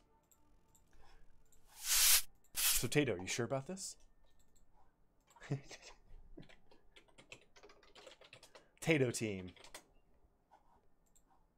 Team is kind of all over the place. Yeah, I think maybe it could be a good VOD to look at because it's a really long game and it's only 6-on-5, so you should be just crushing it. We have Pixie, seriously though, thank you. Big shout out to Pixie. You've supported us in a lot of ways. Really, really thank you for everything you've done for me on and offline. Truly. Truly. You have made me a better person. Okay. So we got Team Tato. Let's check this out. 1800 SR. Against a high plat team. And they had 5 people. So you played against a higher level team, like a different bracket? Okay. Okay. I see you. Okay, let's look at our team here. We're playing defense, Junkertown. This is Overwatch 2 versus Overwatch 1. We have Anna, Zen, Ryan Czar, Soldier, and a Torb. So your team looks pretty good. Torb is going to be amazing when you have a numbers advantage. So here, I really want you focusing on damage. Zenyatta heals are not overwhelming, but if you do damage, you probably won't have to do much healing. You said this was a team VOD, so this is going to be looked at macro, I guess. So let's check this out. Yeah, so focus on damage, play angles. This is mostly about controlling routes and setting up yourself, setting an advantage for yourself. Uh-oh. Hold on. Dizzy is like right in my grill. Dizzy baby, come here. Come here. Come say hi. No, she's being prissy. She just wanted to walk by. Okay. Well, that's a great Zenyatta opener. Not too much you can do to fix that. Careful about playing on your own here. We have no more Zen. Or, where is our Zen? Where's Bryce? Oh, there he is. Okay.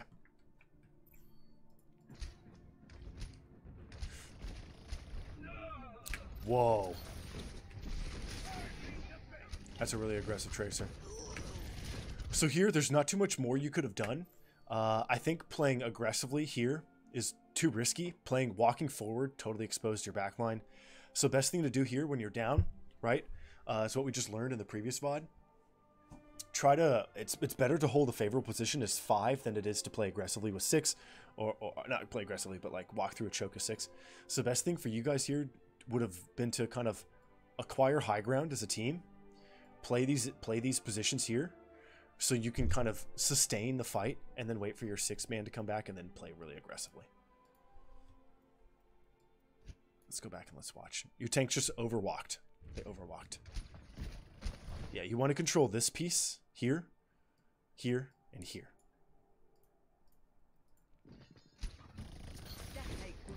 Yeah. You guys got divided and conquered here. Bryce is off rolling. Yeah. So run, run, run, run. Huncho, good position here. Stay high ground. One thing you could have done, Snake Man, you did it here. Definitely get that turret out early. Snake Man, your entire job, this entire game, is going to be using your turret to zone, you got to zone the ball and you got to zone the tracer. Keep these two out. Keep them out. Don't let them engage. The turret here is going to force this dude to use recall, and that's when you know you're kind of crushing it for the off angle. So mostly just look for zone opportunities. Right now the turret's not doing much, so put it on an off angle somewhere. Help your team out that way. It's really effective. Yo. Boss grenade, dude. Yo, Tato, dude. That's a big nade. I like that nade as well from spawn. I've actually won off that nade before. That's a good nade, dude. Nicely done. And Tenacious, I'm glad you didn't overstep there. Yeah, Snake. Don't step in the open. Play behind your Rhine shield. Here, the most effective way to play DPS is actually play this position here. This is the most valuable position on this part of the map. So Tenacious, instead of playing here, you want to play on high ground here. You want to control this space so your team can apply pressure. Also, Tato, really smart play from you here. You're healing everybody up before committing from your position. This allows you to actually discover the Tracer and survive her as well. Yeah, see, now you know where Tracer is, so you know you're good. Yeah, here. Tenacious just overstepped. All you want to do is just play high ground and then don't move. Don't move. No, Tato, good rotation. Dueling the Widow. Or dueling Anna.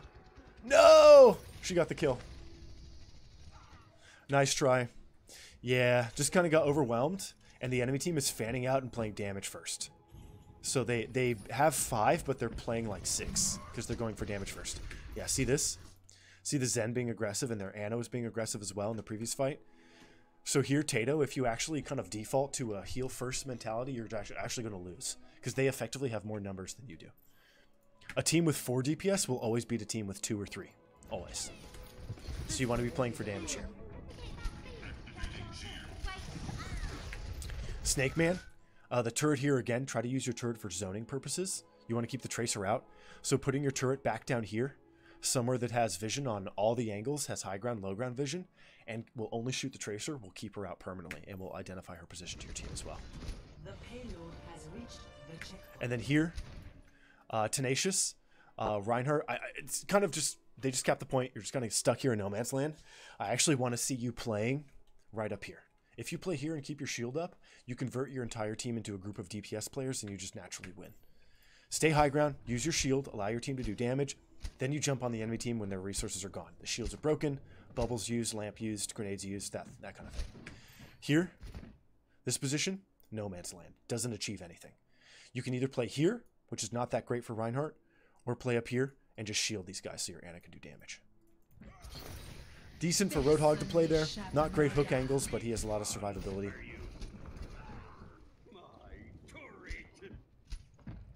They're running on walls here. So for you guys, as a team, when the enemy Widow uses walls, when she uses walls, your first thing should be looking at the timer and then subtract 15. Be like, okay, if she used it right now, well, walls are over at 406. Tell that to your team. Everybody just waits. Always subtract 15 from the timer. And yeah, here. So check this out. Tenacious, if you were high ground protecting your Anna right now, Anna takes no damage from the Widow. She can do damage. Her grenades are actually effective. Everything works really, really well. This is a good turret, I suppose. It's zoning the Tracer, which is good. You want everybody on high ground. Yeah. The nade really hurt there. Nice. Tenacious, look at your team far more often. Really turn around. It's valuable even at lower ELS members' alterations. Yeah, usually Widow's the only one. Widow and Window. Widow ult and Bap ult. Those are the two that are worth memorizing. Not too many others. Supercharger, but you can hear it.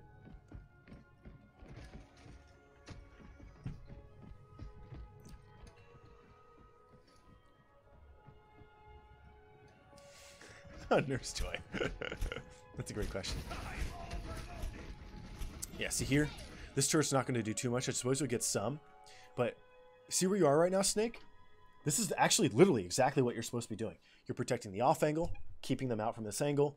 You can let your turret do this. You don't have to be here yourself. If you play deep like this, it's going to encourage your team to play deep and on the floor, which means you're pulling your supports forward and exposing them to death. Yo, nice stick, Huncho. Yeah, we want everybody on high ground right now. Everybody on high ground. Yeah, move. I heard about that. You excited, dude? Big kills, or big try here. Big try. Yeah, Tenacious. A little too far forward. Yeah, Tenacious. Another thing for main tank, you don't need to use your body to touch it. The cool thing about the cart is that there's actually an invisible AoE. It's about this large. It's something like that. And if you just touch it with your toe, you're effectively touching the cart. You don't need to put your whole body on it. So really look at the map and look at ways you can exploit this fact of the game. So here, if you see this, see the corner here? If you play this corner, which you shouldn't be, but if you do, you can actually just put your toe on it and the cart won't even progress around the corner. Now, one main thing which is critical to your Reinhardt play, number one, always play on a wall. Always play on a wall. Always. Makes everything easier for your team behind you. Nobody's getting randomly sniped. It's easier for you as well. And if you're playing a tank on this wall and you're touching with a toe and your shield is up, the enemy team has to overextend into vision and shoot around you to get damage in. And if they overextend and do damage to try to do damage, then it's you. From this perspective, it's you and your team versus the one random guy who overextended. 6-on-1. He's just isolated himself. If, however, you run deep like this, you pull your entire team forward, now it's a 6-on-6. Let them overextend and make the mistake. And then your team is here to capitalize. Yeah, see how ball slam is like eating your... Like, look at that. One good stick there, like, see right here how your team is like dying? It's because you're too far forward on the tank. Oh, Kirito. Uh-oh. That's a big sleep. Let the Ryan get the charge there. It's dead. Yeah. See how deep the tanks are here? Clear these mines. You absolutely want to clear these mines. You need these. You need the space here. This Tracer annihilated you. So the idea is that this turret has too much vision on their team. If you put it here, it has better vision for anti-Tracer stuff, and you can achieve quite a bit more. The issue the reason why a Tracer's killing you isn't because you guys are playing poorly.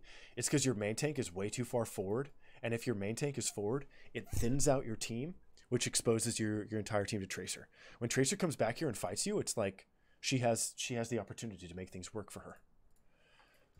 But if your tank plays high ground and you just chill and treat this like a tower defense game, you win. 4 a.m. Kirito, get some sleep, dude. Rest that pretty face of yours. That beautiful mug.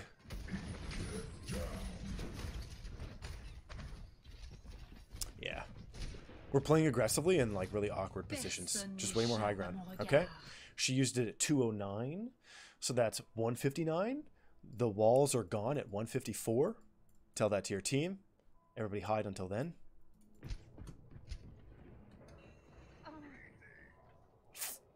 Unfortunate. That's a big pick. And Widow Vision doesn't matter if you're all playing high ground. Kirito, I love you, dude. Thank you for hanging out today, man. That's really, really, really sweet. And I love that you chat and stuff. That's amazing, man. Yeah, do not play aggressively. Yeah, Tenacious. Tenacious. Killer and Tenacious, you guys are both way too invested in actually using your body to stop the cart. Cart's not the deal here. It's always about winning the fight to stop the cart, right? So if you need to win the fight to stop the cart, give yourself the advantage to win the fight. Play high ground. Yeah, play high ground, play corners. No need to play aggressively. Into the iris. Nice try, Huncho.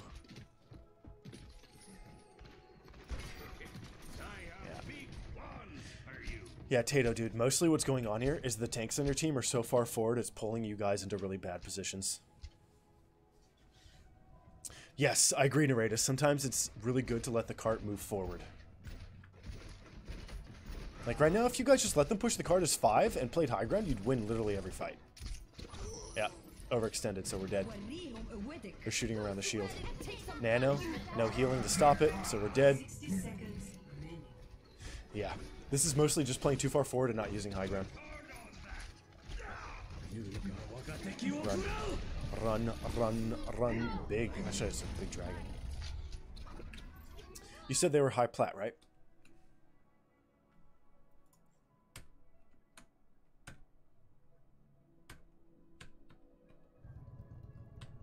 Okay, yeah. They are. I don't know if they were smurfing or not. Maybe the Hanzo, but you're chilling. Giving up space to Sigma. Same idea, Ming Diesel. You are correct. You are correctamundo.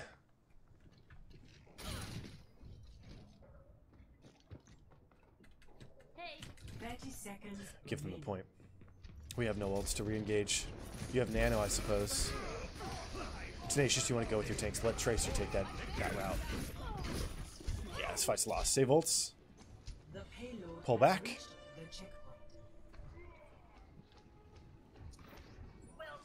Oh, really, Tato? That's crazy, dude. Yeah, here, you want to get out, play high ground. Run, run, run, run, run. Probably just dying at the end of the fight. It's all good. Let's go to the next one. Good jump on high ground. Yeah, Tenacious. Nobody can see you over here. Like, when you lay down a hammer and nobody dies, it's because nobody can see it. So if you turn around and check your team a lot more, you'll know what they can and cannot see. And oftentimes, it'll help you know where you should and should not stand. Yeah. Big stick from Huncho. 60 seconds. Big stick, dude. That's a big, big stick. Who said speak quietly but carry a big stick? Is that FDR? I can't remember off the top of my head.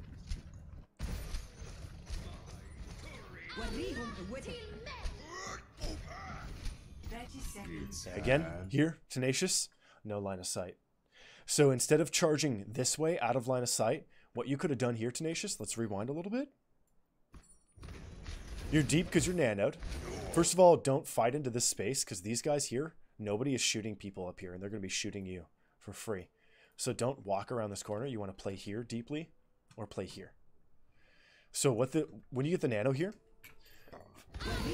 what you want to do is actually walk deeper, force them to fight you, and then charge back into your team. Bring a gift to your team here. And then Monkey, when Nano's being used, it's go time. You got to go in there with shields and stuff and help him out. 30 seconds. That's a great, yeah. Another symptom of a tank overextending. Okay, Simba, I got you. Was it Teddy? Was it Teddy Roosevelt? Dude, I don't even know. I can't remember, man. Yeah, what's happening here is because your tanks are so deep, every sort of angle the enemy team takes is basically a flank. That's what's going on. Yeah, Tenacious and Killer, by playing aggressively, you're converting every position on the enemy team into a flank. And you know what happens if 6 people flank you at once? You lose. It's basically what's going on. Yeah, right now, you're on the other side of the cart, and when you play on the other side of the cart, your supports actually can't see you. So play on top of the cart or on the back side. That would have been a good hammer if it landed. It did. Nice.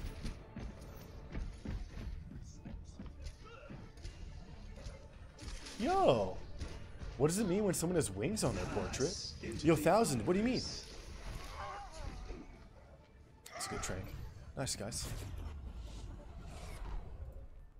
3, Okay, 2, 1. I see you. Attackers incoming.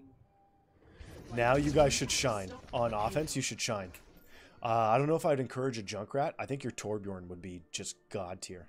Just kind of jump down, walk around, come in the off angle, and then put your turret down on the backside and shoot at them when your team walks in, and you'll kill everybody for free. Yeah, I would say you should run Torbjorn here and just have him flank. Like, look at this. If they're committing to a pocket echo in the sky, they literally only have 3 people on the floor. 3 people. So you guys can just walk as a team. Oh, move? They won't. I don't think they will. I don't think they will. Yeah. Ignore the echo. If so the bit of advice I can give you here is that the way we deal with pocket pharaohs and echoes at the high end of the game should help you here. The way you deal with it is you go kill the other support, right? The idea is that you're not going to be able to do enough damage to kill the echo, and there's no way you can reach the Mercy in the sky unless you have a lot of hit scan, and you don't have it here. So best thing to do is go punish the other dude who's exposed. Go punish, punish, punish. Punish this guy. It'll pull the Mercy off the echo, which diminishes echo's damage, gives her no healing. You can then kill her afterward. So go punish the Ana here. Should be hard punishing the exposed support. Or Zen, or whoever the other person is.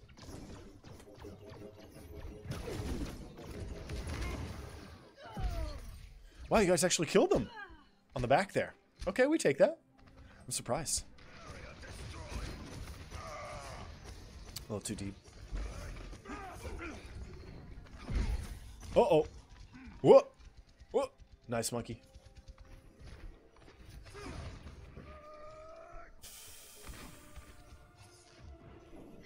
Oh yeah, that's platinum. I think that's what, or is it diamonds? That's what it's called, the diamond border. Yeah, those are big sticks from that echo.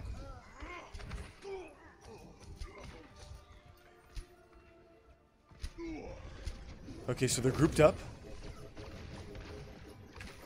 Yeah, what you guys want to do, I would encourage you guys to play even slower. Don't try to play for cart push. You guys should be playing for corners. So Tenacious, play here on this corner, and then your team should be playing for poke. You have numbers advantage. If you kill one of them, they just lose. And then you can walk them down. Okay, watch the dive here. Right now, Tenacious, this would be a brilliant moment for you to either go for damage or walk in and then charge them back. Because they just don't have damage here on the floor.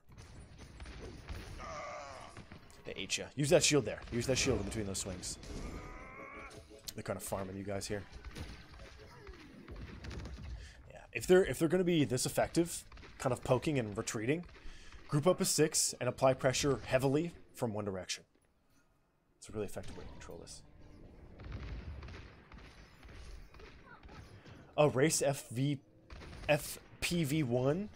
What role are you playing? What maps are you struggling on? What SR are you? It's very contextual. I can help you out. Yeah, group up a 6. Good. This is what you want. Oh, Lucio could be sick in this moment here. Here comes the copy. Okay. Now, this is when you need to realize that what you guys did was good. Okay? So, their win condition was the Echo copy. I suppose Deadeye as well, maybe even a Flux. They've got quite a few here. But the fact that you guys grouped up as 6 and applied pressure at once forced them into using an ultimate. That's a good thing for you guys. Oh, Tato, you don't need to pay for it. That's very sweet, dude. You don't have to do that. Dude, thank you. Gifting a sub to Druge. What's up, Druge? Tato, that's very, very generous of you, man. Okay, awkward trank usage from their team here.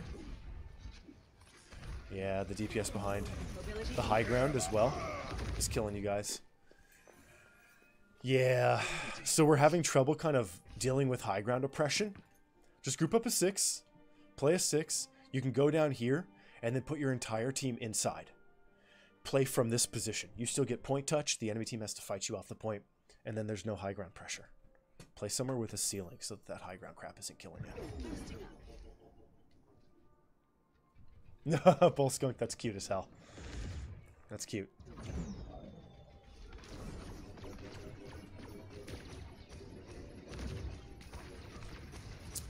Yeah, think if I just ran like double shield or like speed or something, it'd be fine.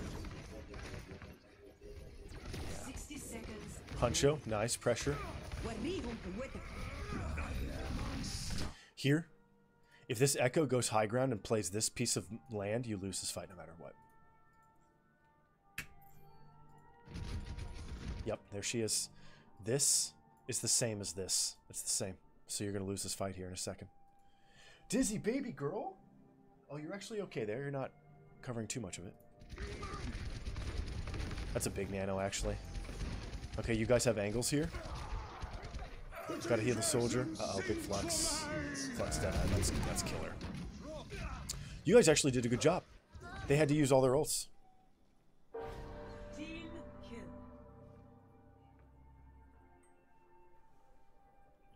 kill. You did a good job. Remaining. I think you probably wanted to go in dry. Tato, I think what's happening here is you may be over-focusing on topping people off as a support. It's more important to heal people who are in imminent danger. Let's see here. 10 seconds remaining. I've got you in my sights. Okay, Visor's going to flatten the echo damage. Brings her to the floor. You're running in a 6. Tato, high ground here is huge for you and your team. Brilliant angle. Yeah, Huncho, focus on the ground-bound players instead. Going after Echo's hard for Reaper. Okay, we're kind of having an even fight here. You should be going for the Sigma Zen and then the Cassidy. Yeah, a little too early on the click there. So Killer, what you do is you do boosters. You go around a little bit for like a second and a half and then look up and then press Q. So it goes up and comes down and explodes. If you press shift and then Q immediately, it just goes and explodes in the air like a rocket. So you want to use a little bit of the booster and then press Q. Yeah, Riptide, yeah. Lots of gifteds today, man. The payload has reached the checkpoint. Oh, Race, dude, I missed your help or your follow-up there. I'll ask the question again. I can help you out after this VOD. Just remind me. Okay, here, we're playing mid. If you guys just go bottom right and flank them, you win this fight naturally with 6. If everybody just played with Soldier and ignored the cart, you'd be okay here. Careful your LOS Soldier. Puncho, that's a great TP. Nice try. That was a good time. Good timing, I should say. Yeah, if everyone went with Huncho here, you'd have a much better chance in this fight. Yeah, now we're just kind of going individually. Killer, what you want to do here for D.Va, it's you dash in and then fall back out. Don't cancel your dash or land high ground. Just go halfway in and come back out. You just want to smack people with your face a little bit.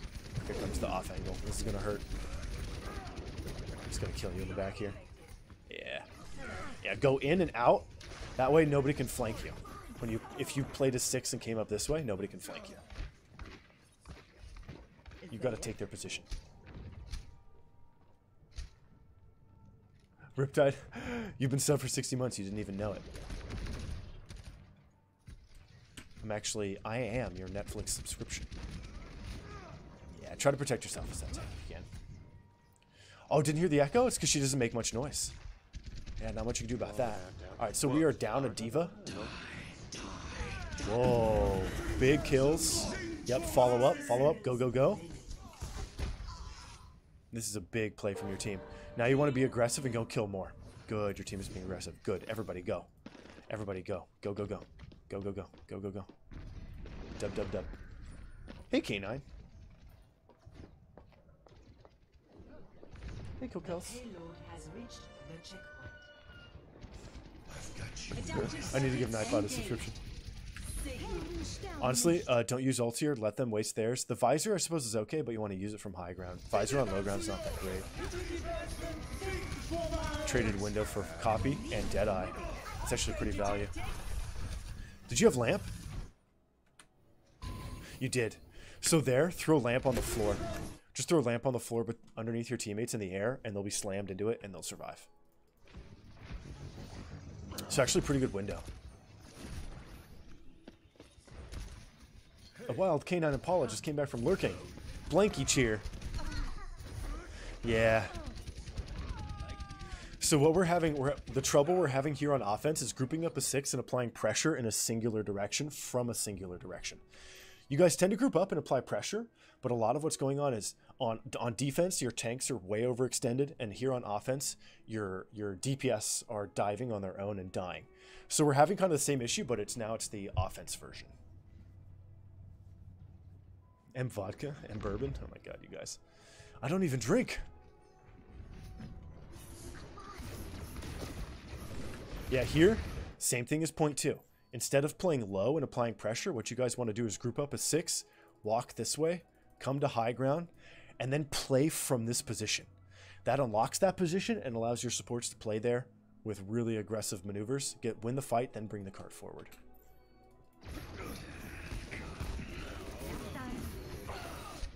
Yeah, too aggressive on the DPS here. Shoving them back and getting cart push is all you need. So here we just need someone on cart. It should be the Diva probably, to be honest. Yeah, Bryce, look for those kills. This is actually pretty decent usage of... Yeah, don't go that close to a brig. Oh god, here comes the Deadeye and another Flux. They're farming like crazy. What's up, Rose? Got that evergreen smile with those evergreen legs. What's up? Good for every season. You know how it is. M-Jin. Oh god. 30 seconds remaining. Oh yeah, group up a 6, group up a 6. It's going to be harder here. They're super aggressive and they've got a really developed ultimate county. See, the thing is also what you guys are, one of the issues here is that you're playing so aggressively, like you're so split, that they're all doing damage, and because they're all doing damage and they have less people, they have fewer people, they build more ult faster, so they're cycling ults faster because there's the ult spread, the ult game is not spread out. Big Flux, well timed. Nicely done, you should win this fight here. Kill this Cassidy. Oh, Tenacious, stay in the lamp, nice. Okay, now you want to play close corner, and you want to shove them back. Don't let them get to the point here. That's a great window, maybe about early by about 2 seconds, 2-3 seconds. You put it down now, it's when you put it down. That's a good bomb, actually. That's a legit bomb. Probably want it a little more defensive. Using a bomb here would have been really good. Uh-oh. Sigma 9. Yep. It's rough. That's a big Flux. Okay, so Tato, dude. Yeah, this was actually a good VOD to look at. I was a little worried because it was 6-on-5. Still a good VOD to look at. This really, really highlights the mistakes that we're making in terms of positioning. So overall, as a team, good stuff. I like you guys, the way you play together. What's up, okay, Bunny? Thank you for the follow. I didn't catch that earlier. My bad. Hey, Minty Sleep. How's your sleep? Was it minty? Minty fresh. Okay, so here. Really all that it is, it's about grouping up and playing together as 6 to achieve a singular goal as a group. A lot of what you guys are doing, like half the team is playing together and then the other half is playing split, and it's pulling you guys apart in all sorts of ways, and it's really exposing you and you're just getting dominated. So group up. I want you guys to change your mindset for your tanks. Your tanks, as tanks, is a group of 6. Your job is to purchase a piece of real estate for your supports to play in. And this piece of real estate is almost always a little square on high ground somewhere, so that they have really good angles of vision. Once you kind of play through that position, clear it with your bodies, purchase it with your shields, set it up, get your team going, then you walk in and you apply pressure. Another thing you guys want to change here is you're just kind of walking into spam. Always look for alternative routes that get you on top of the enemy team without expending resources, right? Anubis point 2, instead of going down middle, go through dark. Get right onto point, use your resources there. Much more effective. So number 1, play as 6 and rotate as 6. A lot of your teammates on offense and defense are just diving randomly on their own and then using resources. If you guys played as 6 and used your hammers and your fluxes and your Reaper ults together, you would have stomped this game much earlier. You would have stomped it much, much earlier. So play together. Try to get on top of the enemy team without losing any sort of fights or any sort of resources. Play together. Don't poke. Be careful with the pokes. Your main tank should be playing near walls as often as possible. The off tank, your job is to protect your supports and then apply damage when the enemy team's dive factors are under control. You've dealt with the tracer, the ball, so forth.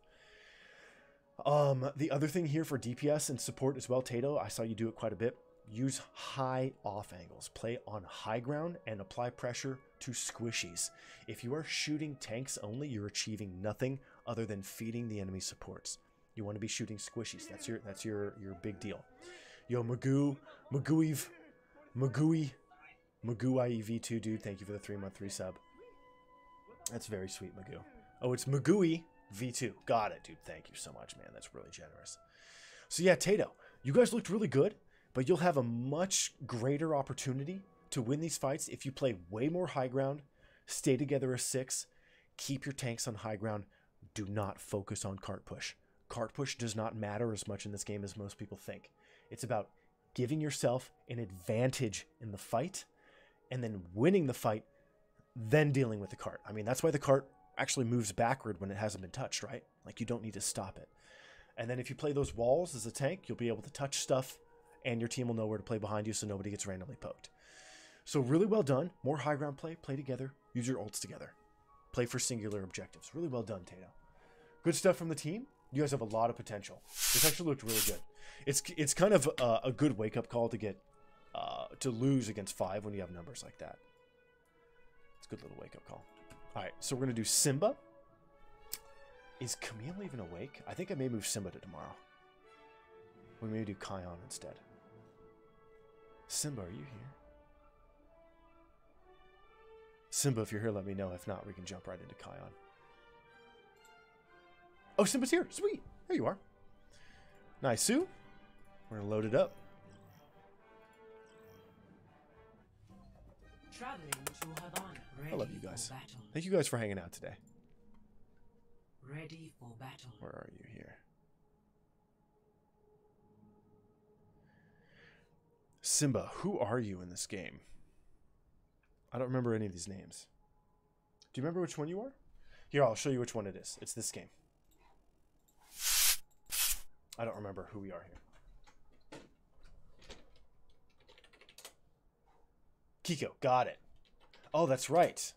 I was wondering if you were Kiko or Kuki.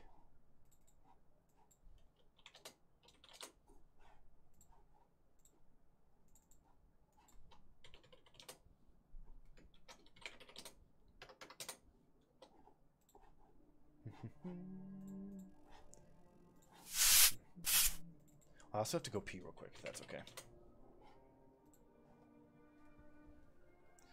Yo, Joey, yeah?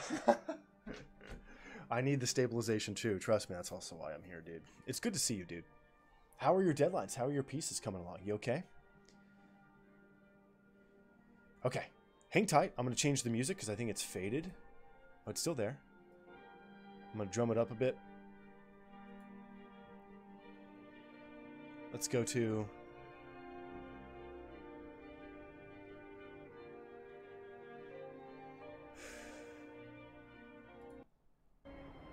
We're going to do some Avatar, Airbender, Water Tribe music. Yo, Badfish, you're nutty. I have to go pee. Nature's calling. Yo, hold up. Badfish, thank you for the 10 gifts. That's exquisite. That's very, very sweet.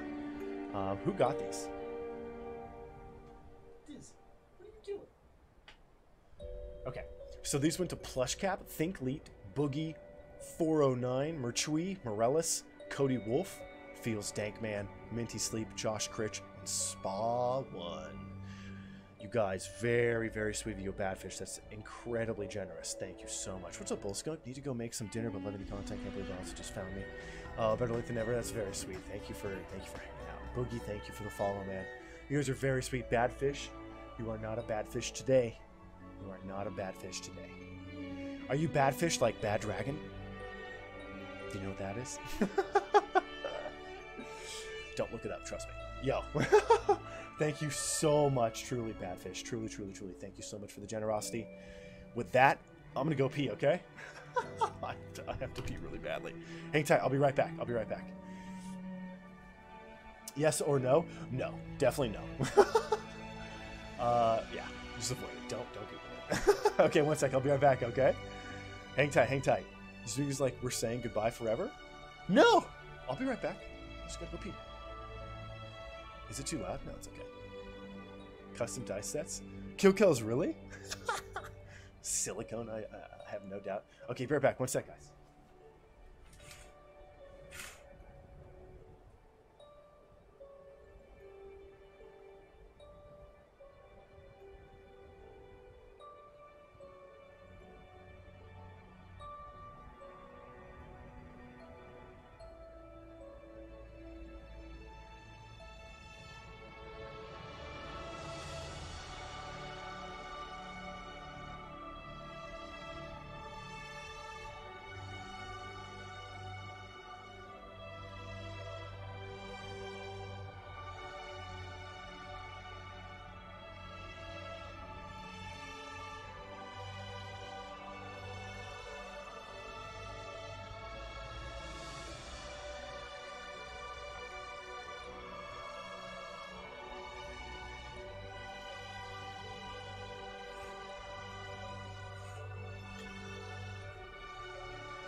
Okay, Dizzy, you rotated.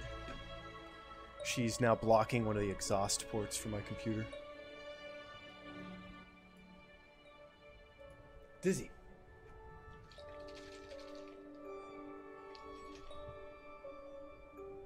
Yeah, there we go. Okay. Okay. Oh, Morellis, no. Must type in ABCDF, exclamation mark review, and just resubmit it. Empty all, make sure everything is empty or whatever. It doesn't really matter. And then just put that code in. You could also DM it to me. Yo, Aberrant Fate. Thank you, thank you. Making sure I can get some drinks in. Very sweet. Thank you, guys.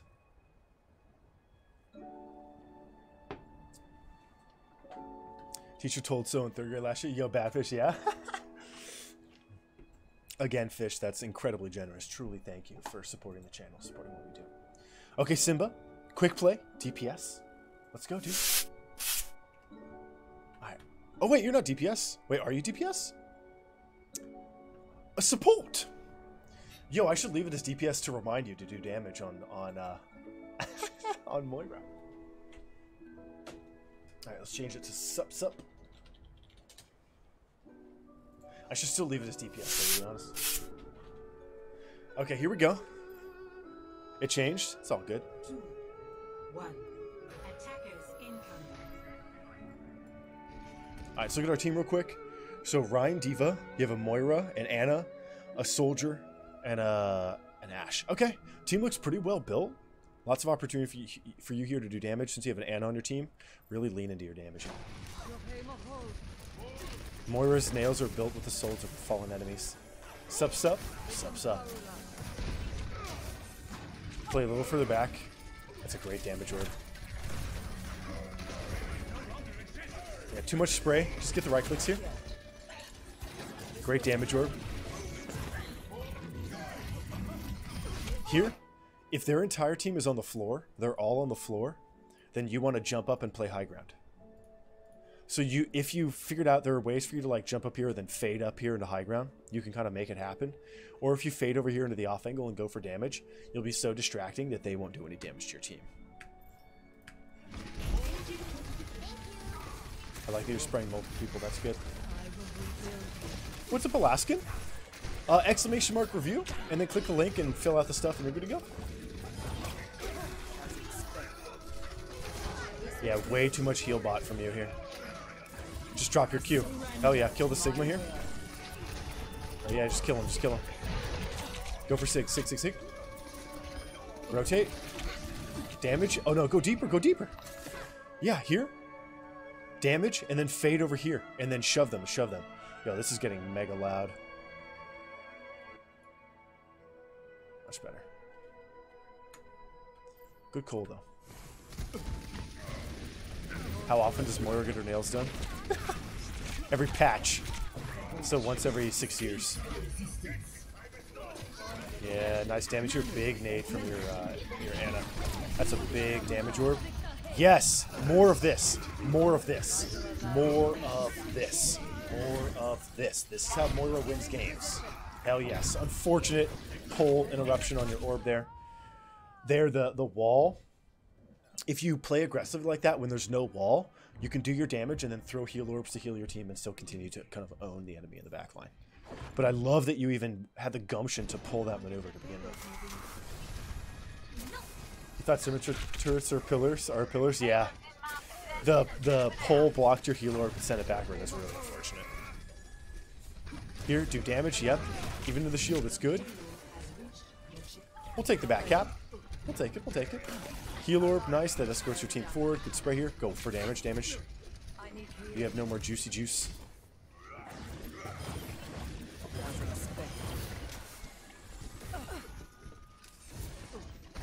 Good heal orb. Your heal orbs are pretty good. Hell yeah. Hell yeah. Nice fade timing. Go for damage here. Damage. Okay. You know what's up. Cole. Nice, Simba. Great resource usage. Nice. Fade, kill more. Absolutely. More. More, more, more. More, more, more, more, more, more, more. Heal. Nice. More. No need on the fade, but you're chilling. Here, what you want to do here is actually put a damage orb up and down.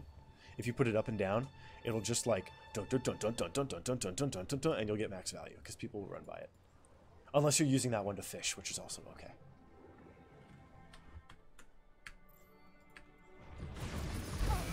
Nice. Good fade. He wasted... you wanted to... Oh, yeah, you're in the open. Yeah, fade down to the bottom right and chill. Look for damage down there.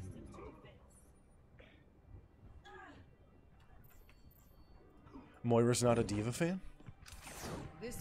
Good heal orb. Yeah, Simba, you're like right at the edge of making these really aggressive and effective maneuvers, but you're kind of like double backing into your team. Believe yourself. Go for that. Okay, now show. Hell yeah. Yes. Absolutely. Absolutely. Look at this. Look at this. You see this? Here, just poking too much. Instead, what you want is just play right here. Play against the wall. Get your right clicks going. And then what you want to do here is once they commit both shields in your direction, then they've lost. They're done. Right? 2 DPS are shooting you for no reason. They've committed both of their shields. Fade through, play this angle, go to town. So good stuff. You got a huge W there, but just overstayed and stepped into too much vision.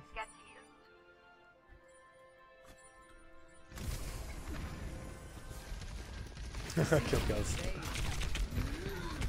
That sucks. That halt hurt.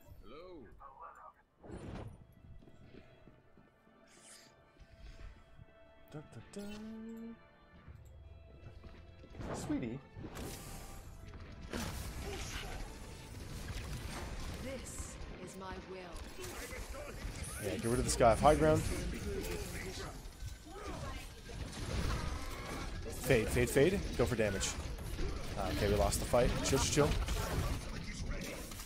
Yeah.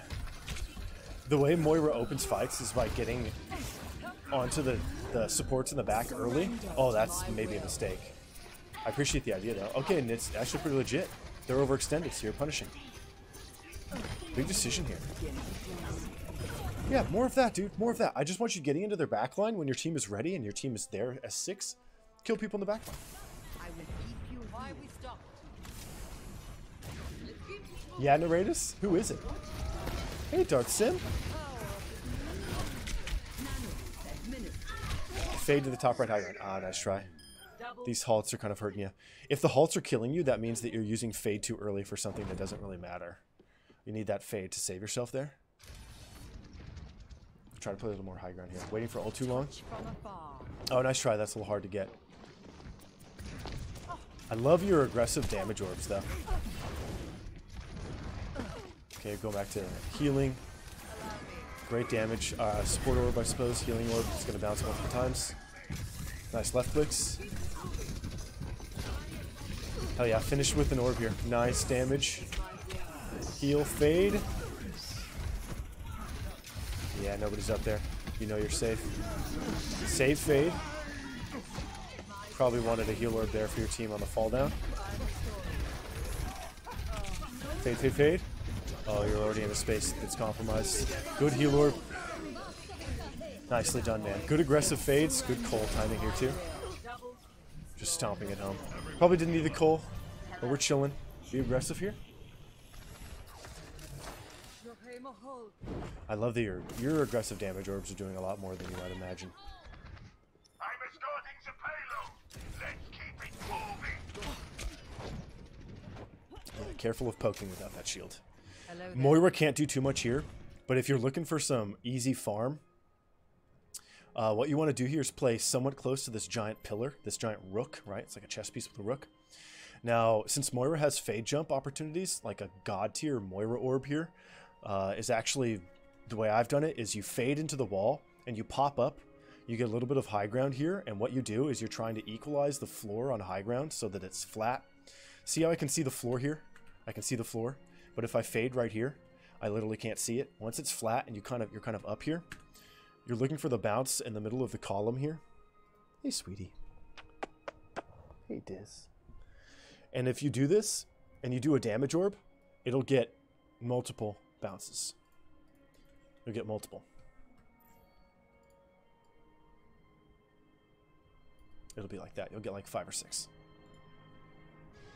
Nice little just damage orb farm. There's really not much else Moira can do here unless you're playing hyper aggressive. Yo, Darth Sim. I have a 4600 Symmetra VOD for you. 4600 top 10.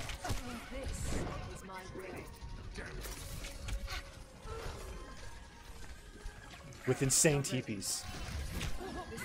Good heal orb. Yeah, here. Fade to the off angle. Play here. Go for damage on the Sigma. Damage, damage, damage. Shove that kid back. Then when he gets shoved back, heal your team. And then when your team is healed and you're ready for the next fade, fade over here. Damage the Sigma again. Shove him back. Heal your team as they walk in. Then what you do here in this moment is you throw a damage orb. It'll bounce inward. It'll go behind the Sigma. Fade across. You want to control the dark room here, which means doing damage. Bringing the tanks back. Bringing your team in. Again, sidestep crab mode. Bring your team in. You can fade up and take more people back here as well. You can also go through the sniper position. But see how like aggressive these angles are that I'm pointing out? Use them, use them, use them. Hell yeah. Right now, there's a lot of opportunity because your team is using ultimates very well. Of who? Biscuit. Biscuit. It's a Biscuit VOD. There's a bunch of level 1s, rank 1s.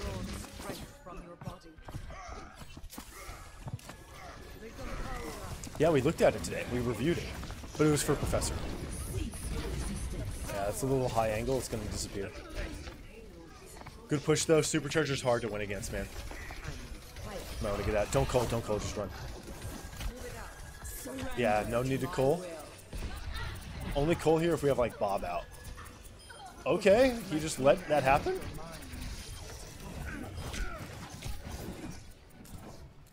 Simba! Why aren't you doing that from the start?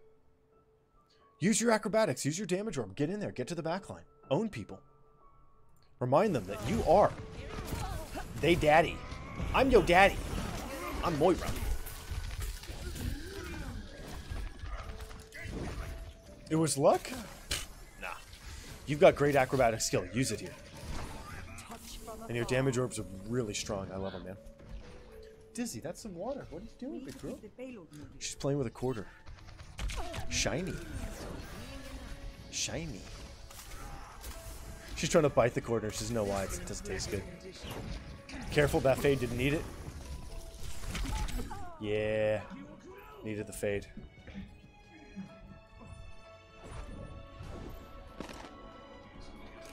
Allow me to repair the damage.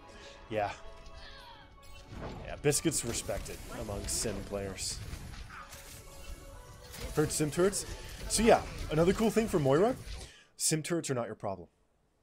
Moira sucks at killing sim turrets. It's almost not worth your time. If your team is kind of eating damage from them, then you need to clear it, but it's almost not worth your time. It takes too long for Moira to kill sim turrets. Here, just kind of overextend a little bit. Most of the team didn't bother. Only so much you could do. Oh, yeah. Over faded. With no tank in front of you.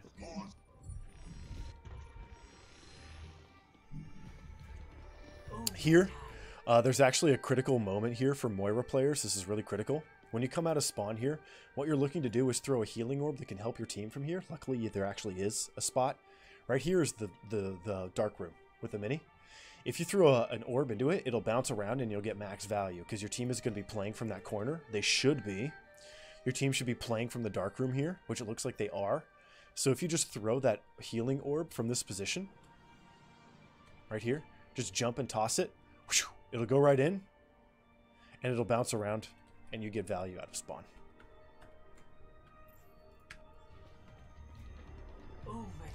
Kill kills, it's pretty accurate right now. Hey, Diz. Get into position. Why'd you just bite me? What's that about, huh? What's that about? Yo, Simba, really well done. Okay, Simba.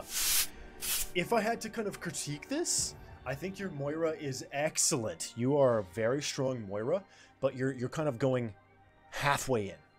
You're doing like a lot of half measures. Moira's an all or nothing kind of gal. So what you want to do here, naughty, yeah, she's being a little naughty. That's okay. She's being cute. Hey, sweetie. Hey, sweetie. Can I hold your hand? Can I shake your hand? Nope, that's not allowed apparently. Don't shake my paw. Don't touch me. Get away from me, Dad. I can only touch you. Oh, you only touch me when I want to be touched. Okay, anyway. So here, your damage orbs are really good. Your healing orbs are really good. Really look at those bounces. I love that you're using your healing orbs to kind of escort your team through fights. Really good stuff. Your coals are a little aggressive. Sometimes you use them the wrong time, but you're still getting a ton of value off of them. Yo. Another flight? Yo, enjoy that beer with your friend, man. Chain dude, check in when you get there, okay? Yeah, I'm glad you landed as well. Nice, man. Up in the stratosphere. Okay, so, yeah, Simba, all it is here from you, playing more for damage. I know I sound like a broken record when it comes to support play, but that's literally the case. Just get to high ground. Look at the enemy tanks. They're both low ground tanks, right? Double shield. They've ran Orisa Sigma for a long time. Get onto the high ground and go for damage. If you do damage, you will freak people out. They'll rotate, they'll retreat, they'll play defensively, and the healing that your team needs will diminish greatly. I'm not kidding. The way I played Moira, the way I climbed to whatever bracket I was in, is by playing aggressively on an off angle, damaging somebody to shove the enemy team back, and then healing my team as they ran by. And then just kind of going piecemeal, bit by bit by bit by bit, all the way through the game. Here, you're playing behind your tanks and throwing damage and then using coalescence to clear fights. That's pretty decent, but really play deep. I really want you to play deep on off angles. You can spray your team as they walk in and then play for damage in the enemy backline. You want to be playing for kills. And the way that you do that is you fade over there and then you have to wait. Don't engage immediately because you need the fade to survive your duels. Fade, heal your team when your fade is cooling down. Play deep on that off angle. And then when your fade is ready, go for the damage orb and go for damage, and then if anything goes sideways, fade back to your team. That's how Moira's run. Honestly, you look like a god here. It's just a lot of like halfway in, and then you have opportunities for success, and you return back to your team. Oh yeah, Pick. Okay. Is tomorrow okay for him? Pick, that's very sweet. Yeah, we ran out of time, I guess, for him, man. That's on me. That's just being an unprofessional streamer, man. That's my bad. I shoved a few extra VODs in today and didn't move it up. That's on me, man. I owe him. I apologize, Kion, if you're there. Oh, no, you're just messing with him? Oh, Pick, you're messing with me. Okay. Kion, do you want your VOD of you right now? Anyway, yeah, Simba, you have everything you need. You're just kind of like, you're going in like 50%. Just get the next 50. Go all the way in. Go for damage. Get that strafe going. Get the damage orbs out. And you're kind of popping. Really well done. Really well done. You're kind of almost there. Play for damage, and you'll start to see how everything starts to flow with Moira. Really well done, man.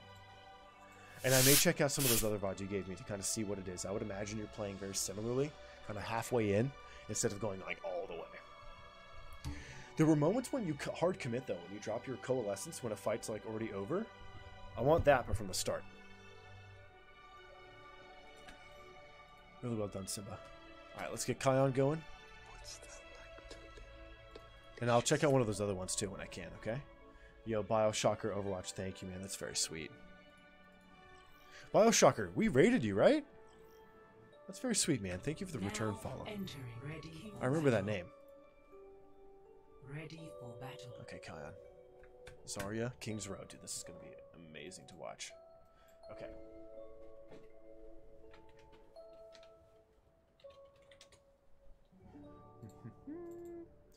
Was this like Masters or something? I can't remember. Nice.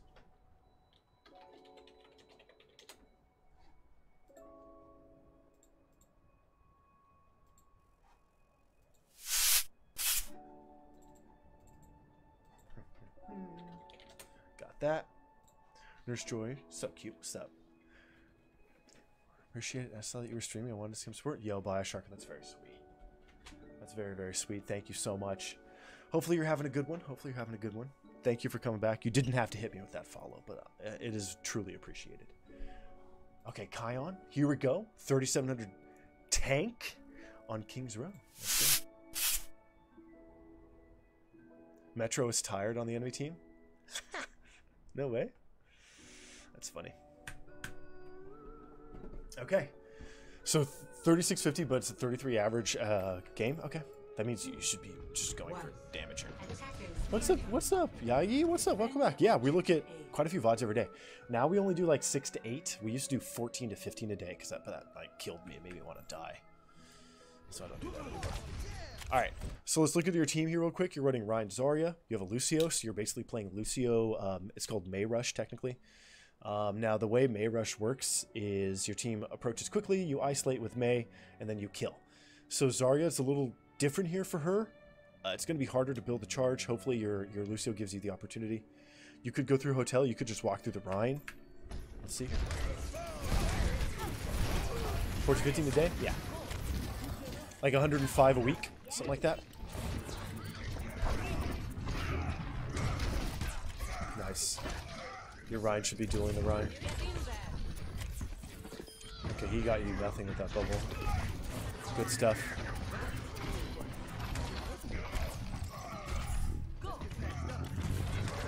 Okay, good pressure. Good pressure. Yeah, early on the bubble there. Hey, Luick? Eating duck? Lucky, lucky. Lucky ducky. Yeah, go for the Zarya there. Okay, run. Nice escape. Yep, get out, get out. Oh, big shots. Big shots. Nice try. You got the cap, though. That's all you need. Yo, we are in this Avatar music right now. Fight, fight, fight. Big May wall. Big lamp. Yeah, mess up the bubble usage there a little bit. Ryan is in front of you. Good bubble. Yeah, we have no charge, so we can't really do too much here.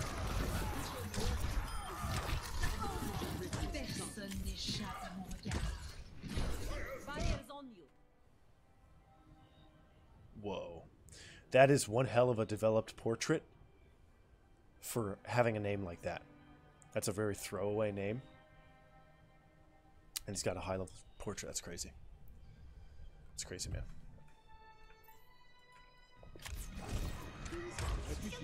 Nice right clicks, dude. Yeah, you could do this if you want. Yeah. Nice.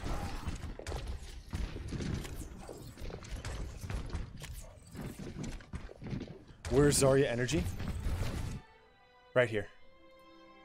It's a little difficult because mine, I think, is colored differently, but it's right here. It's this number right in the middle.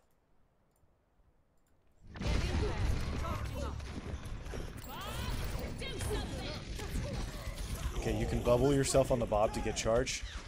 Your Lucio committed. Yeah, this was empty. Yeah, too much retreat here. Pull back, pull it back, pull it back. Let the rally finish. And then punish. Grab. There it is. Briggs got to die here.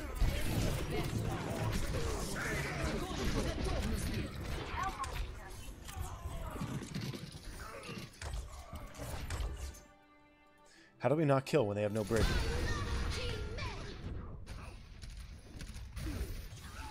1, 2, 3, 4, 5. Soldier and spawn. Does Ryan not land his swings here?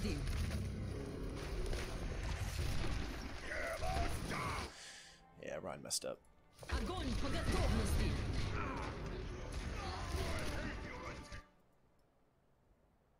me see one thing. Wait. I want to see. I forgot you guys were red. Hold up.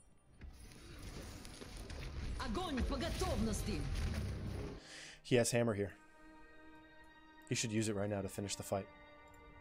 Yeah. Nice try. Great grab.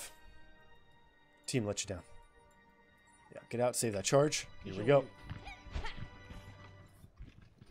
Who's getting bonked? We're all getting bonked.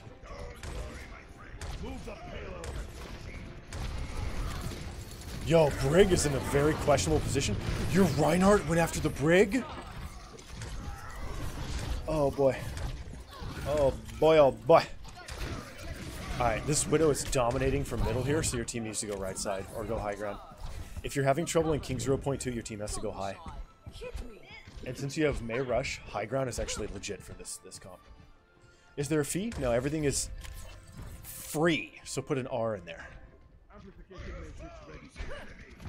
Why is your team going middle again? Maywall high ground then? Can we just Maywall the Widow? Maywall the Widow, bro. I know you can do better than that. Team's making mistakes. Nice. Oh yeah, mistake on the bubble there. He can't die to the Widow. Use the bubble to farm charge. Yeah, mistakes on bubbles here. Yeah, Kion. Okay, so this is definitely something that's happened multiple times here. Getting, like, very little charge from these bubbles. It has to do with the fact that they're running Ashe Widow, right? And they have a Mercy, so there's, like, not much, like, burst spam coming out. But in this case, let your team take damage first and then use the bubble to kind of eat the damage. Bioshocker, we look at everything from 5 SR to 47.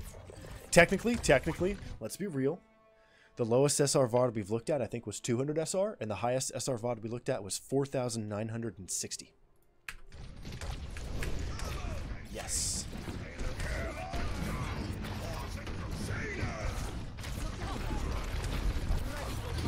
Yeah, if you want to play off angle to get that charge. And then use your self bubble to generate. Nice. Yeah. A little too much focus upon the Rhine, but it worked out.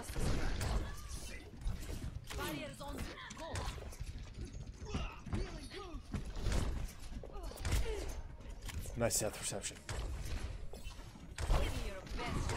Yeah, you're trying. Hard to generate charge off the Widow. Yeah, mistake on the bubble there.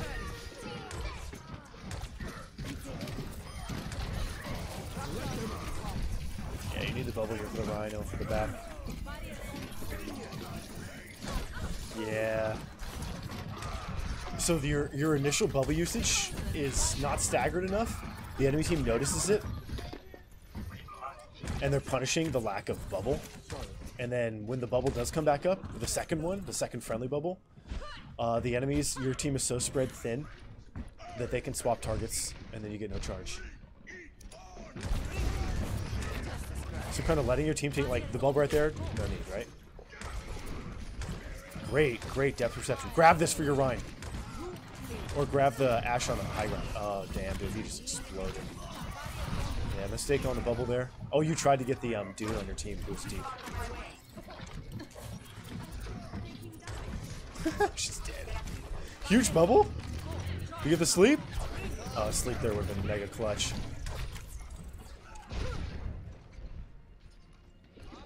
Kion, this is close, man. So what I'm seeing so far is I want better generation off the bubbles and more off-angle play. Your goal here would have been to apply enough pressure from an off-angle that with tight close quarters that would have forced either the Widow to swap or the Ashe to swap into something like more like a Tracer. Because right now their Widow is completely uncontested, and we have a Genji here and a Lucio, so we got something. But if you apply enough pressure from an off-angle into their ground-bound support, like the Brig or something, it pulls the Mercy away from the pocket, and then swap DPS comes. You got to get damage in there early into like their side, like a kidney punch kind of thing. That cripples their support attention, and then your team can punish. Yeah, this is tough, man. This one, I don't know if you're gonna get the 0.3 here because they're running a really good Widow. Grab that. Nice try. I would have done the same thing.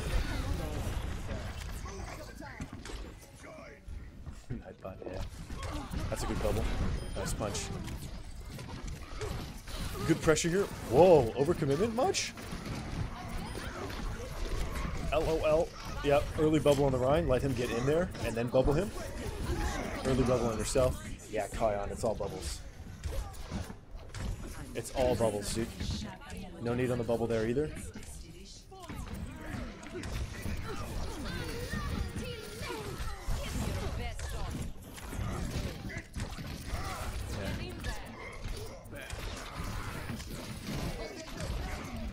We just don't have charge, so our opportunities are really small. Bye, Mercy. Good bubble.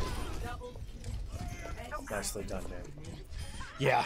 Okay, so Kion, what I'm seeing here on offense, you're a little restricted into your space. I think you could take way more off angles. I think the reason why you're not doing that is because your charge is pretty low. And I think here you're rushing your bubbles a lot because you're expecting the enemy team to be hyper effective with their DPS. They're skipping your tank. They're trying to shoot everyone else. So use your bubble when you know your Reinhardt's going to be taking like melee damage. Use it as a save. Use it as like almost like a reaction instead of a proactive measure. If this Rhine is a Roadhog, you'll be getting charged because the proactive bubbles work for Road. But proactive bubbles don't work for Rhine unless it's delivering a hammer. Okay, right clicks. I just got so hungry. Nice. Good charge here. Okay, if you know that someone's on the Mega, you can close them off. This is exactly what you want. Nice bubble. Good angle pressure. Good stealth bubble on the way out. Big mini. Nice. You're fine. You're fine. Nice. That's a good bubble.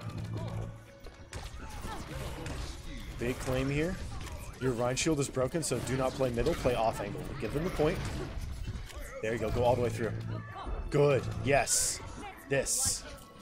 Good find on the Mercy. Chill. Nobody knows you're here. You're chilling. There it is, right? Give the Rhine the bubble, and then peace out.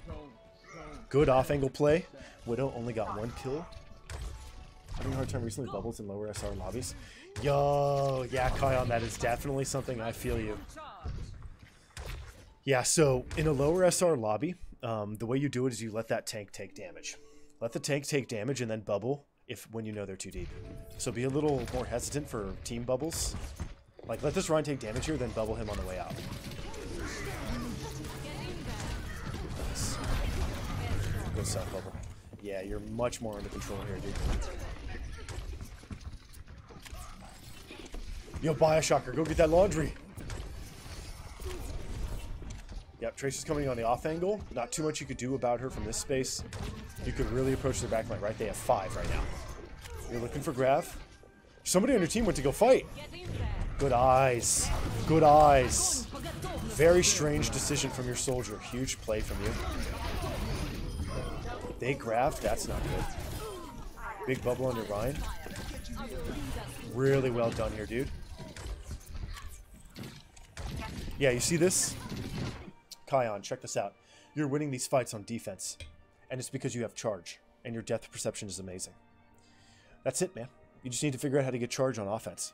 And then play for yourself. Play for that damage. Yeah, the soldier bubble was insane. To block the stick. Huge chase here. This is really good from you. Nicely done. Okay, bubble Rhine late. Bubble him late. Great right clicks on the Widow. I bet she's mad at you. Yeah, early on the bubble, you bubble here.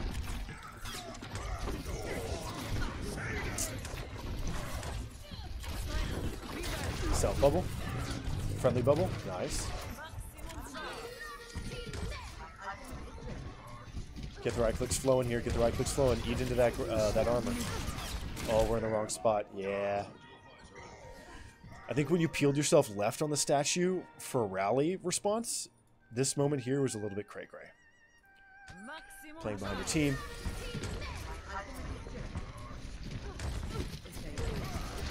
Yeah, you wanted to keep going. Use the 400 HP you have to keep going. Okay, coming out of spawn. We have Grav in the next fight. Yo, Army Medic 87, thank you for the 3-month resub, man. Unbelievable from you. Are you doing a double jump?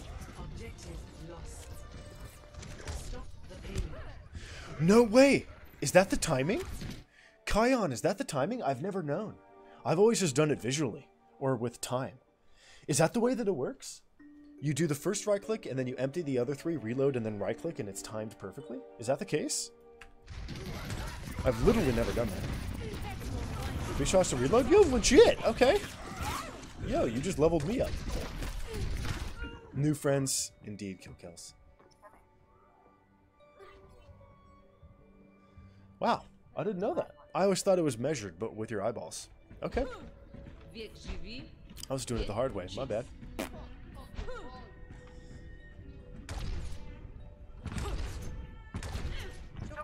Nice. Zarla reload tech? Oh, yeah. Good right clicks. You're really diminishing this Widow's value. Strange wall, but we'll take it. That's a great bubble. Good delayed bubble here from you. Don't grab. Chill, chill, chill. There, that's actually a good grab. Hit the brig. Kion, a lot of your grabs are hitting just the tanks. Nice Maeve block there. Hell yeah. Ooh. Tricky. Trixie, Trixie, Trixie. Nice, man. Yo, Nurse Joy, you want that wink? Nurse. Capital J, capital O, capital Y. Bringing joy to all the peeps. I love you, Nurse. What's up, Scratty? Scrady.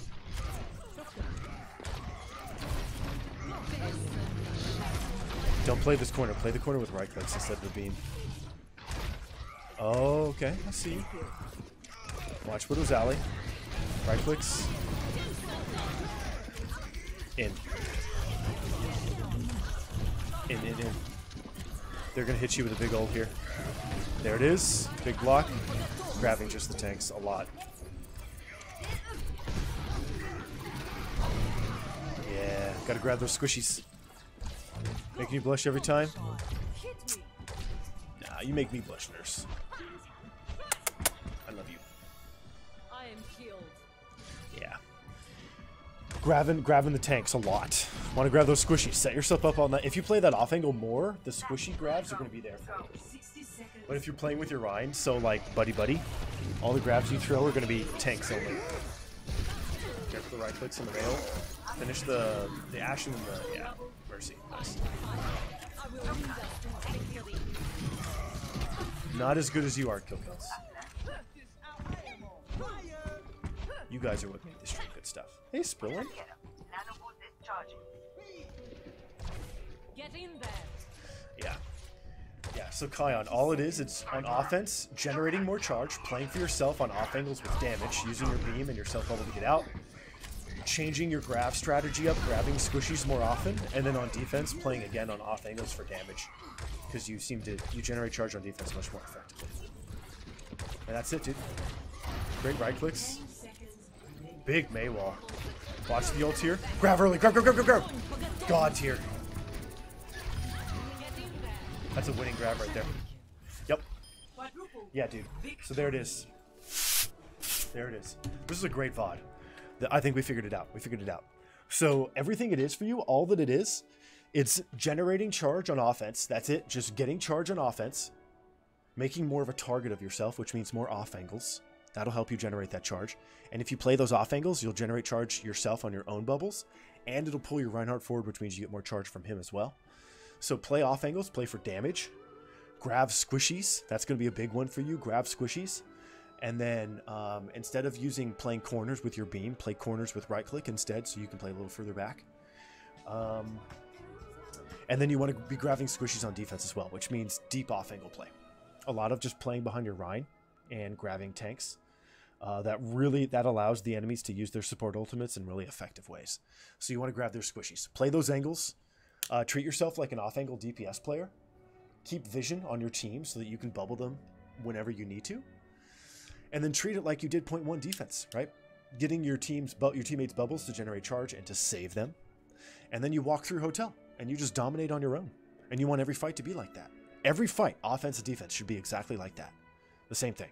Just get your bubbles, get the 80 charge, give the bubble to the Rhine, peace out, take that off angle, go for damage, bubble your way out. you're popping, and then graph on your own for the squishies. That's it, man. That's it. That's all it is. Just generating charge on defense. On offense. Really well done, man.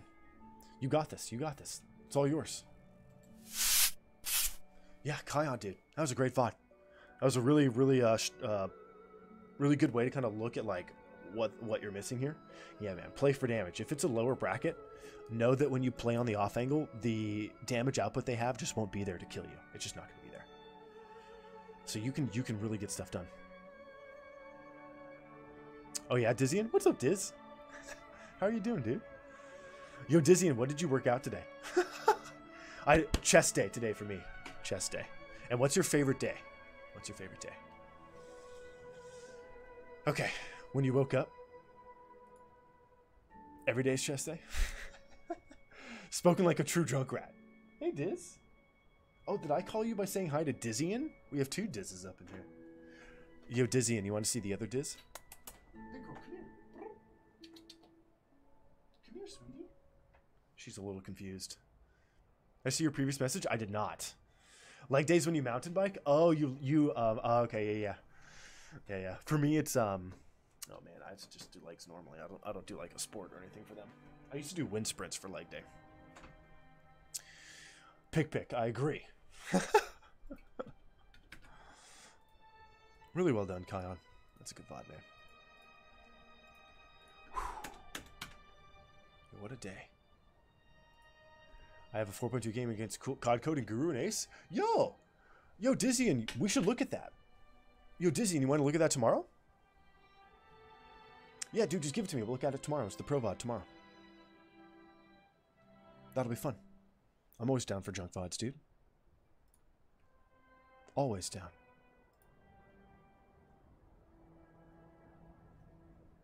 Huh. That was weird. I think we'll do this. Yeah. What time is Pro VOD? Pro VOD, it's whenever you're around. Whenever you're around. It could be late, it could be early, it could be in the middle of the day. Yeah, just send me in a DM and we'll figure it out. We'll check it out. How do you know when your VOD is next? !Q, and you'll see yourself in the queue. Cackerel, I haven't updated it. I will right now since you were very curious about it earlier as well. Who's the final? So I'll update the queue literally right now. Micro teaspoon. Boom. Cackerel, check it out. So it is a little bit of ways away. It's a little ways away. You're here. You're here at 52. Now that seems like a long way away, and it kind of is. It's like about little under 2 weeks. But the thing is, I tend to dig deep into the queue, so I'll skip people sometimes if they're up here twice. Let me close this out. I'll skip people if they're up here twice, right? Because it's repeated entries. And I think that's a couple of these are twice. So you're actually not quite right there. Also, we do speed VODs, so you can actually skip the queue entirely. If this is going to take too long and a VOD wipe happens, codes get wiped when there's a patch in the game, and when there's a patch, all the codes are deleted, right? So the first days following those code wipes, it's first come first serve for like 3 days, so you can just drop it there. I know this queue looks like it's large. It's pretty scary. Just try to take solace in the fact that this queue used to be 450. Used to be 450 people deep. And that was kind of unmanageable. That was when we did 15 VODs in a day. Now it's down to 6 to 8. You forgot to save the VOD code. Dizzian! Give it to me. Is there a different process for submitting team VODs or through the same form submission? Finish team VOD, just DM it to me. Same submission, but just DM it to me and let me know so I can bring it out of the queue and pop it up. Zarya reload tech. I'll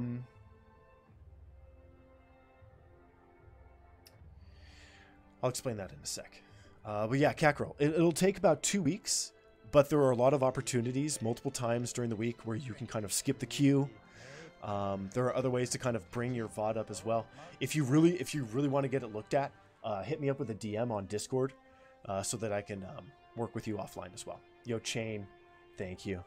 That's very sweet, dude. Thank you. I won't reveal. I won't say anything.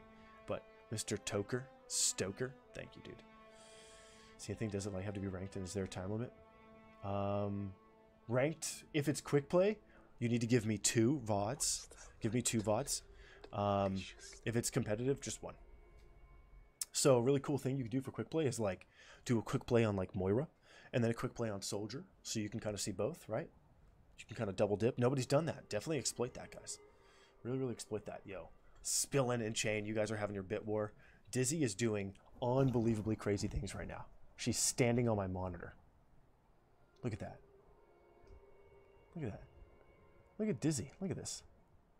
Dizzy, and what did you do to her? I blame you, dude. Dizzy.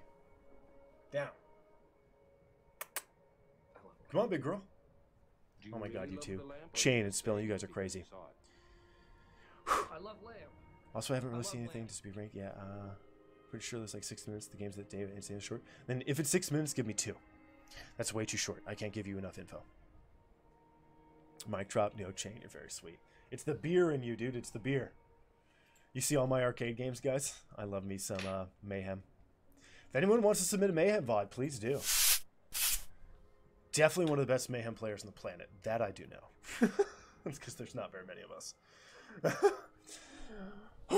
Cute unicorn bit icons. They are cute as well. They are cute like you guys. Okay. You guys, we're going to wrap the stream up here. I have a new raid target. I haven't raided this streamer before. I've seen her around. She looks like she just turned on the stream. She's playing some community games. I don't really know who this is, so we're going to raid Adova Kitty. Playing some games with the community. Seems like a pretty chilled channel. Never really been through here, so we're going to kind of introduce ourselves to Adova. Say hi. Hit her with the Elmos. Let's throw some thanks out here today, because we had a big day today. You guys, thank you for all those follows. We had a ton of people come through. Bad Fish, thank you for the 10 gifteds. That's unbelievable. Spillin and Chain, you guys, thank you for the bits. They really do matter. Truly, they add up. Pix Z with the gifteds, 5 gifteds. Unbelievably generous. Thank you so much again. Yo, K9, you take care, okay? Dizzy, stop messing with the camera, big girl. Nurse Joy with the 11-man raid. Truly, thank you, Nurse. Hopefully your evening and your morning goes well. Dizzy, stop screwing with that. Temporal raided us. He's now on Twitch. Thank you, Temporal. I will be raiding you. I will. Hamzam with the $10 donation. Thank you so much. You guys, thank you, thank you, thank you. You guys are way too sweet. What else happened today? That's about it. Nice, man. Whew. Nurse, I will. You gift me my heart. I will treasure it always. I will keep it from Dizzy's grubby little paws. Oh my god, you guys. Yo, Bull Skunk, you take care, okay? You take care. It looks like we needed to predict the blue. I needed to finish the prediction. My bad. That's all good. How do you get the unicorn bits? I don't even know. You gotta be pretty. Yo, you guys, I'll see you in a Dova stream, okay? See you guys tomorrow. Good night, everyone. Bye-bye. Curious. All right. I honestly think like McDonald's has like